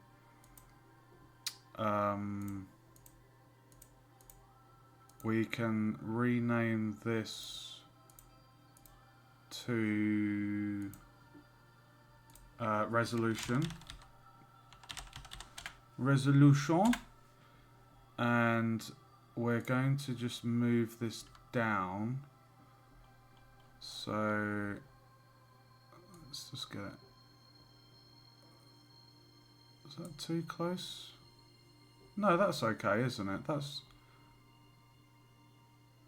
a nice distance, isn't it? That's enough. Is that enough, or a little bit closer? I think that looks good. Resolution.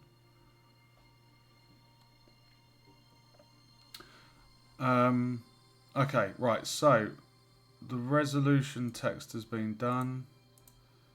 So I can hide that one. Right, so now we'll call this resolution. No. We'll just call it resolution.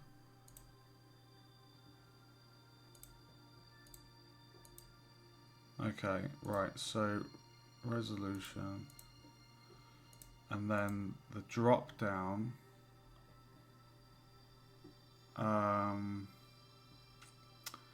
okay, right, now this is the bit I need to decide which resolutions I want to offer the player. So I think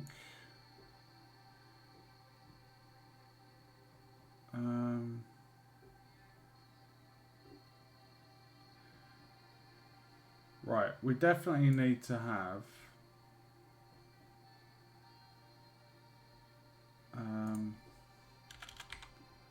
let's do 1920 by 1080. Obviously we're doing that one. And we need the 1280 by 720. 1280 by 720. 1080p. And then we'll have 2560 by 1440, which is 1440p. So 2560 by 1440. Do I want to give 4K? Oh god, it's not really needed, is it? It's just excessive. 3840 2160. It would be nice to have a resolution in for laptops.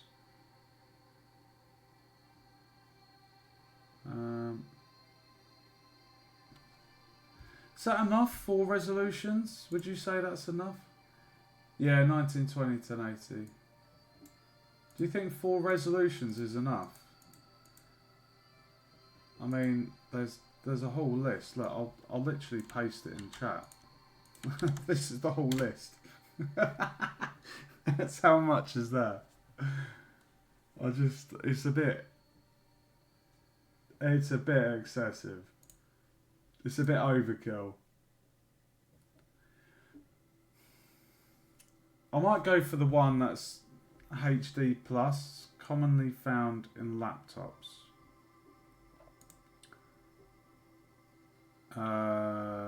So we'll plug that one in.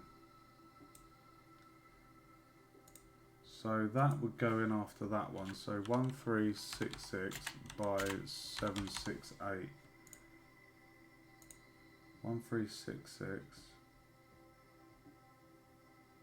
by 768.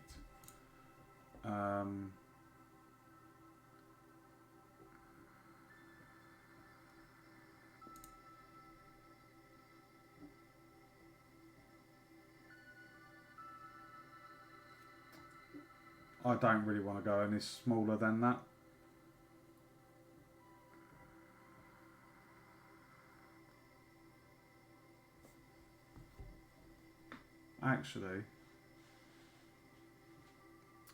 actually we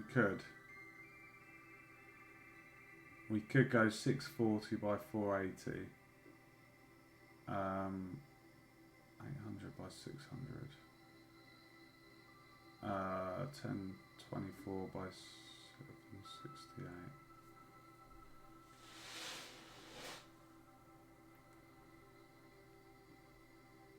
Um,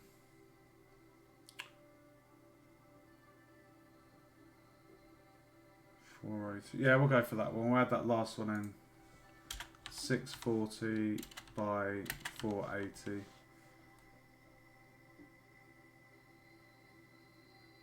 480p, 720p, 1080p, 1440. Yeah. Actually, I'm going to get rid of that laptop one. 1366 by 768. Yeah, I'm going to get rid of that one. I'll just have 5. So 640 by 480, 1280 by 720, 1920 by 1080, 2560 by 1440, and then 3840 by 2160.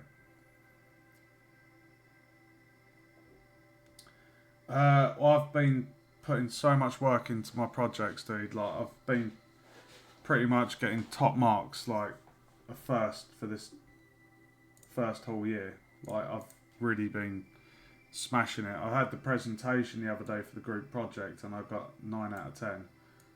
It was split into 2 halves. 5 points for the presentation, 5 points for the PowerPoint slide. So, yeah, that was fun. Right, so on the resolution drop down,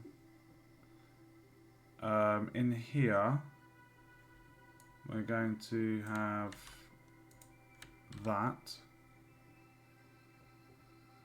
Oh, I'm a little worried about this. Is it going to automatically fit within the box? I hope it does. That's making me nervous.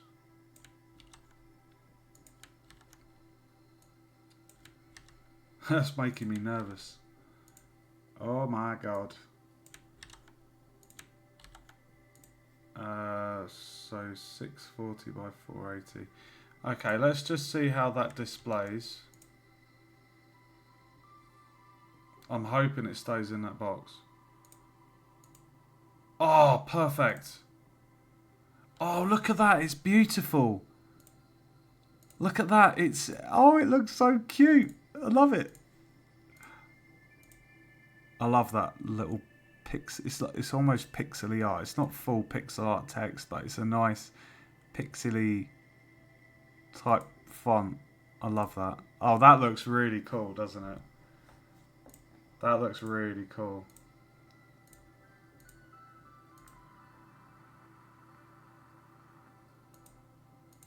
I like that.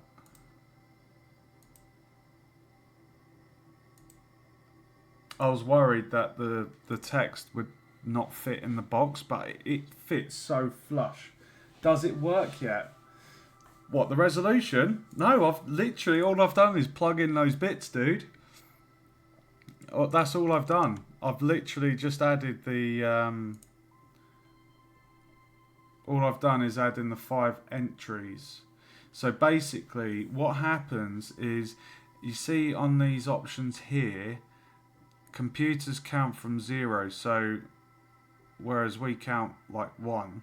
So this one here, the index is going to be 0, and so it will go 0, 1, 2, 3, 4. But there's 1, 2, 3, 4, 5. So what we need to do now is we need to create a option on here to say resolution drop down, and that's going to be a game object, and we're going to get the drop down for the resolution, which is right here. Okay, and we're just going to drag that down to the resolution drop down.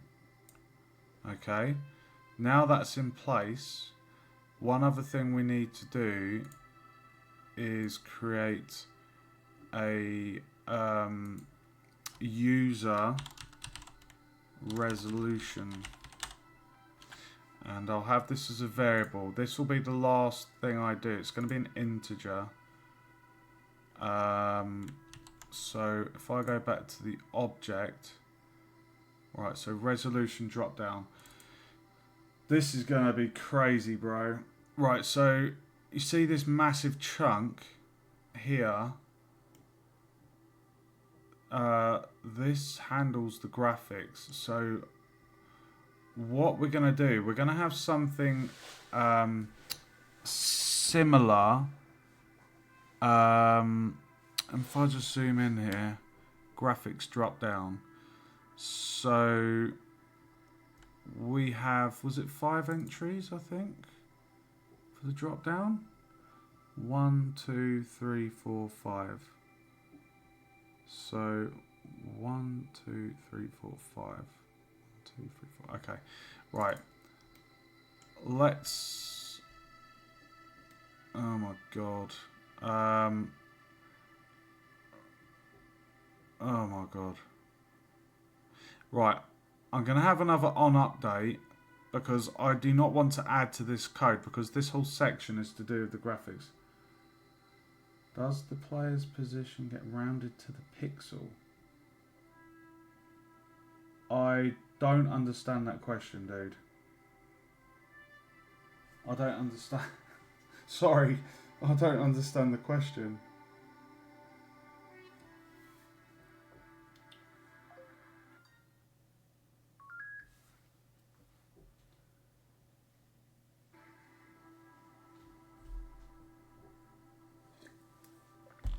Okay, let's do this. Right, so we're going to copy this section of code, paste that there, and remember we have a total of 1, 2, 3, 4, 5 different resolutions. So we need to have 5 steps. So 1, 2, 3, 4, 5. Okay, so what we're going to do, we're going to get the variable for the resolution drop down. We're going to get that variable, and then we're going to copy this section as well. Oh, right, copy that. And this plugs into there. So basically we are diving into the drop down of the resolution and we're getting the value. So 0 is going to be the lowest. So if the player has selected the first one and that's true, we are going to set the resolution based on the first index. So if that's true, so if the value is 0 and at the moment the value is 0, it's going to be 640 by 480. So we need to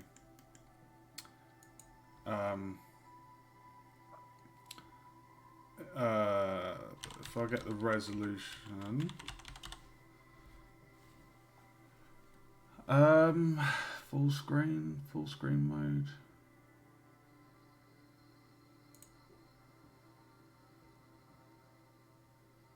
Oh, we could do full screen, can't we? This is what I mean. It's getting me a little bit.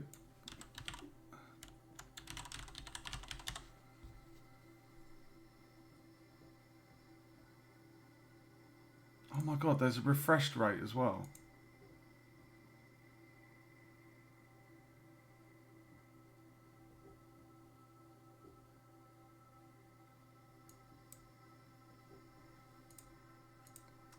Like, exclusive full screen. I'm just going to do the... I'm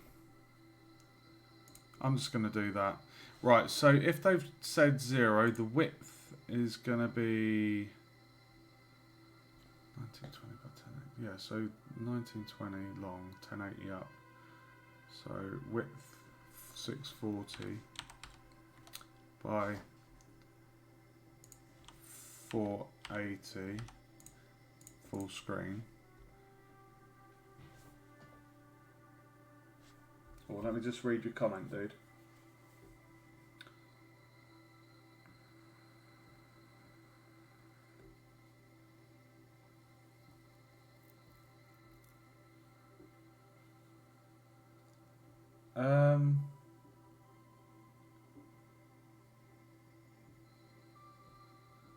Dude, I genuinely don't know the answer to that question. I don't know. I guess I won't know until the game's exported. It's a good question. I don't have the answer. Sorry. I guess we'll just have to find out when the game's finished. That'll make it fun. Right, so that is doing what we need it to do. If we just compare that code, so we're getting the value of the resolution drop down. If the value is 0, and that's true, then we set the resolution at 640 by 480. So 640 by 480, and there it is. That's the first value. Okay, so now we can copy this and paste that, and just have that there. Okay, and then this will plug into that, and we're going to say, is it the next value? If it is, we're going to do 1280 by 720. So if it's 1, and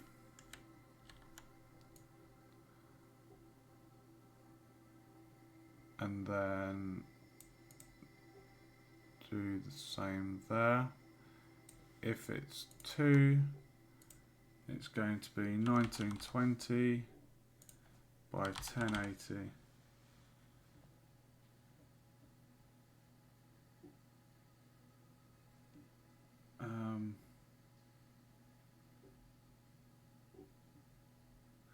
Yeah, I'm not sure. I mean, I've made my character line up perfectly with the floor, so yeah, I don't know, dude. 0, 1, 2, so 640 by 480, 1280 by 720. Right, let's do the last two.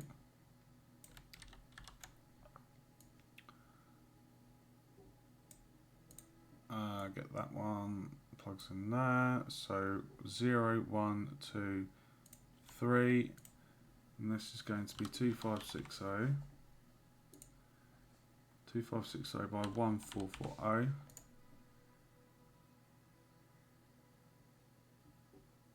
Oh, okay. You had me worried. You had me worried there, dude. Okay. Right, last one. That is a lot of code. But it's nice and tidy, apart from the spaghetti strings in the background there. Okay, 3840. 2160. Okay. Right. So we have 0, 1, 2, 3, and 4.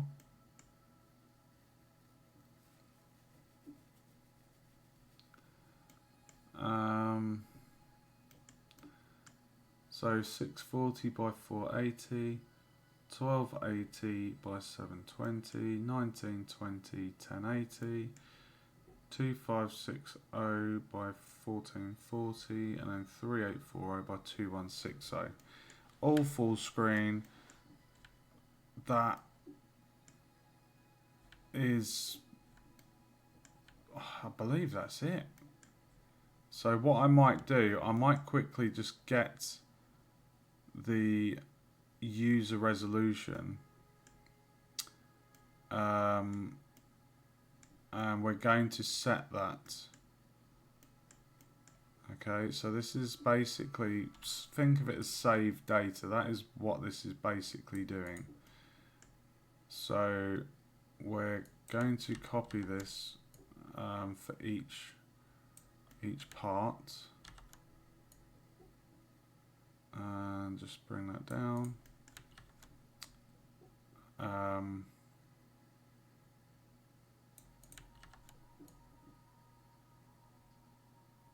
Is that in line? Yeah. Okay, so now what we're doing,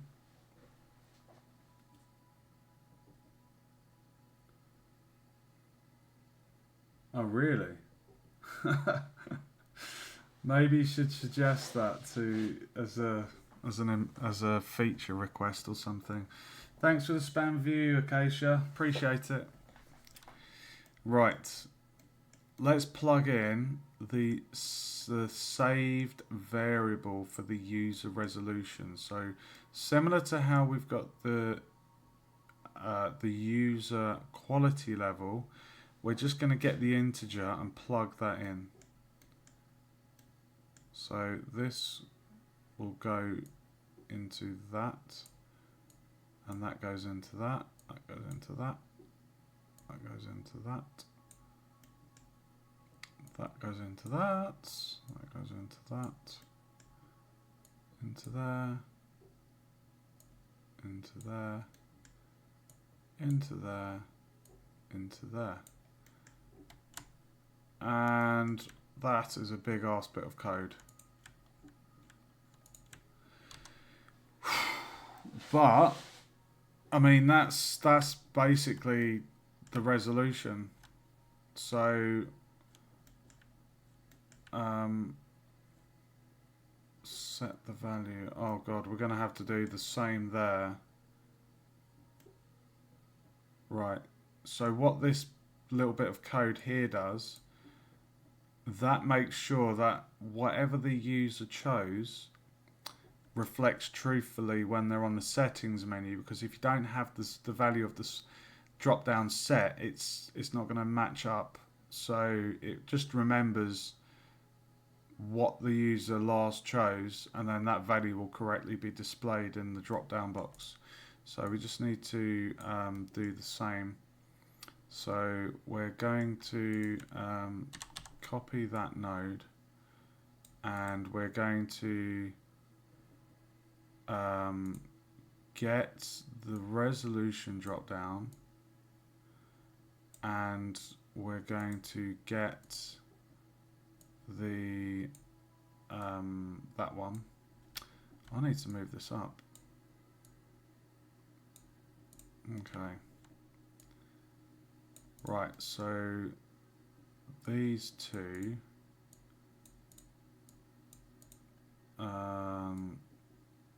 that goes in there, and that goes in there.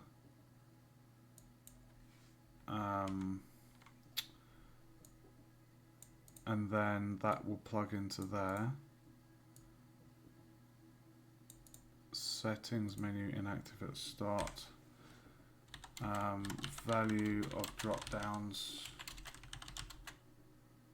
set to reflect user's last preference. There we go. Right, so the graphics drop down value is set based on the user graphics. The resolution drop down is set based on the user resolution. Okay, so that should be all of this section done.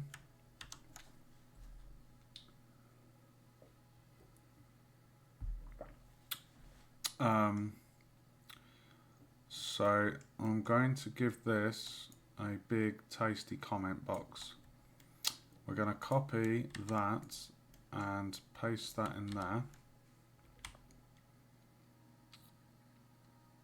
And I can't even see, oh there it is. So sets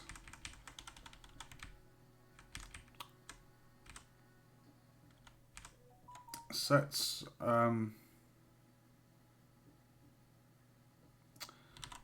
the resolution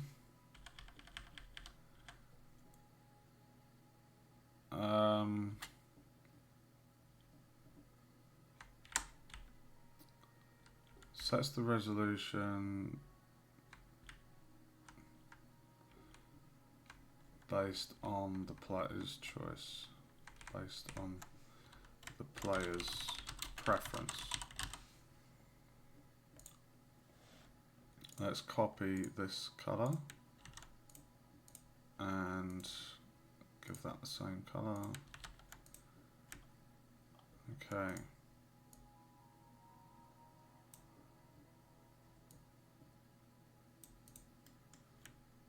That is a big ass bit of code.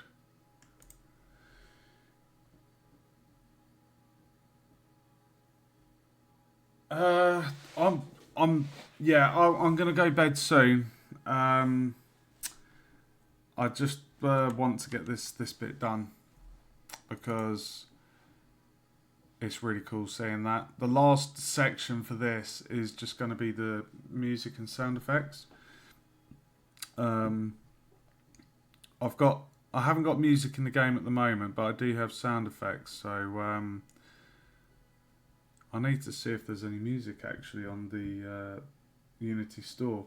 Take care, dude. I appreciate you keeping me company tonight. It's been nice having you on stream. Good luck with your game dev, and I will no doubt see you again soon. I'm going to be doing some live streaming tomorrow and over the weekend. I've got quite a lot of game dev to do, so I may see you then if you tune in. So take care, dude, and thanks for tuning in.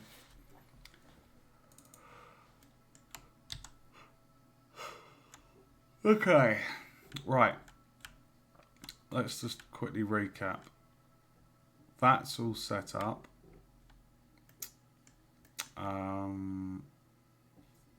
That's correct.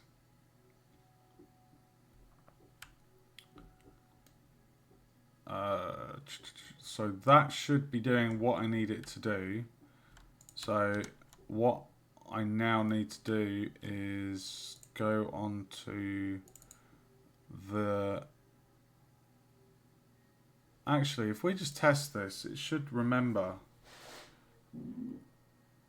Oh no, I haven't... Hold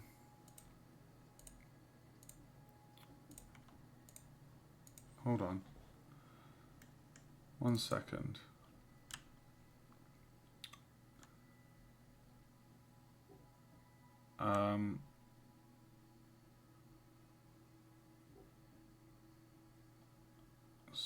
Set that. Yeah, so whatever they choose. Hold on.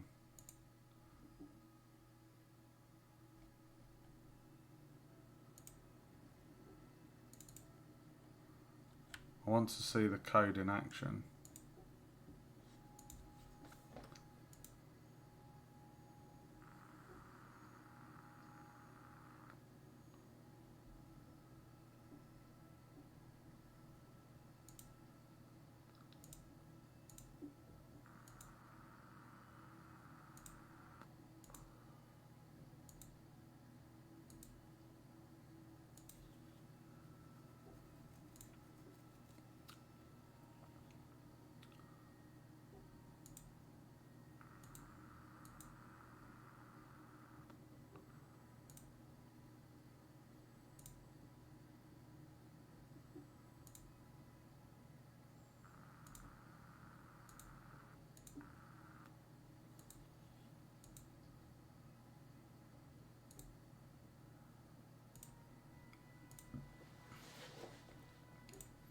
Well, that's doing what I need it to do. You can see there, you see the code as I'm switching between the resolutions.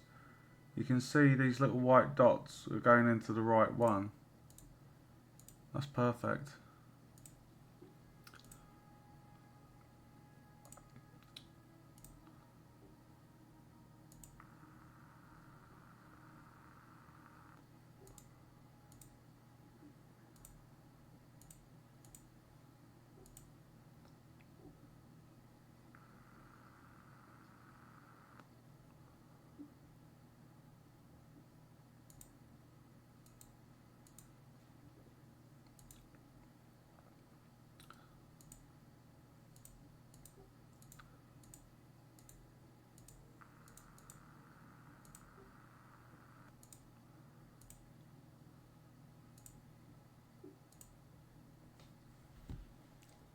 Okay. Right, so what we now need to do, those sliders, if I just double check one more thing, the so if I set it to ultra and then play,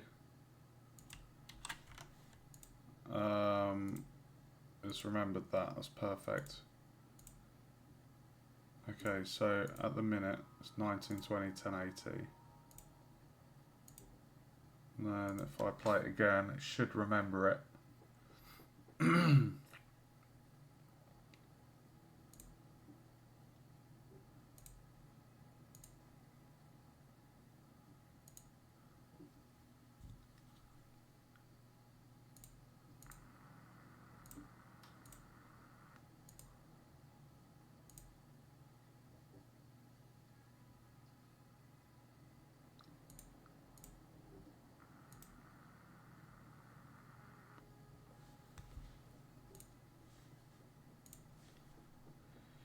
Okay.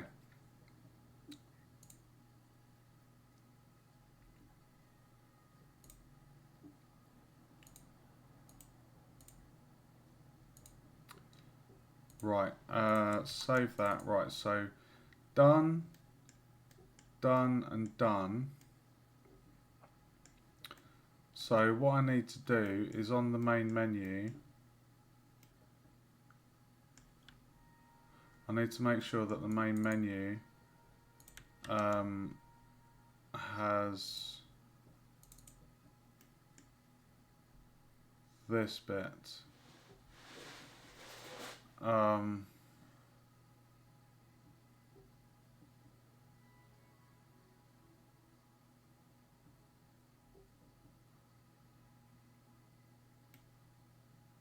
my god.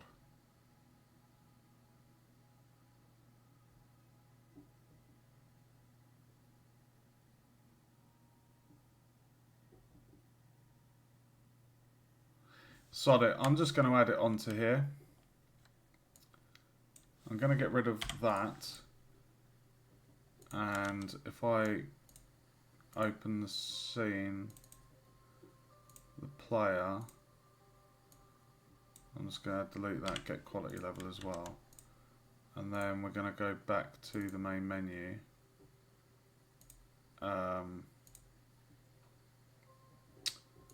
Main menu, and what I'm going to do, I'm going to just move all of this stuff if I can.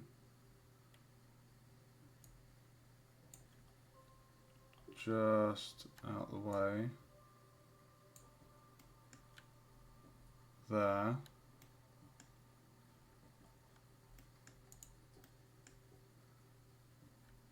And we're going to make loads of room. We're just going to add all of the nodes onto this because this is at the very start of the game, the main menu. So, oh my god. Oh my god.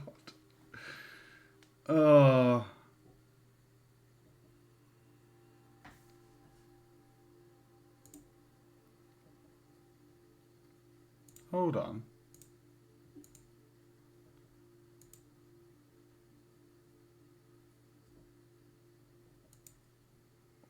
Why is that? Not showing the drop down for user resolution. Okay. Right. Get user resolution. Equal.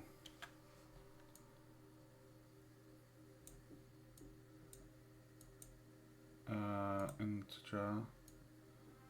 Right, so if that equals 0,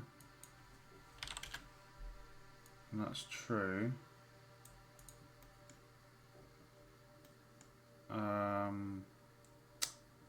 so if the user resolution variable equals 0,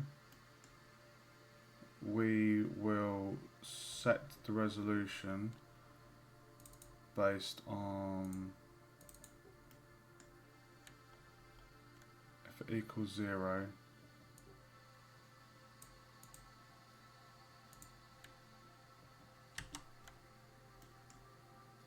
if resolution drop down equals 0, user resolution, right, so if user resolution equals 0, we do that.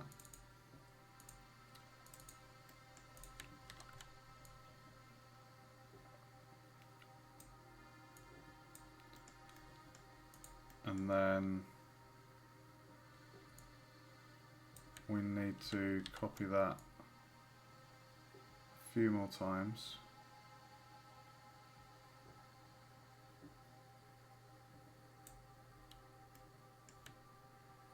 Is it 5 times? 1, 2, 3, 4, 5, yep.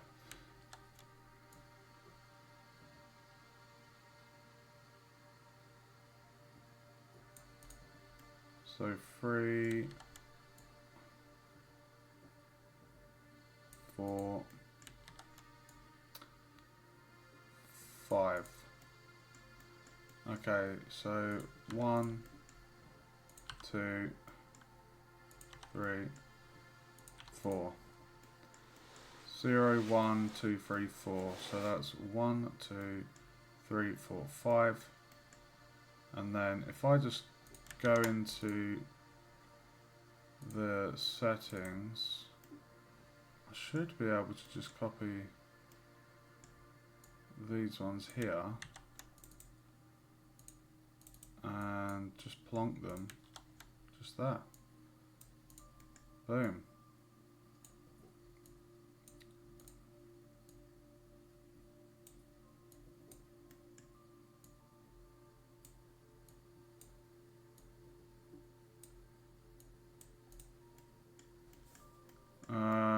Set resolution 640.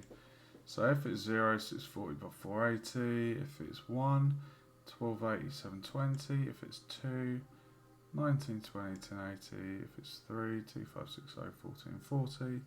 And if it's 4, 3840, 2160. And then all we need to do, is that enough space? We will find out. Oh my god.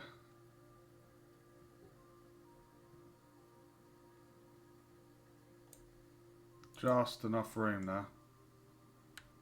Right, so how many nodes do we need to add on? So 1, 2, 3, 4, 5. 1, 2, 3, 4, 5. So 5, that would be 9. So 1, 2, 3, 4, 5. Cool. Right, so we're going to get the 4th one, and that will plug into there. And then we're going to get the 5th one. That plugs into there. 6th one plugs into that. 7th plugs into that one. And 8th plugs into that one.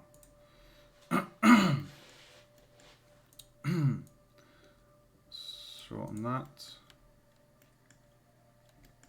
Okay, so 4 graphics settings. 1, 2, 3, 5, and then we've got the resolution as well.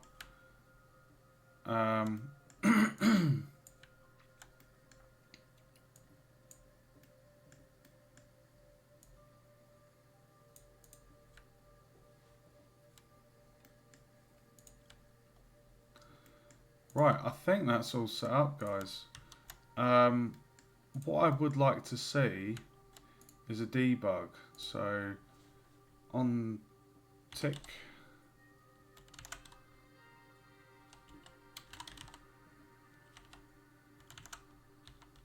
I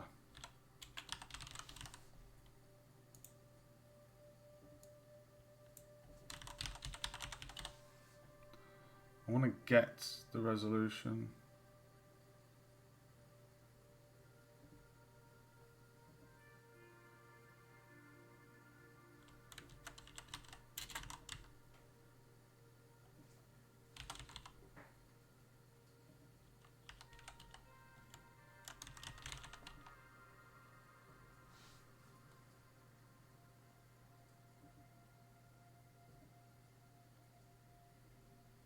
Oh.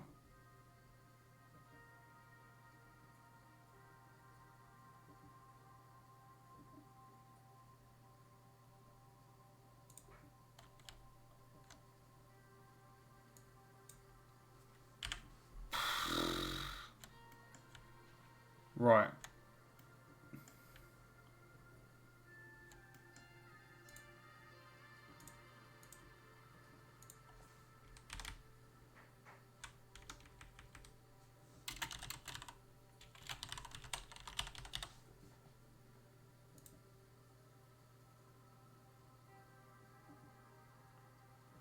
User graphics, user resolution. Okay, right. Okay, that's a big ass bit of code there, guys. Holy shit. that's enormous. Right, let's see. When I press play, we should see this correctly sort itself out.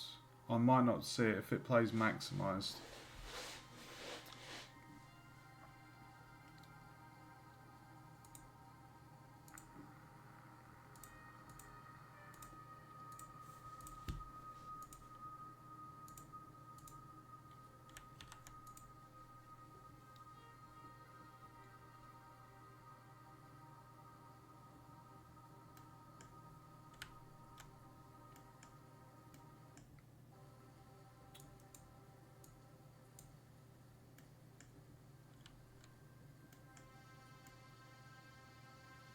Oh, I'm not going to see that, am I?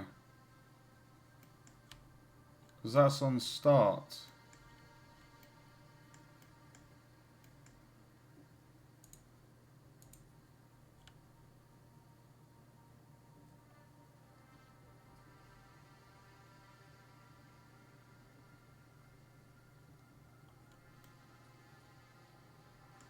Well, it looks like it's working. I can't actually properly test this until the game's exported, but that should... all of these options...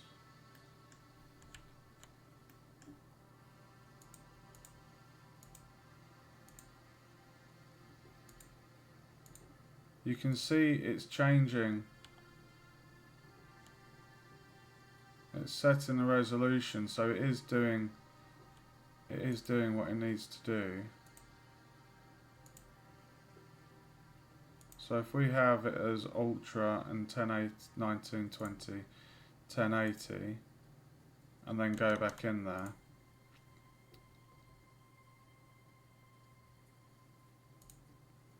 Excellent, it's remembered them.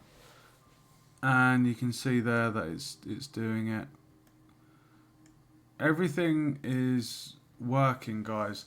I'm going to go to bed because I've nearly been streaming for 6 hours doing this UI. Crazy how long this has taken. But I'm very happy. The code's nice and tidy. It was a little bit frustrating with the... oh, God. It was a little bit frustrating with getting the value from the drop down, but got there in the end. I'm very happy with the UI. I think it looks really nice, really tidy. it's really cool how it's displayed. It's in the font. It's got these nice little boxes. It's just presented really nicely. I'm really happy with it. It looks slick. The last two bits to do with this section will be adding the music and the sound effects sliders. So I will probably do that tomorrow, and then that would basically wrap up this section. I'll see if I've got any music in my library, in my assets. I should have, and then we can actually get like a piece of music playing in the background, which would be really cool. And we'll need to set up like a music like sound class thing. So again, we'll get that done tomorrow. So I'm not sure what time I'm going to wake up because it's 4:20 in the morning. Almost a 6 hour stream. It's just mad how long this stuff takes. It's mad. But like I say, we've not stopped. We've been full on, straight in the engine, smashing the UI. It looks great. It functions. And just a quick recap of what we've done. We started with just the main level. We've got the controls, which shows really nice controls and what does what. The settings, graphics and resolution. New game takes us into the game. Main menu brings us back. Quit will close the game. I'm really happy with that. Obviously the main menu's not fully done yet, because what I wanted to do was I wanted to use the I wanted to use the palettes that I've got and paint a little scene around the main menu. So there's basically just a nice bit of something there, just something, a scenic thing, instead of it just being the menu. It'd be nice to have a little something there. So we'll get that done maybe tomorrow. Tomorrow we'll be wrapping up the music. Sound effects and music sliders, and just adding a background in for the main menu. I think that's it. So yeah, I'm going to call the stream there. If you enjoyed the stream, guys, do feel free to follow on Twitch. I'm doing quite a lot of game dev at the moment. I've got 3 games I'm making. At some point this month, maybe in the next week or so, I will be working on my idle clicker, which is going to be a lot of fun. I'm quite excited about that. Don't forget, you can also subscribe on my YouTube channel. In the panel below, that will take you there. I post all of the game dev streams there, so they're archived and you can watch them back at a later date. Find something that you might want help with, I'm not sure. But thanks for joining me tonight, guys. I hope you've had fun. Thanks for watching, and I will see you in the next stream. Take care.